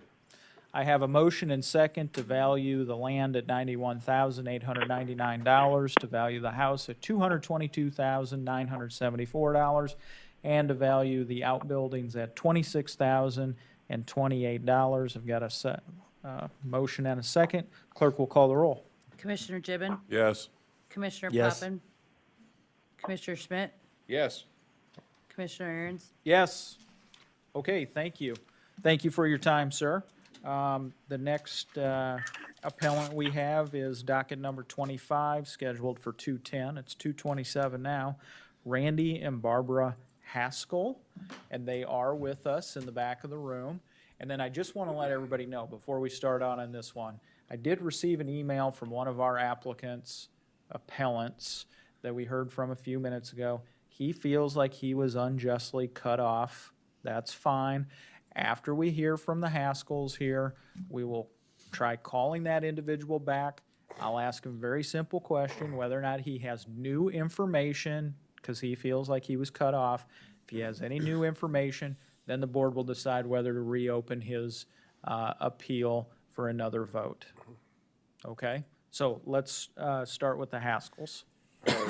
It's parcel 100.50.65.D 500, located at 46918 272nd Street in T, South Dakota. Single-family residence on 6.09 acres, built in 1993, 1,056 square feet, 4-bedroom, 2-bathroom. It does have some lower-level finish of 892 square feet. The current assessed value is $278,017. Land value $110,297. Other accessory buildings at $11,196, and a house value of $156,524. The staff is recommending no change. The property falls within both cost and market approaches to value. That's right. The other 217. There are 3 comparables that we used just for presentation, with a date range for the sales ranging from 2018 to 2020. Valuation for the market value is between $292,500 and $405,000. Felt our most comparable property was comparable number 1, sold in 2018 for $338,000. It's similar in age, size, and quality of construction. Currently, our subject property is assessed at $148 a square foot. The cost approach to value is indicating a range between $149 and $169.5 a square foot. The market is indicating a price range between $197 and $271 per square foot.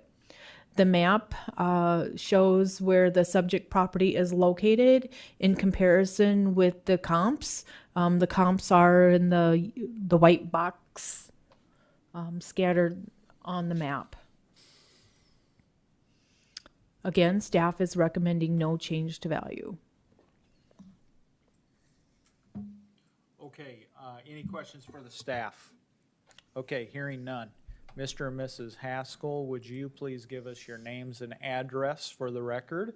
Sure. And then start in with your pitch to us. All right, I'm Randy Haskell. It's my wife Barb Haskell. You can take your mask off too. Okay. Absolutely. I'm Randy Haskell. This is my wife Barb Haskell. We're at 46918 272nd Street. This is just a couple pictures of our property. This is the. Why don't you set them down on the lectern? And you see that thing in the ceiling there? That is the camera that will put them on the big screen for us. There you go. Okay. This one's a little bit farther away, so you can see we've got 6 acres. It's 200 feet wide by 1,300 feet back, so a lot of grassland here in front of our house. This is it. We are not objecting at all to the assessment on our house or our shed. We think those are fair. The only thing we're objecting to is the land value. It was in 2020 it was $60,797, and now the new assessment is $110,297. So that's an 81% increase in 1 year. We've lived there for 27, 28 years, so we've seen the land values go up, the housing values go up, especially the housing values recently shot up. So we know that things are continuing to climb and pretty extremely, but we feel at 81% in 1 year. I just can't believe it took that big of a jump. So I don't know whether it should have been, it was assessed too low originally, or why there's such a big jump in it. I know the value's gone up. Those other properties that were listed on there, I think were all 3 or 4 or 5 miles from us probably. So, and I don't know how far you have to go to get a comparable one either. Let me switch it back. One of them was on Cliff Avenue at 106, so just south of Sioux Falls, quite a ways away. And Are you guys in city? You're in city limits, but technically you're in the township, right? We're not in city limits. They have We're surrounded by city limits. Right. Yeah, you're within the city boundaries, but you don't live technically in the city. Right. Correct. Right, we Yep. haven't annexed. So we did use some rural comps that are around you there as well. You can see number 3 is about 1.5 miles, 2 miles straight west of you on 272nd Street. That's the closest one, 2.5 or something Yep. like that. And then comp 1's up in the corner there on 270th Street, and then And so that's like comp 2 is 7 or 8 miles, and then 4 or It's 5 very miles. hard to find them right next to Right, it. and Look I exactly the understand same. that. I Especially in understand. the city of T. I mean, there's probably very few people who have a lot your size there. Right, I understand it's difficult. Do you want to continue, Mr. Haskell? Do you want to continue, or do you have questions for the staff? They have questions for you? No, I don't think so, just, I'm sorry, I have one question. Which one did you say was the most comparable? I'm sorry, which one was it? Comp The one. one. On the map, which This one? one's was it? here, 270th. comp 1 would be That's out. up there in the Northwest. left corner of the county. No, I think that's, Well, the fact that we were told by a developer that our acreage is not wide enough that we could consider putting a street through and have normal sized lots on both sides, which kind of leads us to the belief that it would have to be one street, kind of where our driveway is, and the houses to the east of that is the only option that it would be. So, you know, our concern is it as valuable as some of the other land that they can put a street through and put housing on both sides? Just for clarification on that, though, the land I don't think was valued at city-type property. It's comparable to rural property. And to go back to your answer, it's a shock. But yeah, we've been around this area long. I've been there for 54 years. You know, when I grew up in that town, you know, you couldn't get in trouble because your parents knew everybody, and now I don't know anybody, and the whole town itself, thankfully I got corrected. I thought it was 17%. It wasn't that bad. It was only 15%. The whole town got assessed up just this last year alone. People are moving here from all over. They're realizing what we've known for a long time. And the demand is outpacing the supply. So our numbers, our data is telling us that these are the sales out there. We've had numerous people in here, and we've asked them to do the same thing, is talk to the legislators, call them, write them, whatever that can, to give us some discretion, because when we look at this and our data gets compared to what the actual sales are, and the state goes, well, you're not within the normal range of what we need to be at, and then it comes back to our staff that has to try to make that correction. I mean, yes, we can place things anywhere we want, but when our sales come back and goes to the state and we're not within our tolerances, they're gonna come down and make a phone call or visit and go, hey, we need to get this fixed. And that's unfortunately what we had to start doing a few years ago, and kind of getting caught up. You know, we're blessed that we live where we are because our values have gone up. But unfortunately, communities have grown, and school districts are needing to build buildings, and that takes money.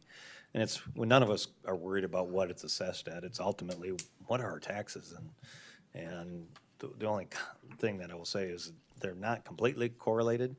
You know, like for the community of T, if they all go up 70%, the actual tax, you know, from one to another stays the same because we don't generate any additional revenue. The school district may generate a little extra revenue. It's when they need to build the next building, and the bond that needs to get passed for that is when our taxes really start to change. So talk to the legislators. We want people to be able to stay in their homes after they've retired and not get pushed out. And I'm not saying, I don't know if you're retired, working, whatever, but we've heard it time and time again. That's what people are afraid of, is they won't get to stay where they've raised their children, and hopefully get to see their grandchildren grow up, because, you know, a property they bought for $5,000 back in the 70s now is worth $150,000 just for the land alone, you know. So I don't know. It seems like it's assessed properly. Could there be an adjustment? Yeah, but it won't be a substantial adjustment, I'm afraid.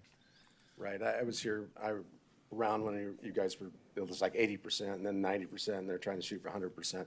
About 80% in 1 year, was this common to the land in northern Lincoln County, about 80% in 1 year? We've seen 100%, and I hate to say it, but it's not that it truly changed. It's just that it had been underassessed in the previous, and now when we look at them, So this is making up for past years then? making up, and it may not seem like a condolence, but, you know, individuals maybe have had a fortunate break over the last few years, And now we're trying to equalize and make sure it's fair between everybody. Yeah, ours has gone up like everyone else's over the years, and we've never objected before. Nope. This is the first time we've had a 80% increase on land in all the time we've had it. Yeah, land is just ridiculously moving right now, as homes are too. But I'm not making a motion. I apologize to the board. We've been here a long day, and apologize to you guys, but it's truly is we need to have some guidance from our state to give us some leniency to make some different decisions. So, Mr. Chairman? Did Mr. or Mrs. Haskell, did you have anything else you wanted to say? I guess my question is, how far back does this go as far as increasing? Because I think a couple years ago, 2 or 3 years ago, it went up considerably. I want to say in the last, I can't remember what it is, 9 years, it's gone up like 70,000. The land value has. Do you see the assessment history on the box right there on the screen? That is your assessment history. 18. Since 18. Okay, so since 2018, it's gone up almost $70,000. Correct. The land value has. no, the whole property. Total Or the value. whole property. The whole Okay. value. You saw a significant increase in value from your 15 to your 2016 assessment year. That's when we went in and did the reappraisal in your area. We were probably conservative when we put a value on in 2016. Number one, our goal was to equalize everybody, use the same methodology. But since 16 to current, the sales have just continued to increase, and that's why you're seeing these increases in your assessments, just because of what properties are selling for, And we've especially put- within the last 2 years. Because I think at that time, our whole assessment went up like 30-some% too. Correct. And then to get an 80% on the land now, you know, it just seems like a lot. Yeah. Thank you. I'm going to keep moving things along because we do have a docket schedule. Thank you for your time. Yeah, thank you. So I will close the floor to testimony, and do any of the commissioners have a motion to make? Mr. Chairman? Yes. I have been on Randy's land, and while they do have that, they can make a valid point on its buildability and not running a street down one side and building houses on both sides. I propose that we assess the land at $14,000 an acre, bringing that to a total of $96,000 even, and the house stays the same, and the outbuilding stays the same. So what's that add up to, Madam Auditor?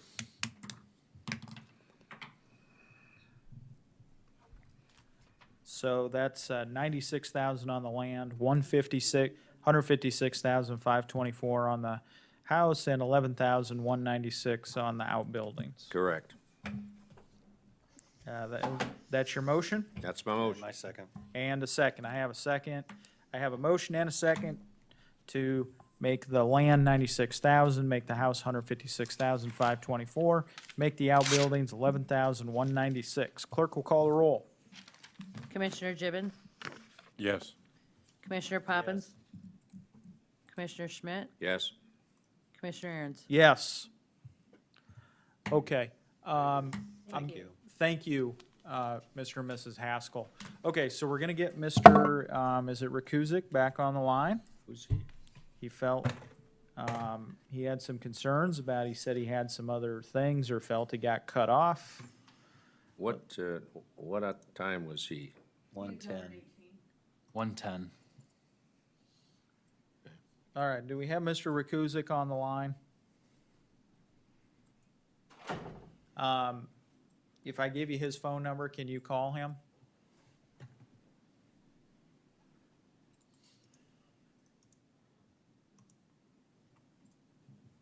Is Jake calling? Jake's calling. Okay, thank you.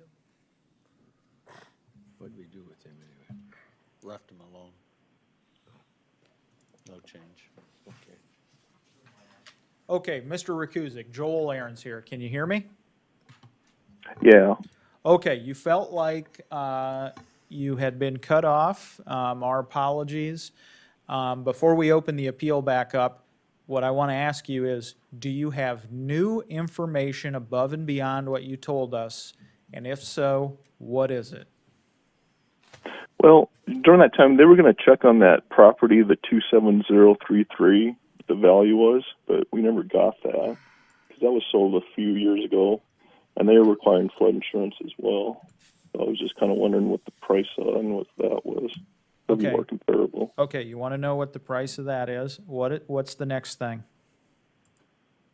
That was it. I think we were waiting on that, and then it seemed like it got put off because I think they were going to look into what the value was on that property. Okay, what's the address? 27033 Revillo Place. Because that one's requiring flood insurance as well. And we also didn't make an adjustment for that property. The total value is $219,253.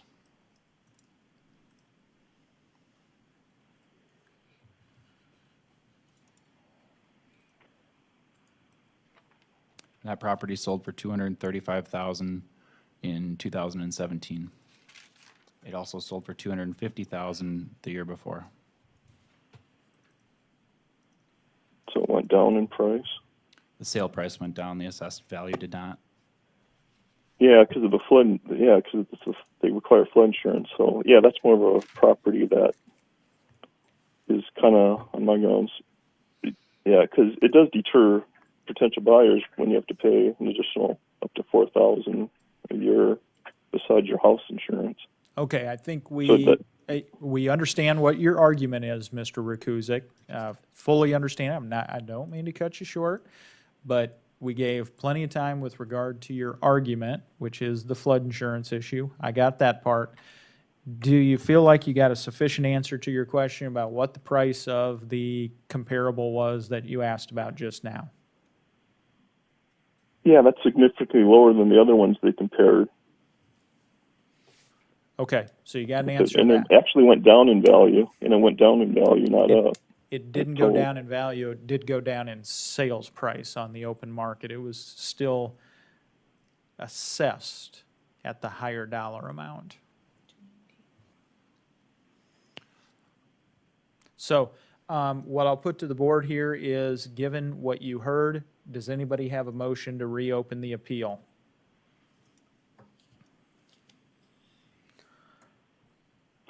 One other thing, I like to ask everyone on the board. So if you have a house, so say if you buy a house exactly hold on, the Mr. same- Rakuzik. Hold on. I'm waiting for a motion to reopen your appeal.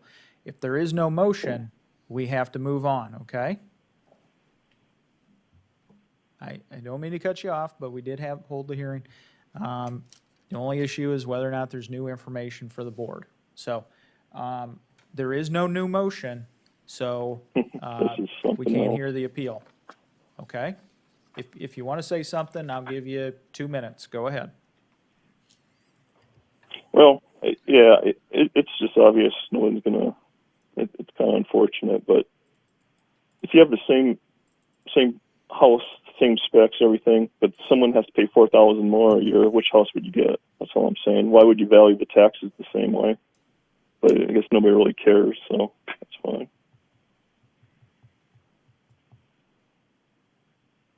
Is that everything? That's all I gotta say. Okay. Yep. Thank you, sir. Have a good day. Okay, we will move on to the owner-occupieds. It's 220 on the agenda. It's Todd and Janelle Boots.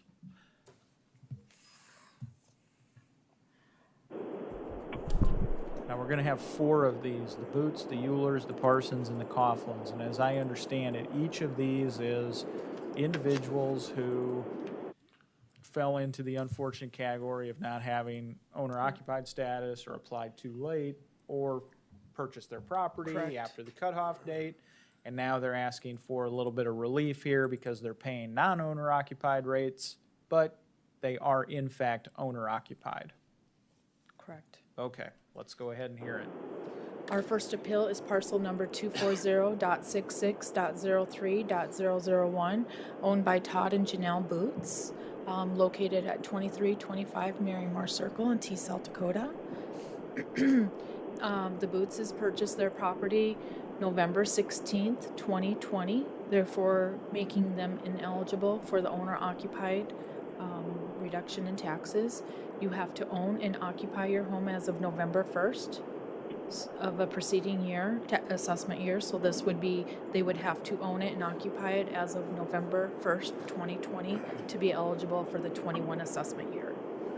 They purchased it November 11th, 2020.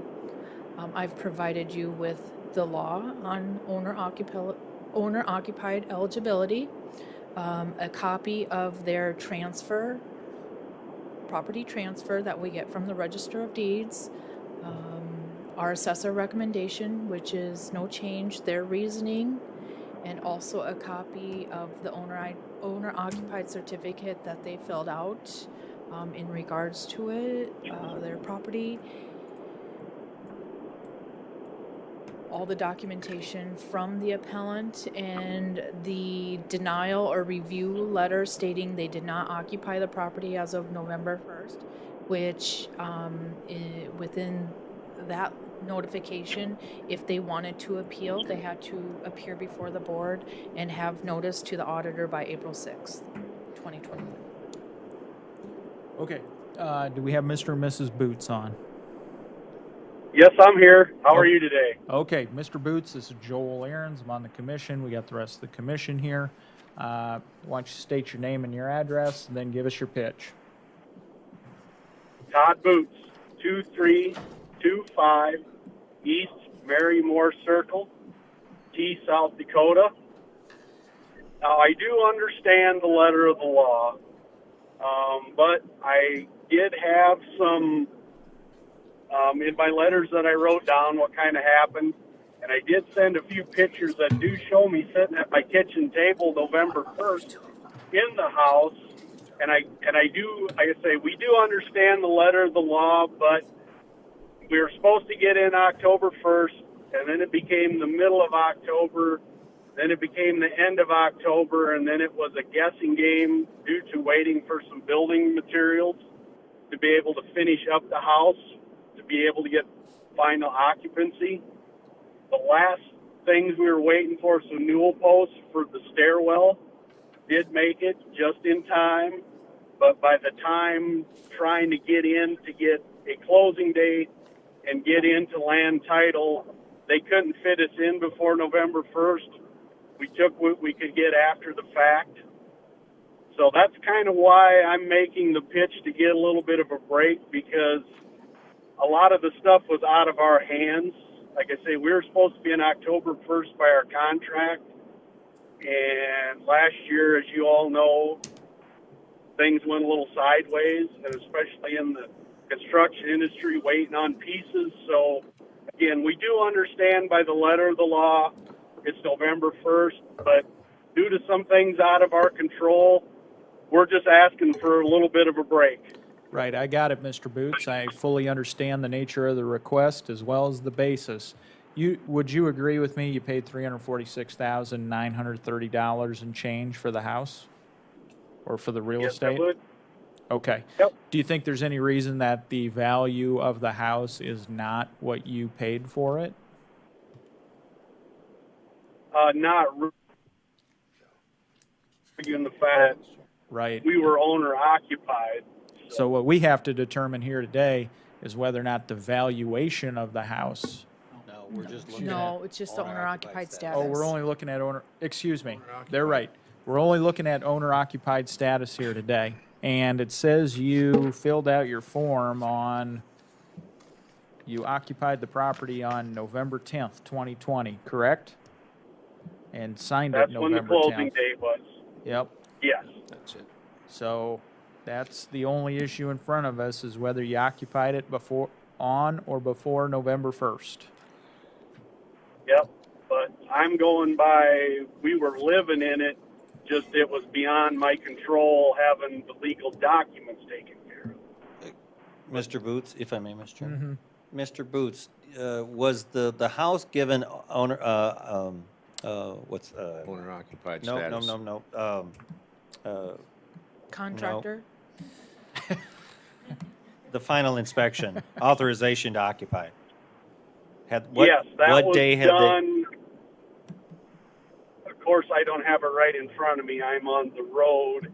It's either October 26th or 27th is when the final inspection was done that it could be owner occupied. by the inspector authorization to occupy.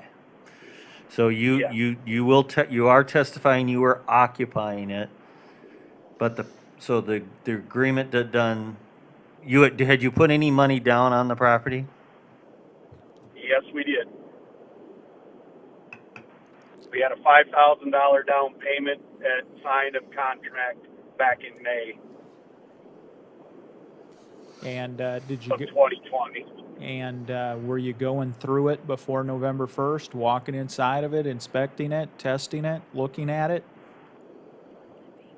Yes, we were living in it on November 1st. There should be 4 pictures I sent down. I got some screenshot dates on it. Hold on, Mr. Boots. Some of what you've sent in is not always in front of our computer screens. It takes a minute here. You give it a second. This is their floor mat. This is. That's a screenshot that says November 1st at the top. Yep, there is a picture that shows. That's me sitting at the kitchen table. Not the best picture of me, but We're it's looking me. at it. We're looking at it. Completion. That was, Yeah.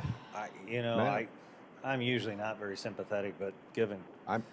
Before you go, Commissioner Poppins, I want to know who was your lender, and would your lender allow you to be living in a house prior to the sale of the house, so that you have signed all the documents?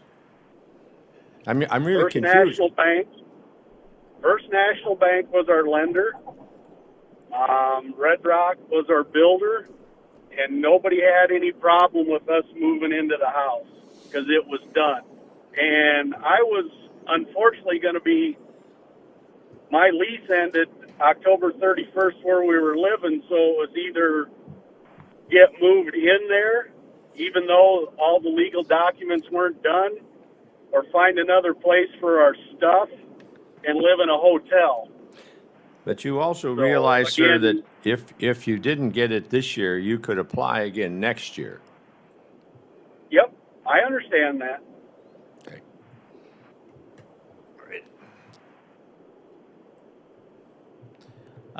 Okay, I'll close the floor to testimony. Do we have a motion?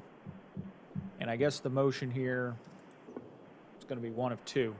Either find that he was occupying the property on or before November 1st, or find that he wasn't. I don't think there's any doubt that he was occupying it. The question is, does his occupancy qualify as ownership? The paperwork didn't get done until after that, but I don't know that there's any, by the intent of the law, he was occupying. That's a lot of the times is the issue. They close and then they don't get into it. This gentleman was living there. I'm going to move to grant him his owner-occupied status. Is there a second?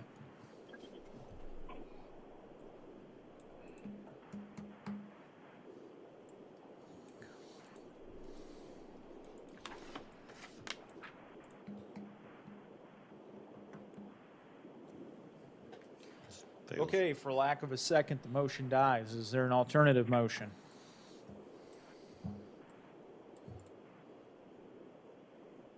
I'll move not to grant it.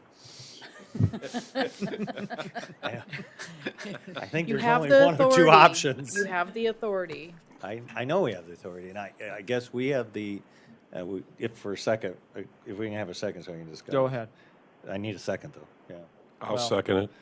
Again, it's an interpretation. I think he meets the qualification. He was in it. Did, in all practical purpose, he own the home November 1st or not? I don't know, what's the law say about occupancy? The standard is not whether he was living in it. The standard is whether the owner of the occupied dwelling submitted a certificate to the county director of equalization stating that the owner is the occupant of the dwelling and that the date of the dwelling is the owner's principal place of residence. And they have to do that on or before November 1st.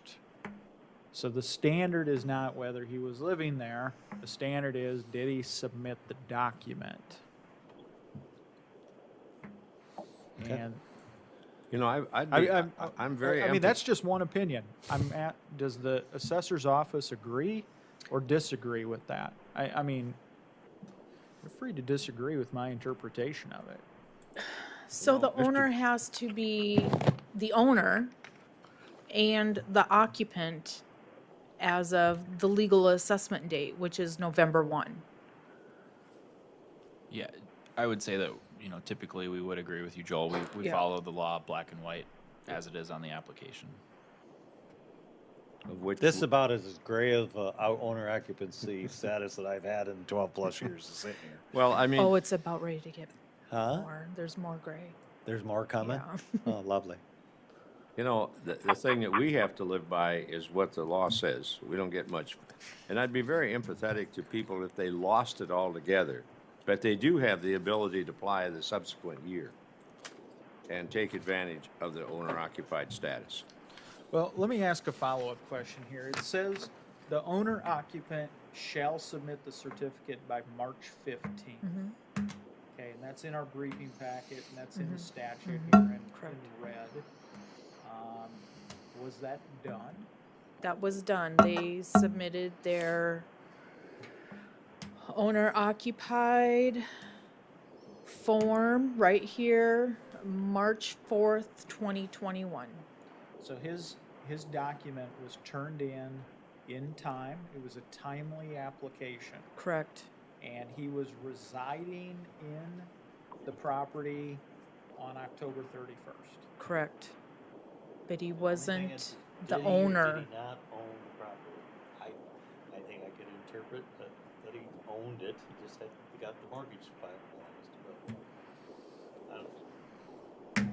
You say we got better ones coming. This will be interesting. Okay, well, we need a motion to. You have a motion to deny it. You have a motion and and a a We have second. a motion to deny it. Do we have a second? Yep. And we have a second. Clerk will call the roll. Commissioner Gibbon, Yes. Commissioner Poppins, No. Commissioner Schmidt, Yes. Commissioner Aaron's. You're not gonna like this, but no, because I disagree.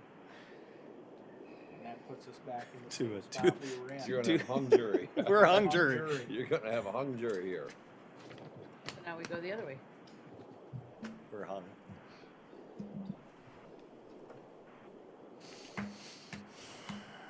What's the weather outside, Mr. Boots? We haven't been out for a while. We're getting a little itchy inside. Well, let me tell you what the weather is at exit 61 in Rapid City. It is sunny and 54 degrees. Well, thank you for that weather report.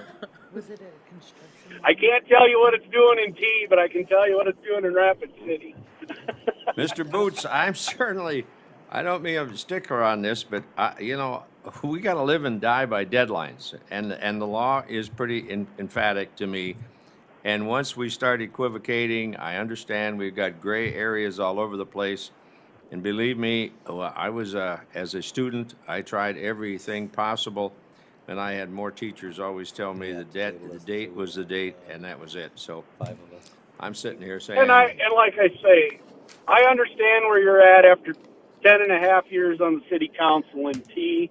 Again, I just, you know, I've had people come in front of me for 10 years with a whole lot flimsier things than this. So I thought, well, let me ask I'm you not one out more by nothing asking. May I ask you one more question? Yep. Did you have an opportunity? Could you just walk away from the home? Could I walk away from it? And not No, not without losing my down payment. the most you had at risk was $5,000, you believe? Well, at that point, but now does the contractor hold me to it because I've signed? You know, again, that's an answer I don't have. From my point, Because the money was sitting, we had money at land titles, so it's like, you know, I probably would have walked away from a lot more than $5,000. I'd have walked away with I probably would have ended up with my profit, or not profit, the proceeds from our other house. So I probably would have walked away with less than half of my money. So, Sir, this that's, is again, it's an answer I don't know. Sir, this is Commissioner Gibbon. When you first moved into it, was construction still going on? Nope.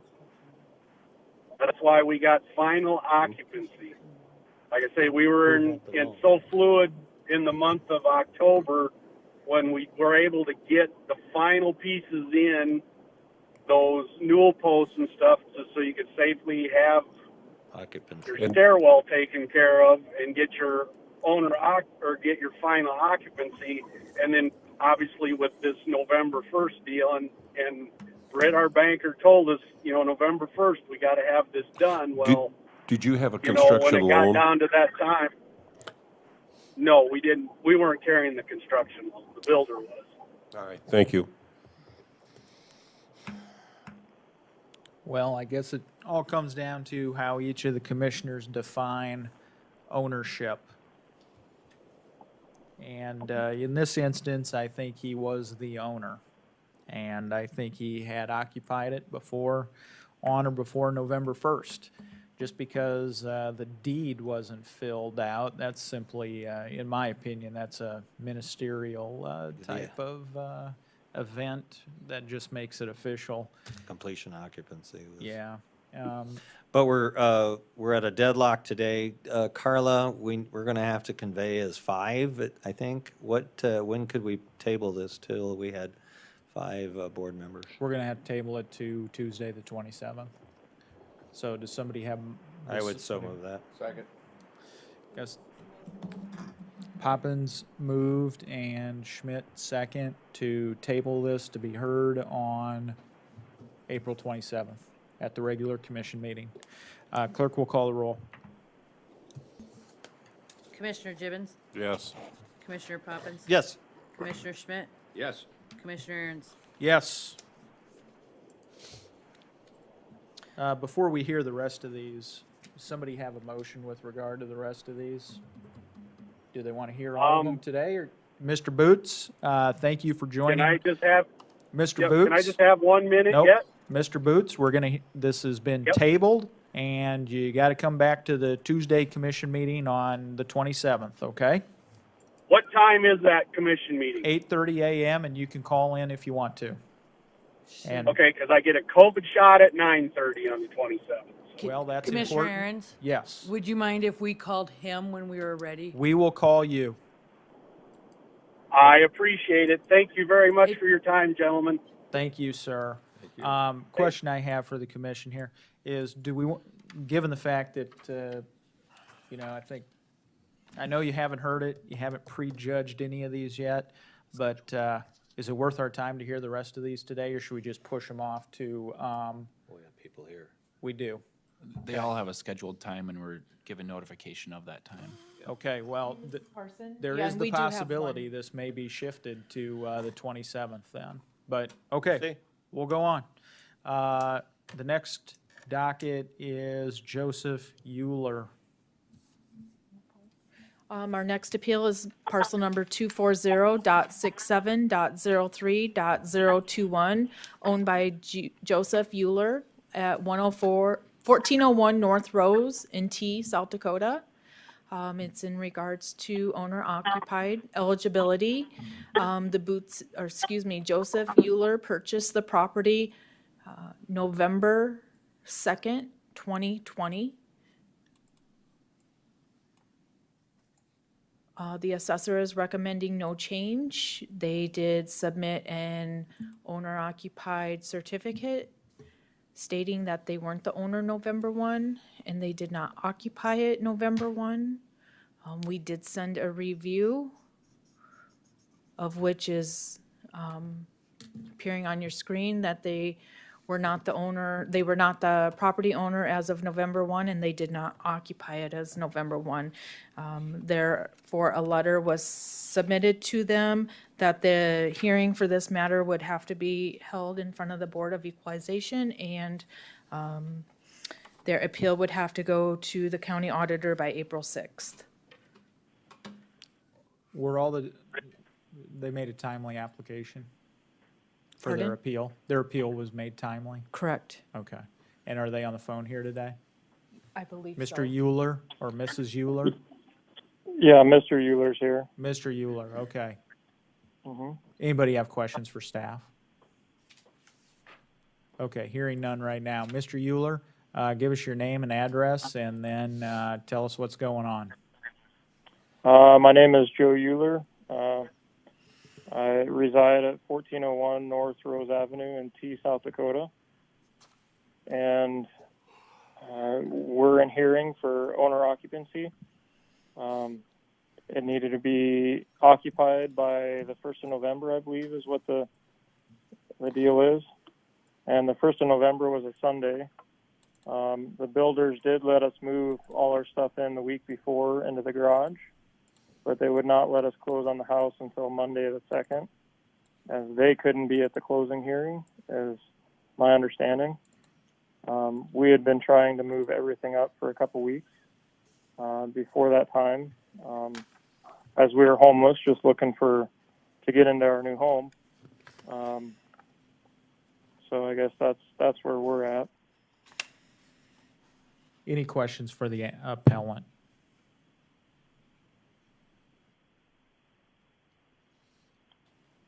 No. So, Mr. Parsons, I do have a question for you. Joel Aaron's here. Parsons? Oh, excuse me, Mr. Euler. Sorry, I was looking at the next docket entry. Mr. Euler, That's fine. what it looks like here is you stated in your documents you were allowed to move personal items into the home on October 31st and November 1st, Yeah. but you were only allowed to put them in the garage? Yes. And that's because the builders didn't want you moving into the rest of the house until you closed? Until they could make it to closing. They couldn't move it up any sooner. I don't know what kind of schedule they were working on, but it kind of seems like it was for tax reasons or something in that effect, but I don't know for sure. I do know November 1st was on a Sunday, so there was nowhere that we could close, and they couldn't close any earlier than the 2nd, even though we had been trying to talk them into it for a couple weeks. Did you put money down? Yeah, I put $100,000 down. But we're not in the home? No. Okay. Just in the garage. Possessions in the garage. Yeah. They were not living there. Not occupying. I'm We afraid had this one's going to not be as gray, given that you didn't occupy the home, sir. I do have a question for staff, if I may. Mm-hmm. Do we have it, was it completed on this date for the tax years? Is it listed as Yes. completed? Yes. All right, thank you. Does anybody have a motion or a question? If he's done, yeah, I have a motion to not grant the owner occupied status. Is there a second? I'll second that. Got a motion and a second to deny the owner occupied status. Clerk will call the roll. Commissioner Gibbon, Yes. Commissioner Poppins, Yes. Commissioner Schmidt, Yes. Commissioner Aaron's. Yes. Will you notify him so that he can apply next year already? Will that Yes. be, he'll have that Yes. tax break the following year. Okay. Okay, thank you, Mr. Euler. The next docket entry is Jeffrey and Lacey Parsons at 240, and it's 311 now. So what's going on here? Our next appeal is parcel number 281.59.17.003. It's owned by Jeffrey and Lacey Parsons at 5312 Southeast Wind Avenue in Sioux Falls. It's in regarding the owner-occupied classification. The Parsons purchased their home in July 24th, 2020. They did submit Application for owner-occupied status. It was received in office March 17th, 2021. It was supposed to have been postmarked March 15, 2021. Attached, you will see a copy of the envelope, which was postmarked by the Sioux Falls Post Office March 16th, 2021.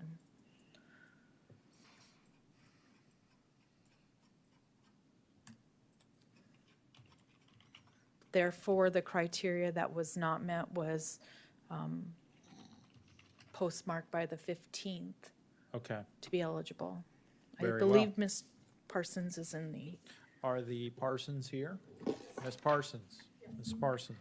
Go ahead, step up, speak into the microphone, and tell us what we need to know, or what you think we need to know. Hi, thank you guys for your time. I've Thank never you. done anything like this before, so You'll be fine. That's I fine. obviously the postmark says what it says, so I'm just hoping you guys will hear my story and be forgiving. But if not, like you've said to other people trying to appeal, there's next year. I had an appendectomy on March 4th, and my husband had knee surgery on February 22nd. Per doctor's recommendation, he was out for a month and I was out for 2 weeks. You know, that's kind of a matter of opinion as to whether you think we were capable of getting this here on time. I thought I had communicated with my husband that it was put in the mail on March 12th, but I can't argue postmark dates. All I really have are like hospital bills to prove our procedures and doctor recommendations, so that is my argument. You said you put it in the mail on what date? I thought I communicated with my husband on Friday, March 12th, but. Okay, so the Friday, post- March. yeah. Did you put it in the I did mailbox? Okay. No, and your of course husband he's did. not here, so. I like this thing in the law. There's this thing called the mailbox rule. Okay, and South Dakota somewhat follows the mailbox rule for when you put things in the mail. I don't know if it follows it with regard to official governmental actions. That's an entirely different question. But if you were the one who put it in the mailbox, I was curious as to what date you put it in there on and where the mailbox was. We have where we live, it's one of those larger mailboxes with everybody's in it. I don't know what that's called, but, and there's one slot for outgoing mail, and so I gave it to my husband to put in there on Friday. In your apartment? No. Oh. We live in an owner-occupied, single-family home, Okay. 5312 Southeast Wind Avenue, Sioux Falls, South Dakota. And it was put in the community mailbox? Yes. Okay. The outgoing mail slot. Okay. All right, thank you. Anybody have any questions or comments or motion? Right, this is good. You got some great ones this year, Carla. I don't know if you guys. These need to are see the proof hard. and stuff, These are but hard. We also had a baby in the Oh, middle of October, so. Congratulations. Thank you. Yeah. Congratulations. Not that that's, you I know, might be. everybody's I might having be babies, glad he but. You know, as maybe, we do have the discretion, state. We are both essential workers. He's a mailman, which is even more embarrassing. And I'm a healthcare worker, so. Very. Not helping. You know, we'll see how it goes. I'm gonna move to grant your, I'll second it. Wait, what'd you say? I move to grant the owner-occupied status. Okay, we have a motion to grant the owner-occupied status. Do we have a second? I second. Okay, there's a second. And I'm doing it based on I believe that they had it in the mailbox on the 15th. Any discussion? I'm gonna blame the mail service. Is there any discussion such as how important it is to meet the deadlines, Commissioner Schmidt? I'm hearing none, so I'll I ask reserve the right, I reserve the right for extenuating understanding of special needs. Well, I think she had it in the mail before then, and I believe in the mailbox rule. And and being a new parent and having an appendectomy and having a husband that was in the hospital, what more do you want? Yep. Greatly help our medical. Clerk will call the roll. Commissioner Gibbon, Yes. Commissioner Poppins, Yes. Commissioner Schmidt, Yes. Commissioner Aaron's. Yes. And I Okay. can understand why he didn't want to testify. He's working. Congratulations This is my on your- first day off in like months. So. Congratulations on your newborn. Thank you guys. Boy or Okay. girl? Girl, Maggie. Thank you, Mrs. I have Thank you. Parsons. Thank you, guys. Okay, our next appellant is Patrick Coughlin. What do we need to know here? We can't have any fun. Our next appeal is parcel number 282.13.04.003. It's owned by Patrick T. Coughlin at 6209 South Burlow Trail in Sioux Falls. It's in regards to an owner-occupied classification. Patrick Coughlin purchased his property 11/6/2020. The application was filled out and submitted to our office December 9th, 2020. He stated on the form he was not the owner November 1, 2020, and he did not occupy the home November 1, 2020.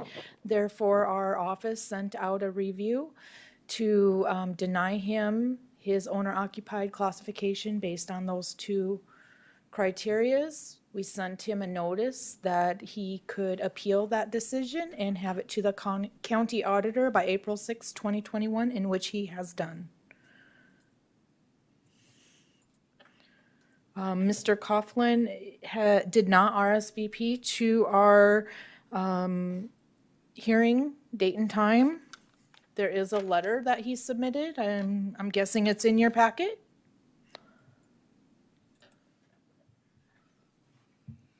Well, let's take a look here.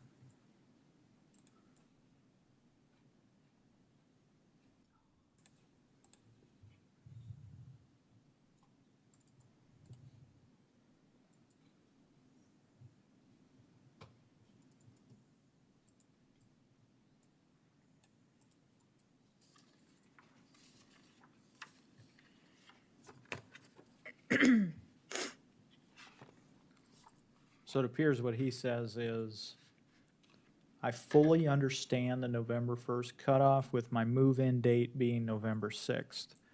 I graciously ask for reconsideration as I moved in the same week and just a couple days past the deadline. Greatly appreciate your time and consideration. I think what I'm hearing there is an admission that he moved in after the deadline. Is that correct? That is correct. Okay. Doesn't provide any extenuating circumstances or hasn't appeared here in person today. I don't know, is Mr. Coughlin in the audience? No, doesn't look like it. No.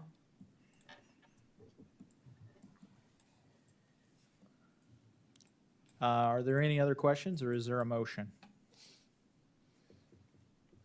I move we deny owner occupancy. There's a motion to deny owner occupancy. Is there a second?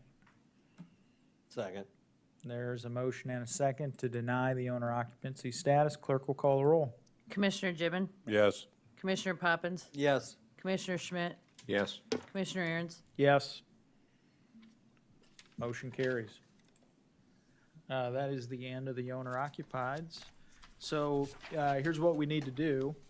Now is the time and place where we recess as the County Board of Equalization, and we need to reconvene as the Consolidated County Board of Equalization. Correct. So we don't need a motion because it was simply a recess. So we'll ask Mr. Sean to join us up here. And we have two appeals? One appeal. Disregard the time. That was for Monday's meeting. And this is this for the Heartland Fields Investments? No, this is a tabled appeal. We did not There we go. have an inspection done during the reappraisal. I myself did inspect the property on 4/21/2021 with the appellant's request. There were some adjustments made. One of the adjustments was in regards to his lot size.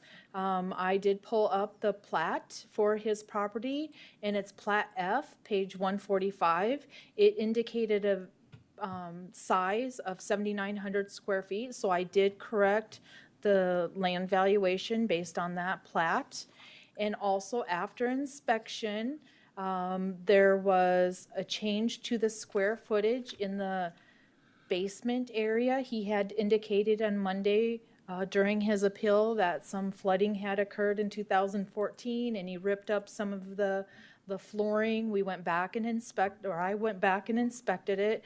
There was no flooring, and it was a standard type finish, meaning the walls were there, the ceilings were there, but no flooring was on the property, and it was a rec type room. It was just one large room with walls and ceiling and no floor type of covering. So I did adjust the basement square footage along with the finishing, and that lowered the assessment from $152,751 to $143,977. The afternoon of 4/21, I did contact the Thorburns and letting them know what my recommendation would be to the board, and they agreed with the assessor's recommendation. Okay. Do we have or do we need the Thorsons? Are they appear? They said they weren't going to appear. He did ask if he needed to appear, and I did speak on behalf of the board, and I said, you know, as long as you agree with the assessor's recommendation, I didn't feel there was a need for him to appear. Okay, very well. So it looks like we have a settlement and compromise. I would move to go with the new recommendation of $17,775 on the land and $143,977 on the house for a total of $161,752. Is there a second? Second. I'll second that. Got a motion and a second second. So clerk will call a roll. Commissioner Gibbon, Yes. Commissioner Poppins. Yes. Commissioner Schmidt, Yes. Commissioner Sean, Yes. Commissioner Aaron's. Yes. Motion passes. Thank you. Do we have any other business as a We do not. Consolidated County Board of Equalization? Nope. Okay, I'll entertain a motion to adjourn the Consolidated County Board of Not- Equalization. Not until May 4th. Not until May 4th. I stand corrected. We will recess That's when we as the Consolidated County Board of Equalization, and we will re-adjourn. We will come out of recess as the County Board of Equalization. And then we will move on to our agenda items for 3:10 and 3:30. First agenda item is for Heartland Fields Investments LLC.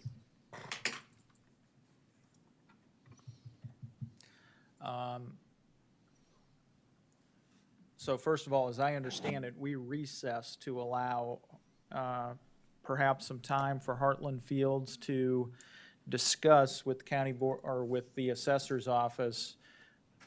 Did any discussions take place, or do we need to move on with the hearing? And the appellant is here. Are we moving on with the hearing or not today?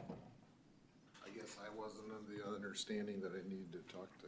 I didn't you. either. Likewise. I didn't know I that. thought the councils were You gonna tabled meet. it. Okay, That's all very we well. know. We'll continue on with the hearing then. I just thought maybe there were some settlement discussions that may have taken place. If not, we'll move on with the hearing. Okay. Did attorneys visit with each other? Oh, well, I did with Bill. You did? After, but he said he was gonna talk to you. Let me, so what happened after you guys tabled it? Is it okay if I go? Go ahead. Okay.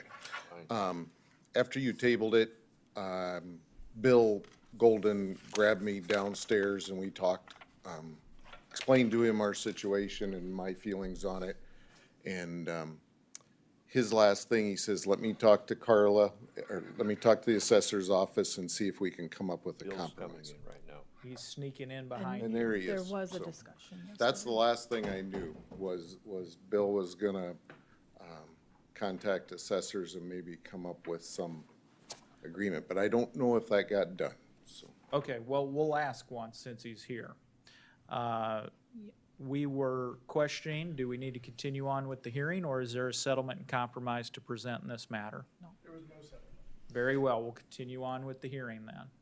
And as I've been instructed, Pursuant to SDCL 10-18A-1, we do need to treat all of these parcels individually, which means that this board will need to make a determination of each of the individual parcels' valuations.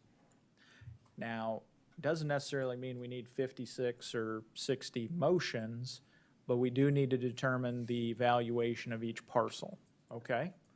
And so, do you want to present any more testimony to us? I really don't. And, you know, I've explained till I'm blue, so most of these things, there are, just so you guys know, there are basically 4 different things that get assessed there. There's a 3-bedroom, there's 2-bedroom, 2 baths, 1 bedroom, 1 bath, and then there is the fitness center. So you really just have 4 different things. Really, all we're asking is that if you want to do a comparable that was built the same time and has the same finishes like Ethan has brought up, similar to ours would be MacArthur Square. It was built about the same time, and we were just wanting to be treated on assessment value similar to theirs, less their commercial space. That's what we're after, treated like an apartment like we're doing on the 3 buildings. We don't have any, we have no, we're not appealing those other 3 oddball units in the other buildings because those are in the owner-occupieds. Did you withdraw those appeals? We did not, no. Okay, so here's one question I have. I'm going through the list here, the 56 parcels, and I'm looking at each of them, and it looks like all but 2 of them are assessed differently with regard to the NAD line item. The NAD on all of them, except for 2 of them, is 8,900. Is that correct? And then there's 2 of them that are assessed at 13,340. And I know you don't have this list in front of me here, but do you know why that would be? Yeah. And I'll throw that open to either Carlo or to Mr. Hauser. Believe I can answer that. Okay. So the NAD value is the common space. Okay. So within the master deed, it'll say a percentage for each unit for the common space. So based on their master deed, that's how we arrived at that NAD value, is from their percentage of the common.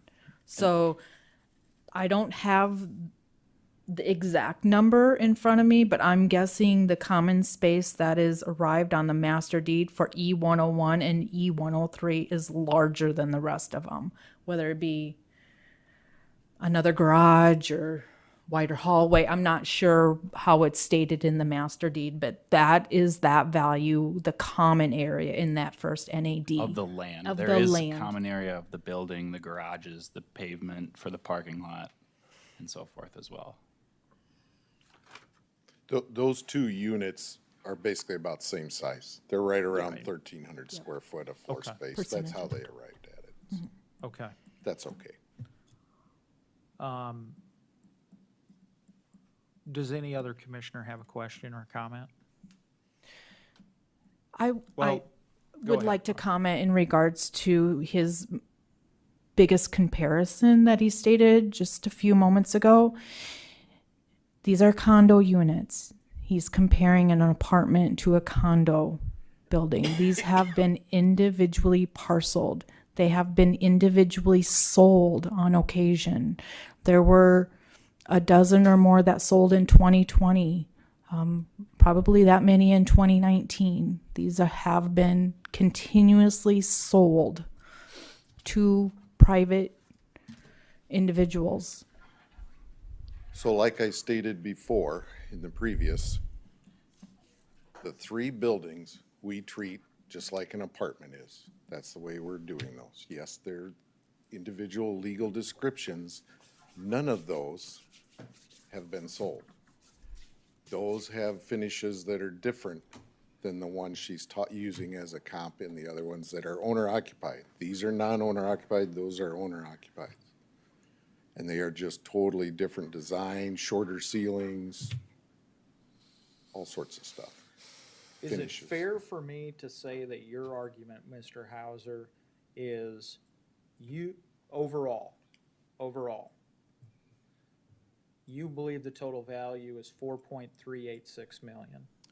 That's the appraisal amount. Okay. Do you agree with your appraisal? I'm okay with that appraisal because that appraiser, like I brought up the other day in defense of him, he did that appraisal based off of the use that we're using it. We're renting all those units out in those 3 big subject properties. We rent them out just like an apartment building, so he has to find comparables just like an apartment building. There isn't anything sold with our finishes. If you can find something in an apartment building that's sold with our finishes, I'd sure like to know. I believe that was the scope of work for that appraisal, and that was the intended use for that appraisal. But the highest and best use is what should be considered for the market value of That the is the property. highest and best use at this time for that because we're treating them all together. And one other question, as you can see on the map here, one of the buildings you're referring to is actually attached to one of the buildings that you're not appealing, correct? But you feel the values should be different between the two, even though they are attached? They're totally a different side. So if you look at comp 3 and comp 2, those are 1,185 square feet in those 2-bedroom, 2 baths, and the one on the east side is 1,300 square foot. So that 12-plex is totally different than the 18-plex on the other side. Yeah, and we have assessed those for those differences. That's right, but you did not assess it different on the other side. So when we do this, if I split that apart and try and get that done and get the plat done, which I can do because I'm the original developer and changed the master deed, that's a full party wall in there. It's got fire protection, 2-hour, we can put the split right there. That's the way that was built. Mr. Hauser, I see on your application here, or whoever filled it out, it says you believe the land is valued at $498,380. County says the same thing. Is there an agreement between you and the county that at a minimum the land is worth $498,380? I'm okay with that. Yeah, Okay. That's not that much different. Okay. It's in the value. It's the structures and the valuation. It's that the you- valuation and the price per square foot put on that. Okay. Now, I do want to offer you this opportunity. Do you want to go, and if you're not going to hurt my feelings one way or the other, do you want to go through each of the 56 parcels? No, I do not. I want you to do it as one, however many motion. Consolidated motion, I guess I'd Okay. call it. Because I just want to make sure you have the right to do that. Yeah, no. We can go through all of them, and it will not hurt us one way or the other. I don't want to waste your time and mine on that. You're not wasting our time Not at all. wasting our time. Yeah, just consolidate them. I'm okay with that. Okay. So at this point in time, I'll close the testimony on the floor, and I'll ask any of the commissioners if they have any questions, comments, or a motion to make.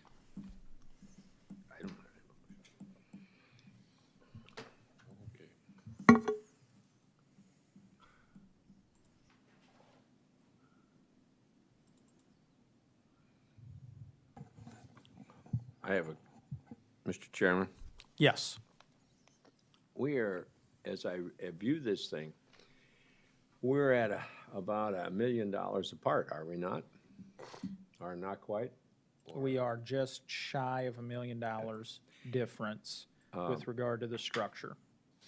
I'm certainly not an authority. Is there any way that any further negotiations can go on to try to come to some equitable solution here?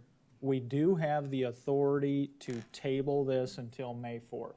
So if this commission decides today it does not want to address this appeal, it could table this all the way up to and including close of business on May 4th.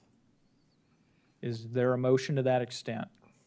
I would prefer that. I will, and I'll tell you why. I'm uncomfortable in, when you're dealing with that much disparity between two different things, I think that negotiations should be tried at least before I'm comfortable with making recommendations. Therefore, I would motion to table this until, is it said May 4th? Madam Auditor, is that our deadline? That is your deadline. Well, hold on just 1 second. So we could either do it on the 27th or we could do it on May 4th.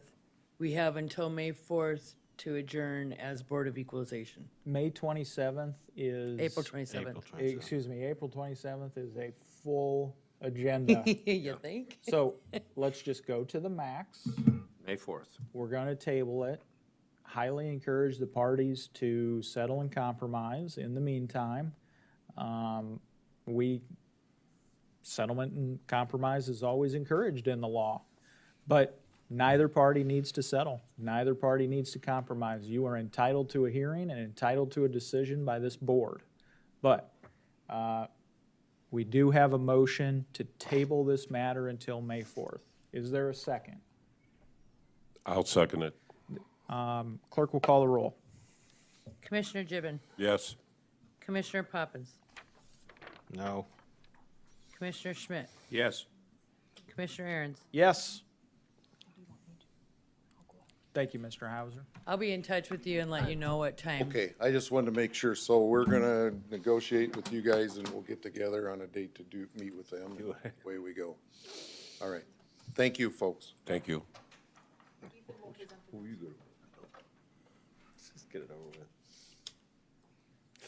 All right, Ethan is up. We've got the, looks like our, we have the matter of He's gonna be in the field planting, he says. Cameron and Nancy Carlson. It's gonna rain that day. Okay. Is this our last He'll one? be in the field planting too. Go ahead, Ethan, whenever you're ready. Okay, so our next appeal is parcel number 281.31.14.019, owned by Cameron and Nancy Carlson. It's at 7204 South Burleigh Circle in Sioux Falls, South Dakota. This hearing was tabled from Tuesday in regards to the discrepancy between the blueprint that the appellants have and our current sketch and assessed square footage of the home. Those appellants did provide that blueprint to us on Tuesday evening. We were able to review that yesterday, and after review, we were able to clear up the discrepancy that I was able to find, and it did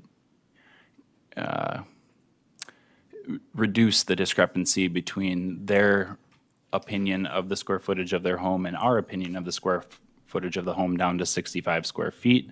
However, the appellants are not satisfied with that, to my knowledge, and so I think that's what they want to present today.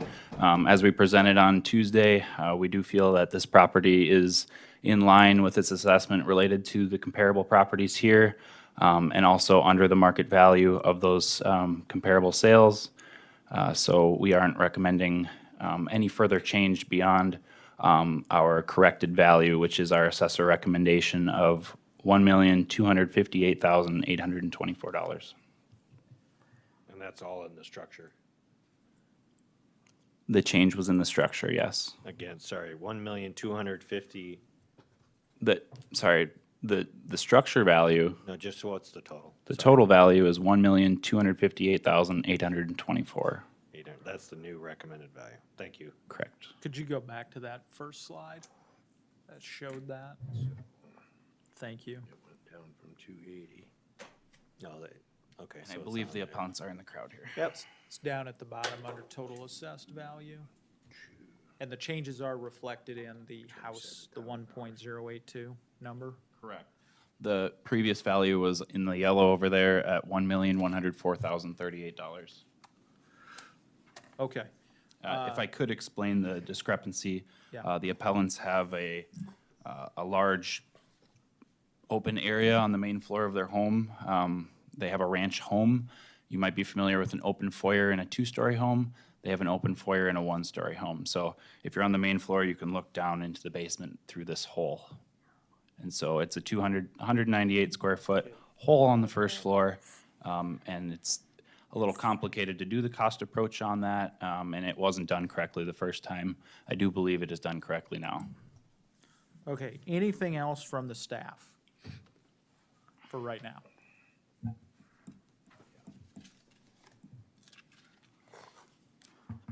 Okay, you'll get another chance. Hearing none. Okay, Mr. and Mrs. Carlson, thanks Okay. for joining with us Thanks again. for correcting that, and then, Okay, go ahead. Let's hear what you also, have I to say.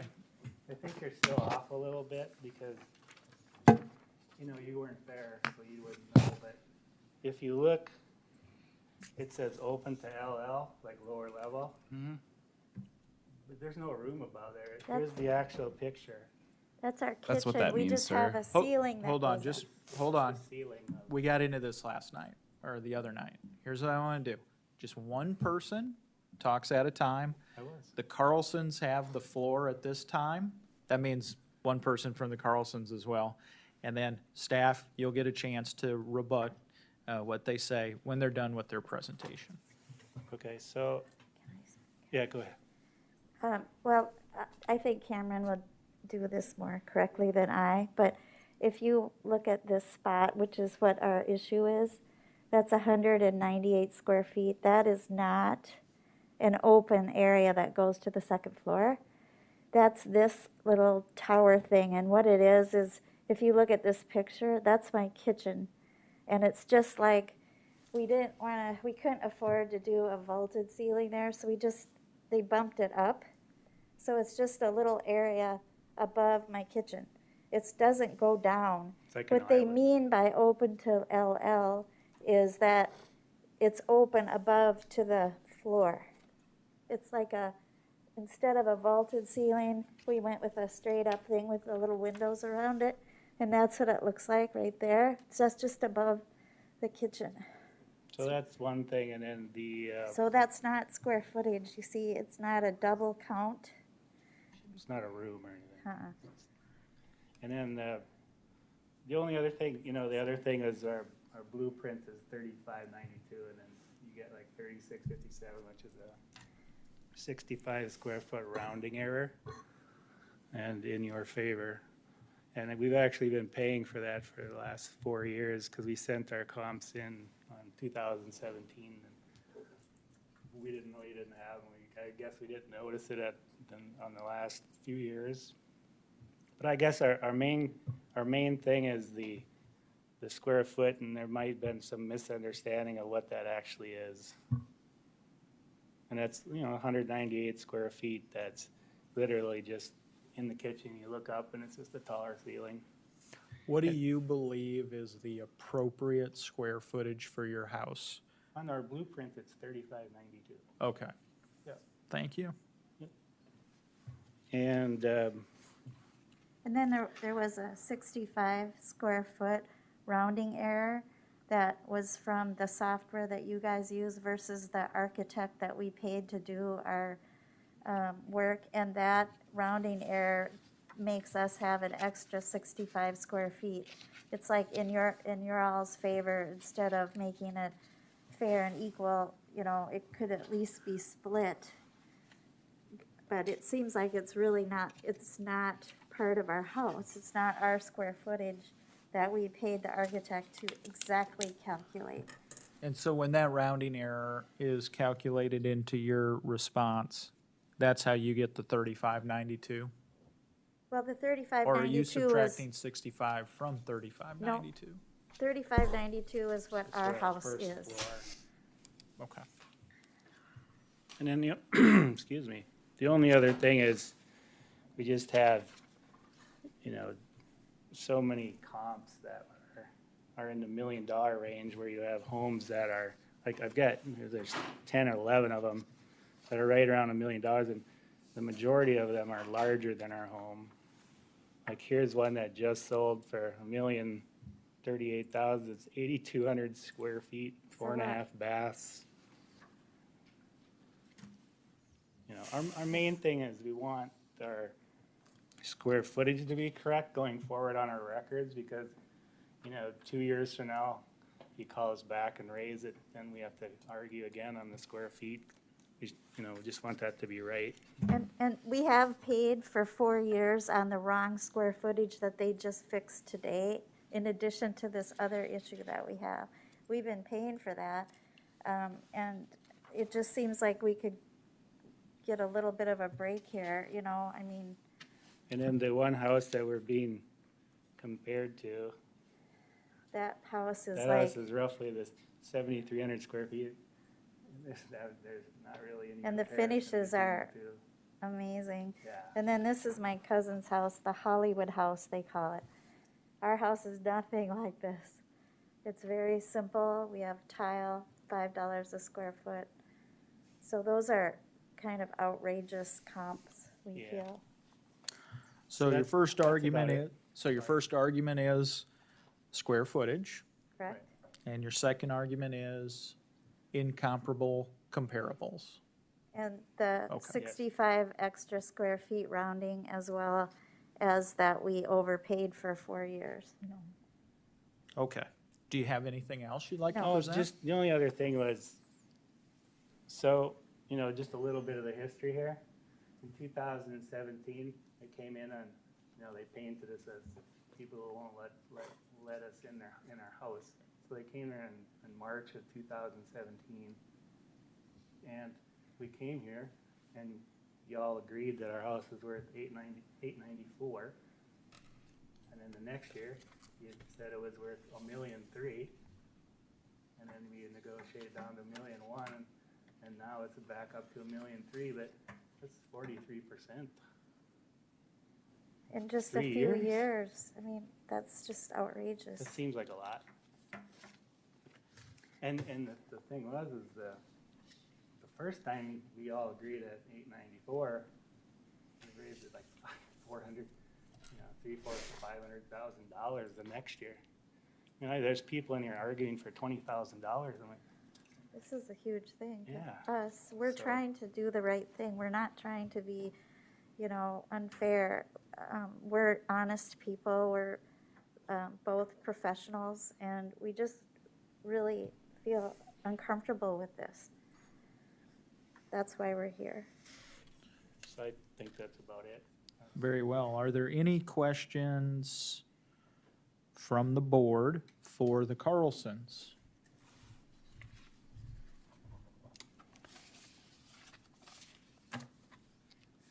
Okay. Now, county equalization staff, would you like to provide a rebuttal to what the Carlsons provided us just now? In 2017, when they appeared before the local and the county board, it was on an incomplete home. The home was not completed Yes, we at that moved. time. Ma'am, In- I'm sorry, here's what I'm we're sorry. gonna do. I'm sorry. We- apologize. You're gonna take notes either mentally Okay. or physically with everything she says, and I'll give you an opportunity to Okay. respond. Got it. Thank you. So to clarify, November 1st, 2016, for the 2017 assessment year, the home was incomplete. They brought a complaint to the local and county board of equalization. They are both correct. There was a price negotiated.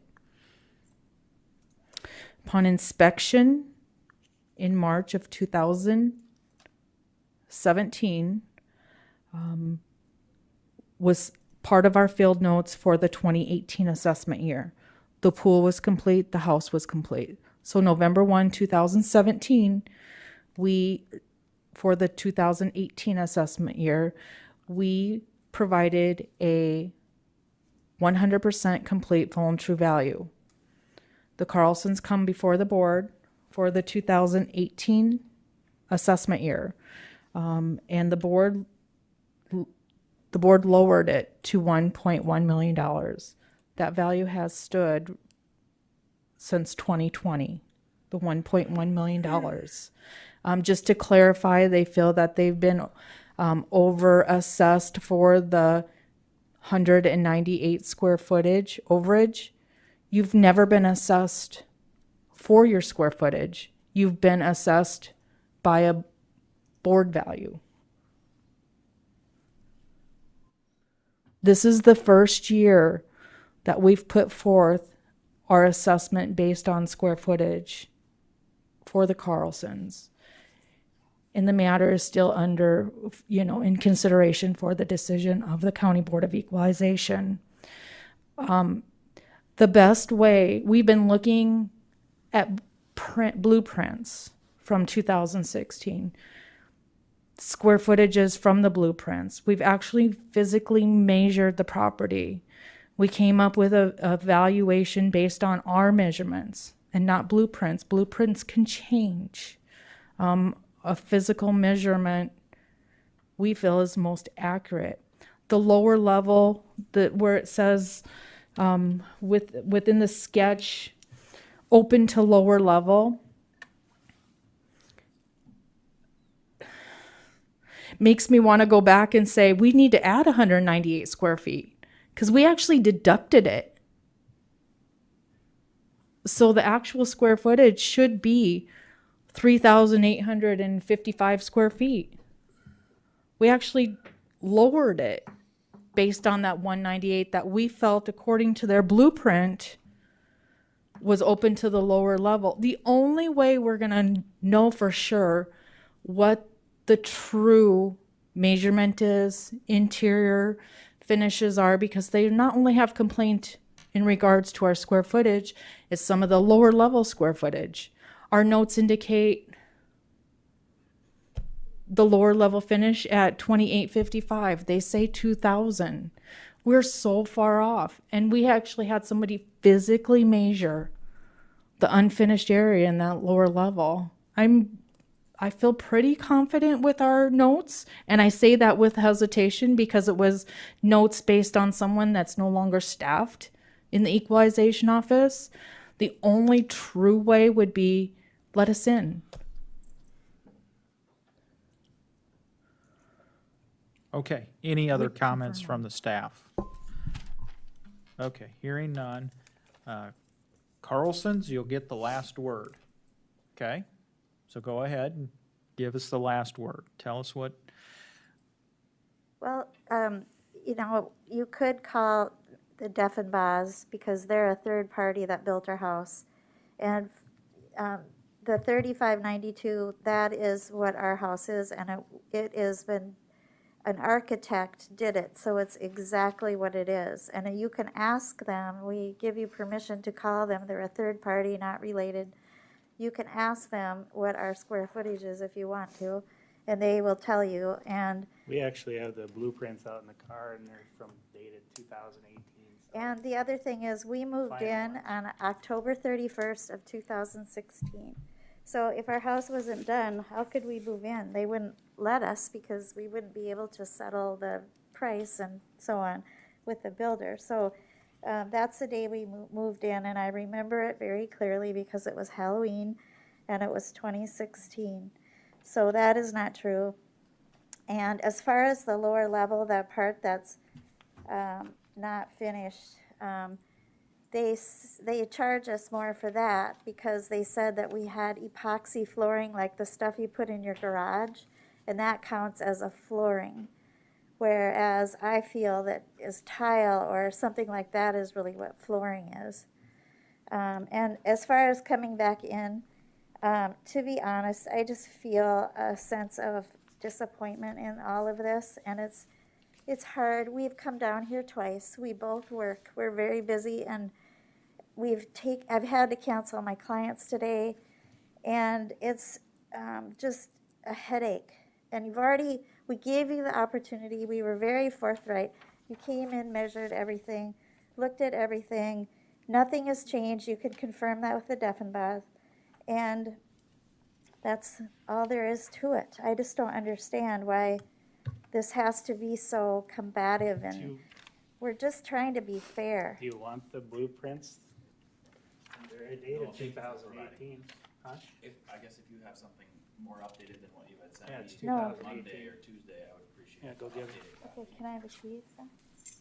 I mean, we'll leave them with you, and then if we can get them back. Sure. Okay. That's about it. So I'm going to close the floor to Can I say one more thing? Yeah, of course. So basically downstairs in our basement, as you walk down, there's a a little room for where all the electronic equipment is.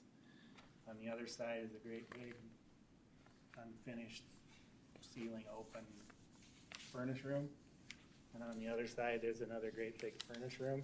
We cut the wall in half, so it's like a long. So it's like giant furnace room, little equipment room, giant furnace room, and then we have bedroom, office, bedroom, hallway, long thing, and then a bar, and another area. Kitchen? Yep, kitchen. Anything else? Yeah, there's around 2,000 square feet, so we cut off just whatever is, highlighted in yellow on that blueprint I gave you, so. Okay. Yep. So what I'm going to do now is close the floor to testimony. And if any of the commissioners want to ask staff or the appellants a question, now's the time to do it. Thank you for having us come back. I appreciate it. Thank you. Yes. If I may. Yeah. Just like to clarify, I'd be very happy to look at your updated blueprint. However, if this doesn't get tabled, that's going to be for the 2022 assessment, because today you are deciding the 21 assessment. I can't change what your decision based on a blueprint that I received after this meeting. We're going to allow Ms. Carlson enough time to cut. She went out there to go get it for consideration. No vote will be taken until she brings that back in here. Let's take a 2-minute recess. And what I'm hearing is the members have been sitting for quite a while now, Mr. Carlson. So Yep. we're going to take a few minutes, and I don't want your wife running out there in heels across the street. You'll be So let's take a 5-minute recess. All right. Thank you.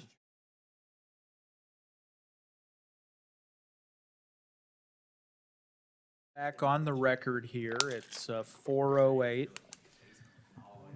We took a brief recess in order to allow the appellants to produce some records and produce them to the equalization staff, and I assume staff and the Carlsons had an opportunity to speak with each other while we were in recess.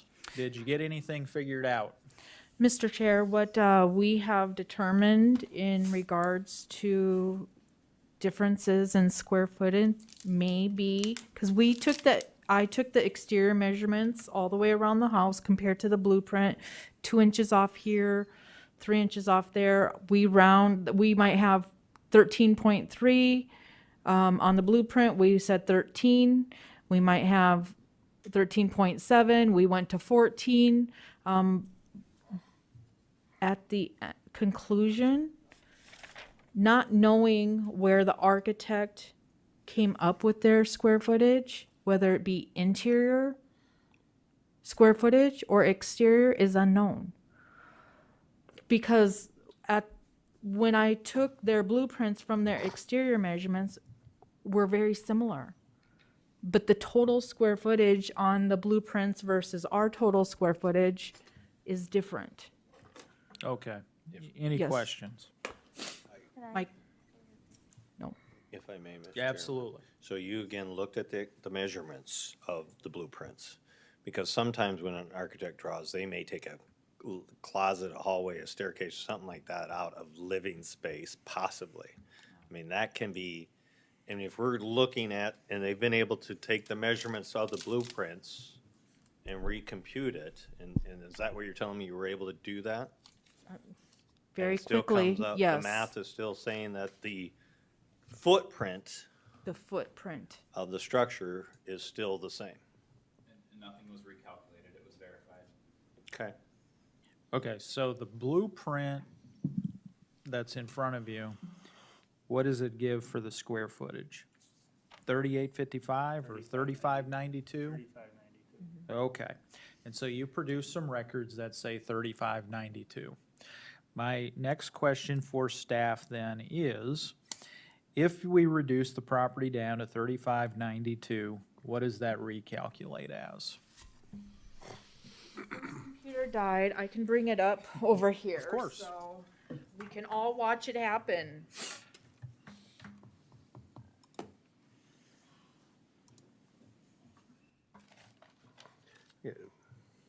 May I see the blueprints?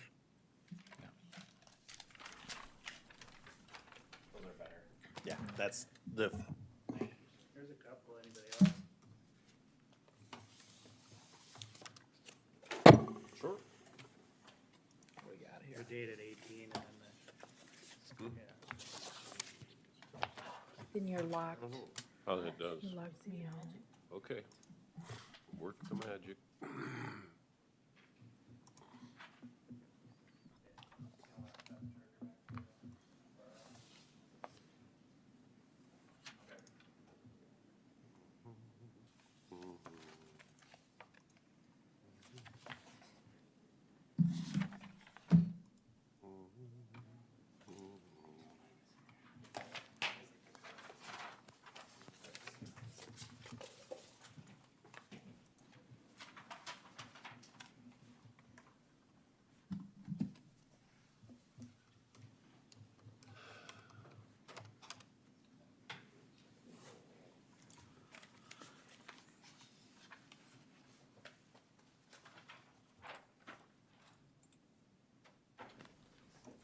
$35.92. I thought it was 35.92. 58 or something. No, he's saying 35.92. I have that one memorized. Carla, total living area. Total living area? Total living area. Okay.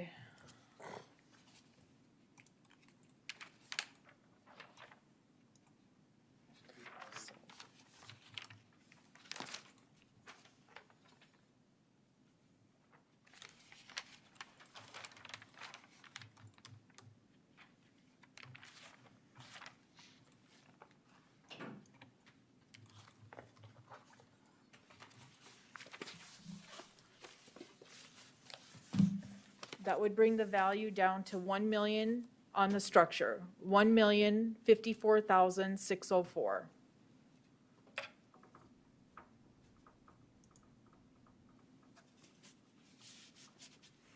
Total living area, 3592. I don't know if you can see that from up there. I can't forget.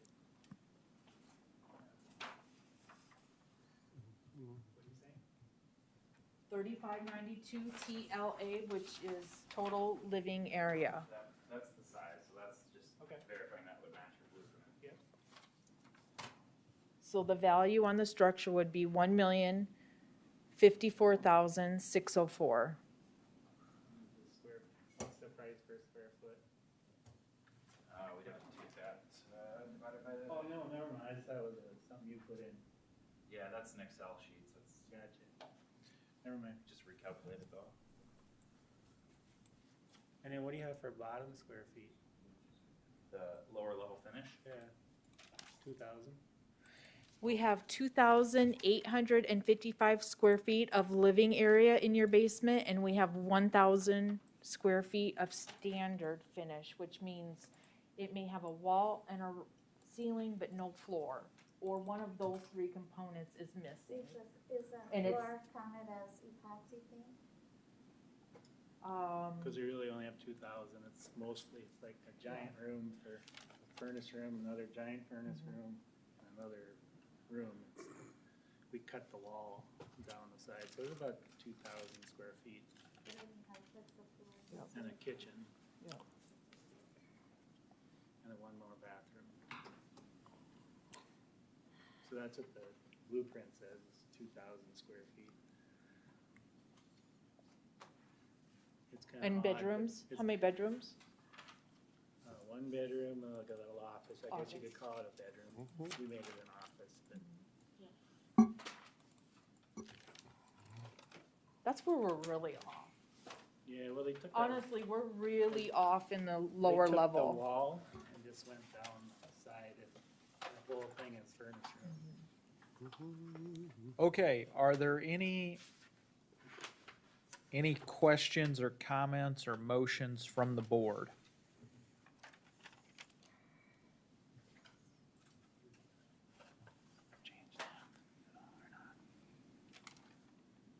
It's a lot without knowing. It's not that much, isn't it? $30.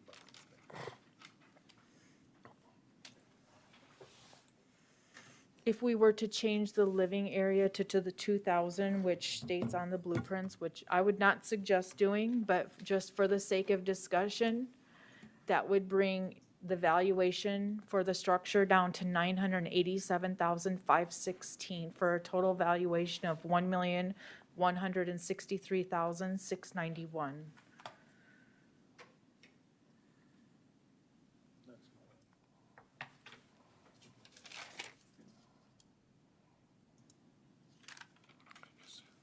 And then going forward, the square footage would be correct. Well, is there further discrepancy between the blueprints and the assessor's office records? There's a big discrepancy. Well, they counted one room that had an epoxy floor as a room.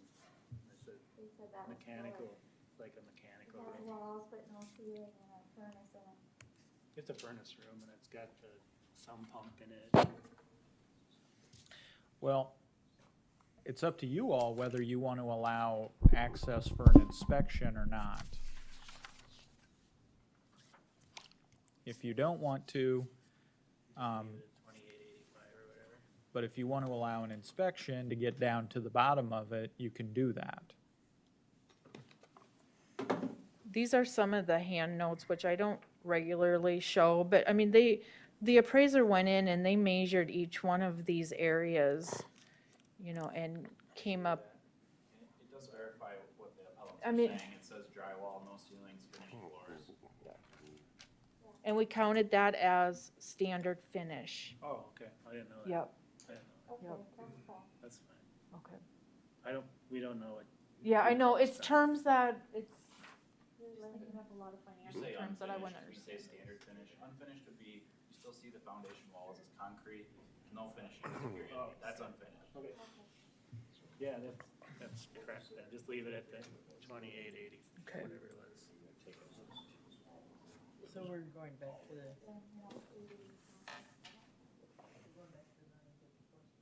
Well, that's fine. That's the lower level.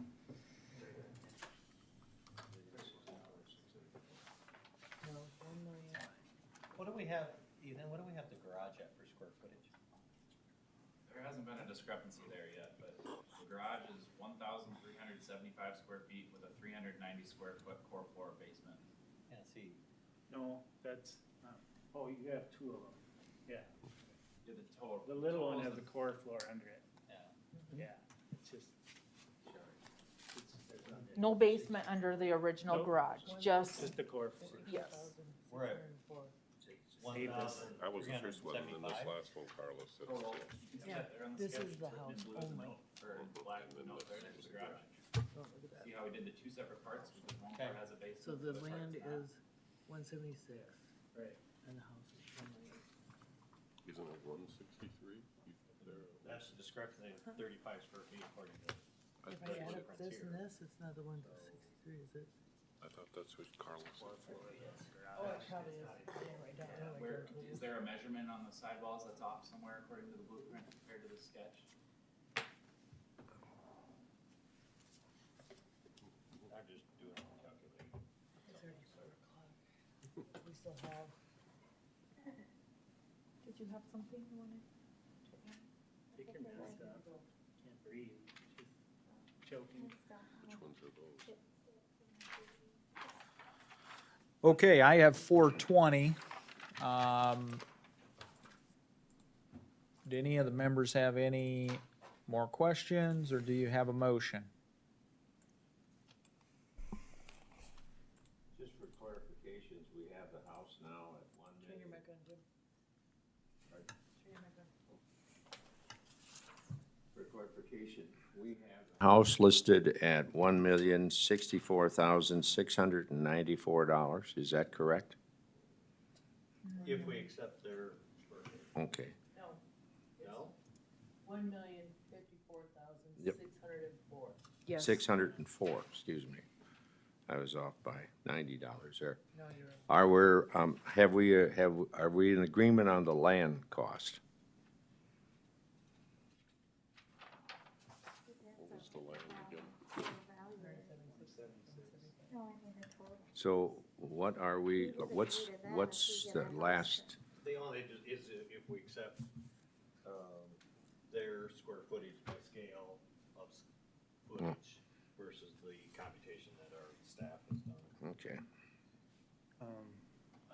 the other night I talked about our lot back there, and literally a third of it is in the swamp, just so you know.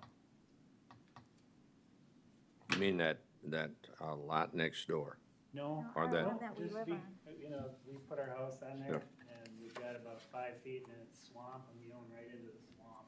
Like, that isn't the lot. 35,000 square feet, 11,000 of it is swamp. We're not talking about the lot that you purchased next door, are we? They're Okay. both in the swamp They're though, both that's, in the swamp.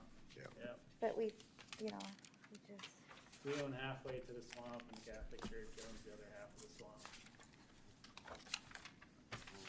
But it's literally 11,000 square feet swamp.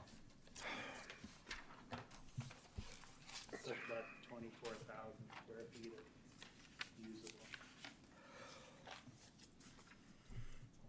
We rectified the square footage according to the blueprints, and that would be the valuation.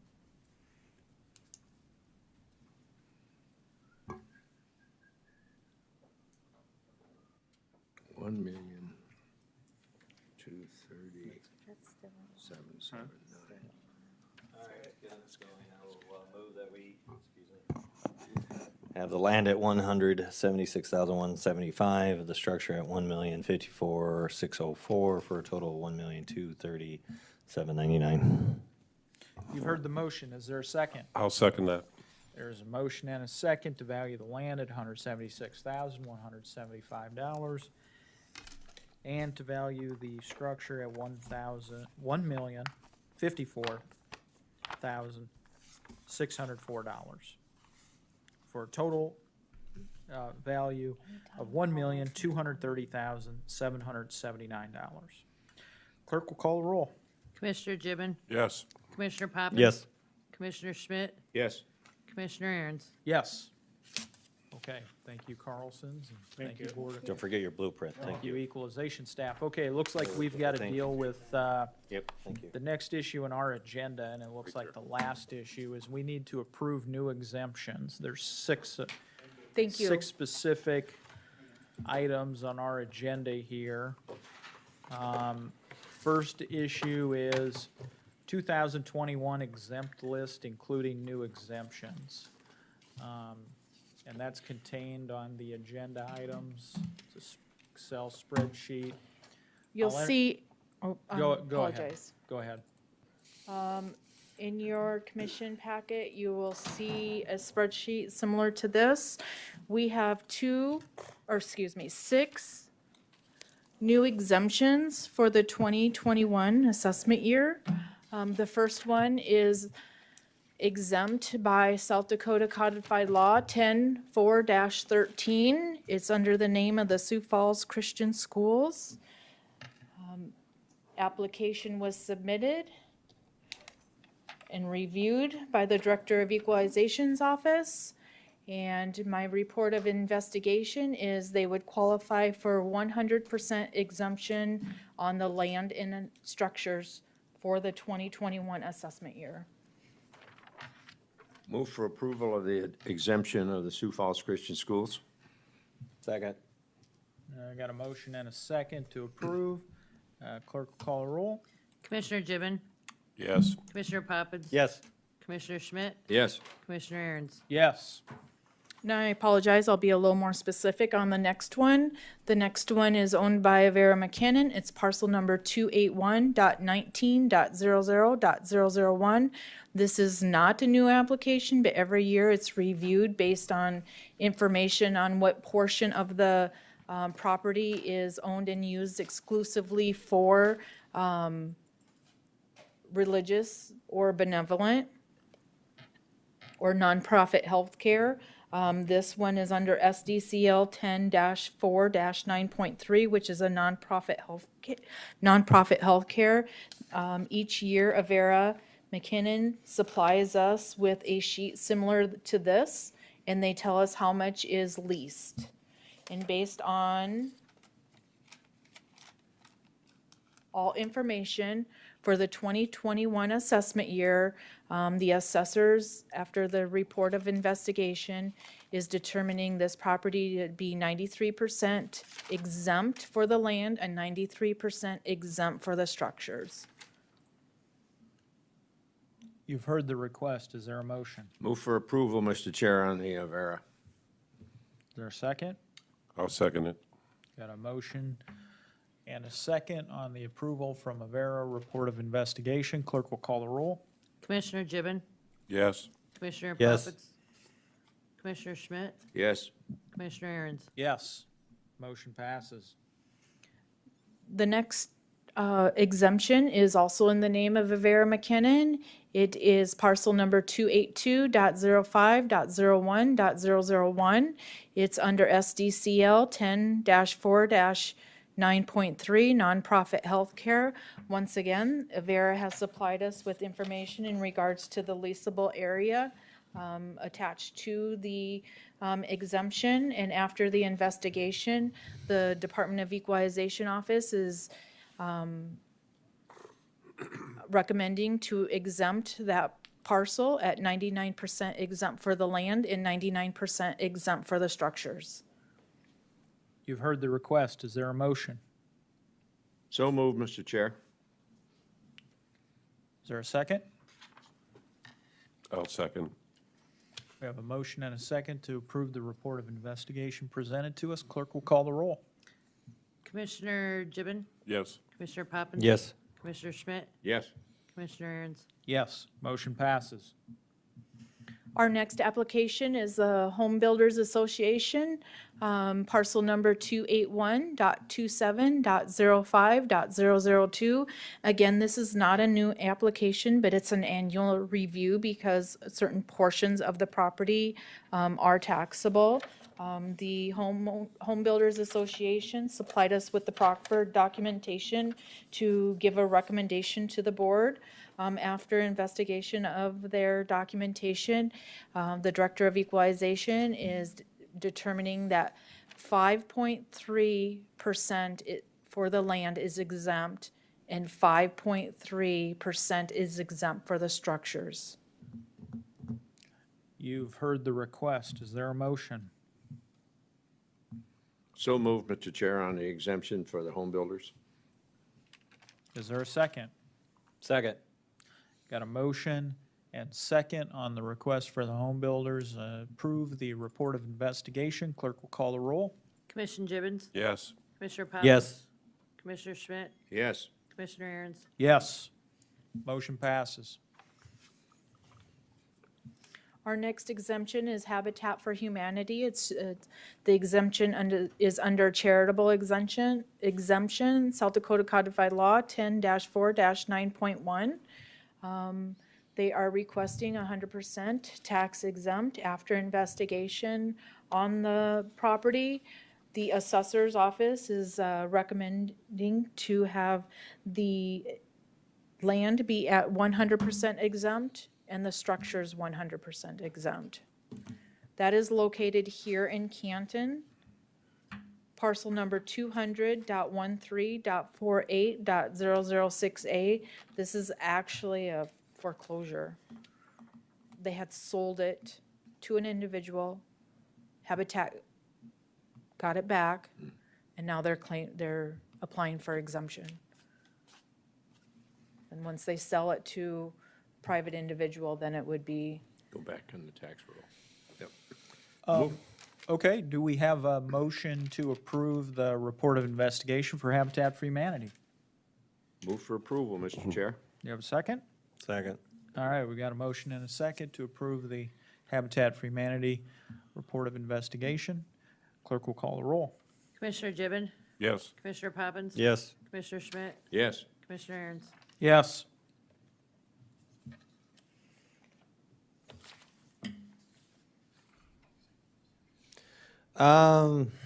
We don't have an executive session listed on any of our stuff here, do we? Nope.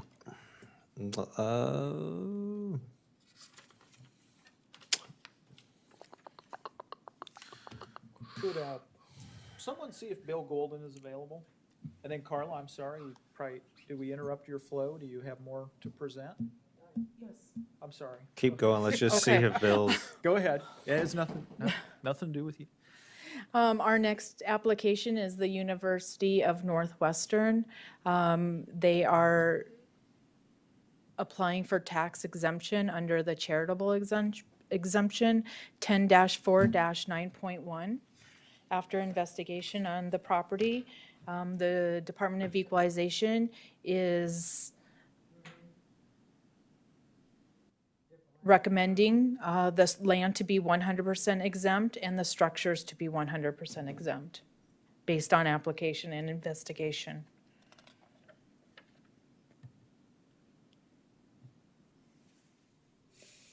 You've heard the request. Second. We have a motion and a second to approve the report of investigation for University of Northwestern as presented. Clerk will call the roll. Commissioner Gibbon, Yes. Commissioner Poppins, Yes. Commissioner Schmidt, Yes. Commissioner Aaron's. Yes. Our next exemption is a new property. It's owned by the cemetery. It's a cemetery under the name of Pleasant View Cemetery. It's located in Harrisburg, 270.16.00.301 under the cemetery. And I apologize, I don't have the South Dakota codified law, but it is under religious exemption. I don't have that. 1049, thank you, Ethan. After a report of an investigation, the Director of Equalization is requesting that parcel to be 100% on the land based on investigation. You've heard the request. Is there a motion? I so move. Is there a second? Second. All right, we have a motion and a second to approve the report of investigation for Cemetery, Pleasant View Cemetery as presented. Clerk will call the roll. Commissioner Gibbon, Yes. Commissioner Poppins, Yes. Commissioner Schmidt, Yes. Commissioner Aaron's. Yes. Motion passes. The last exemption to be heard is a new application, Harrisburg Economic Development. Keep in mind, economic developments are exempt up to $750,000. Once they reach that tier, then that portion would be taxable. So this is exempt under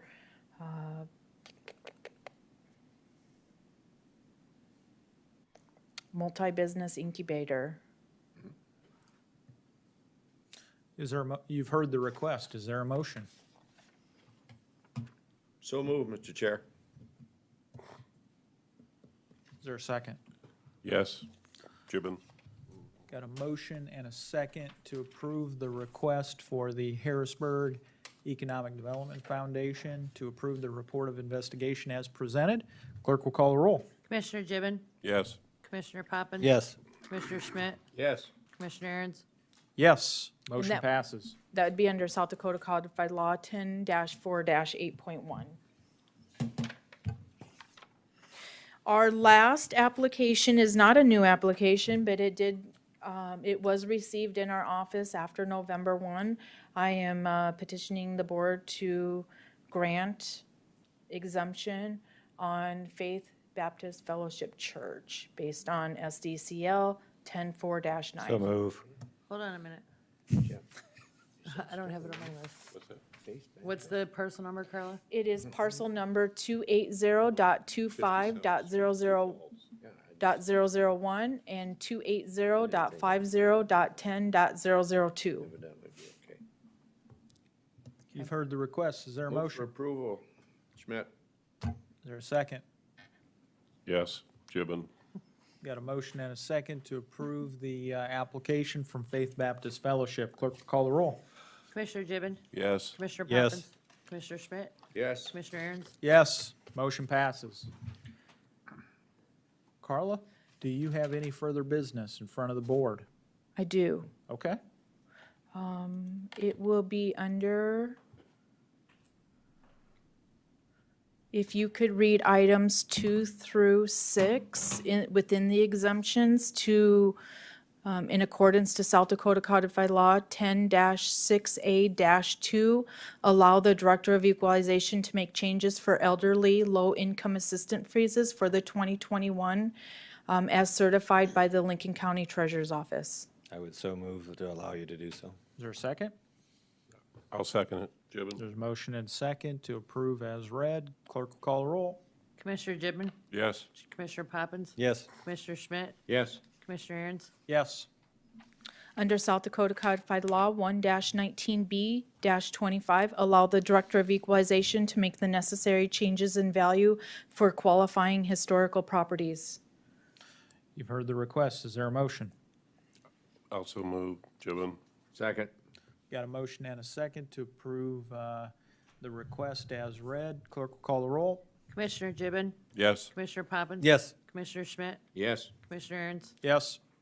Motion passes. Under South Dakota Codified Law 10-6-35.2, allow the Director of Equalization to make the necessary changes in value for those properties qualifying for the discretionary formula. So moved. Second. Got a motion and second to approve the resolution as presented. Clerk will call the roll. Commissioner Gibbons, Yes. Commissioner Poppins, Yes. Commissioner Schmidt, Yes. Commissioner Aaron's, Yes. Motion passes. Under South Dakota Codified Law 10-4-24.1, allow the Director of Equalization to exempt those properties qualifying for the exemption of dwelling owned by certain paraplegic veterans. Also move. I'll second. Got a motion and second to approve the resolution as presented. Clerk will call the roll. Commissioner Gibbons, Yes. Commissioner Poppins. Yes. Commissioner Schmidt, Yes. Commissioner Aaron's, Yes. Motion passes. Section 6, so South Dakota Codified Law 10-4-40, allow the Director of Equalization to exempt portion of those properties qualifying for the partial exemption of dwelling owned by certain disabled veterans. This will include those that have qualified but missed the deadline. By doing that, then we can avoid the abatement process next year. So moved. Second. Got a motion and second to approve the resolution as presented. Clerk will call the roll. Commissioner Gibbon, Yes. Commissioner Poppins, Yes. Commissioner Schmidt, Yes. Commissioner Aaron's. Yes. That is all. Thank you, Carla. Before we adjourn, or excuse me, before we recess, because we still have one appellant case that will be heard no later than May 4th, we do need to consult with legal counsel regarding this process. We do not have the executive sessions listed on the agenda.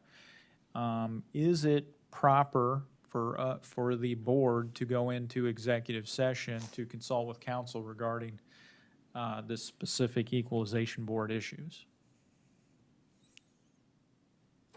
We're all looking at you, Bill, yes. Yeah, I was trying to figure, it's not on the agenda or listed on a meeting, but this is really acting as a hearing.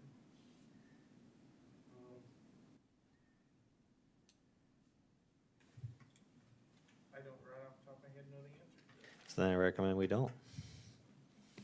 I do recommend that you maybe visit with staff and come up with counsel for the next time we meet.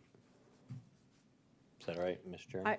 Yeah, go ahead, I Carla. did visit with both partners outside the hall with counsel, and we do have an April 29th at 10 o'clock scheduled visit with their attorney and staff.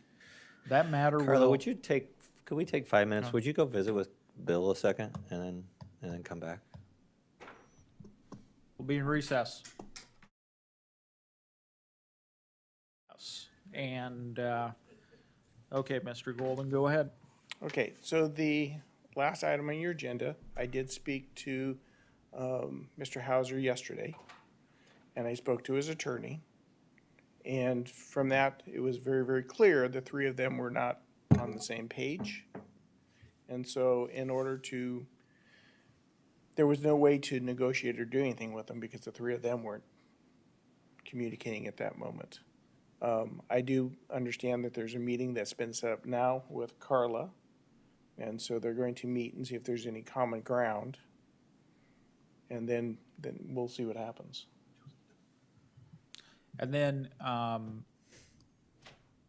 may ask for another short recess again here, because I would like legal counsel and the equalization staff to go meet with each other and discuss another matter that we as a board can't take up right now. So we'll be in recess.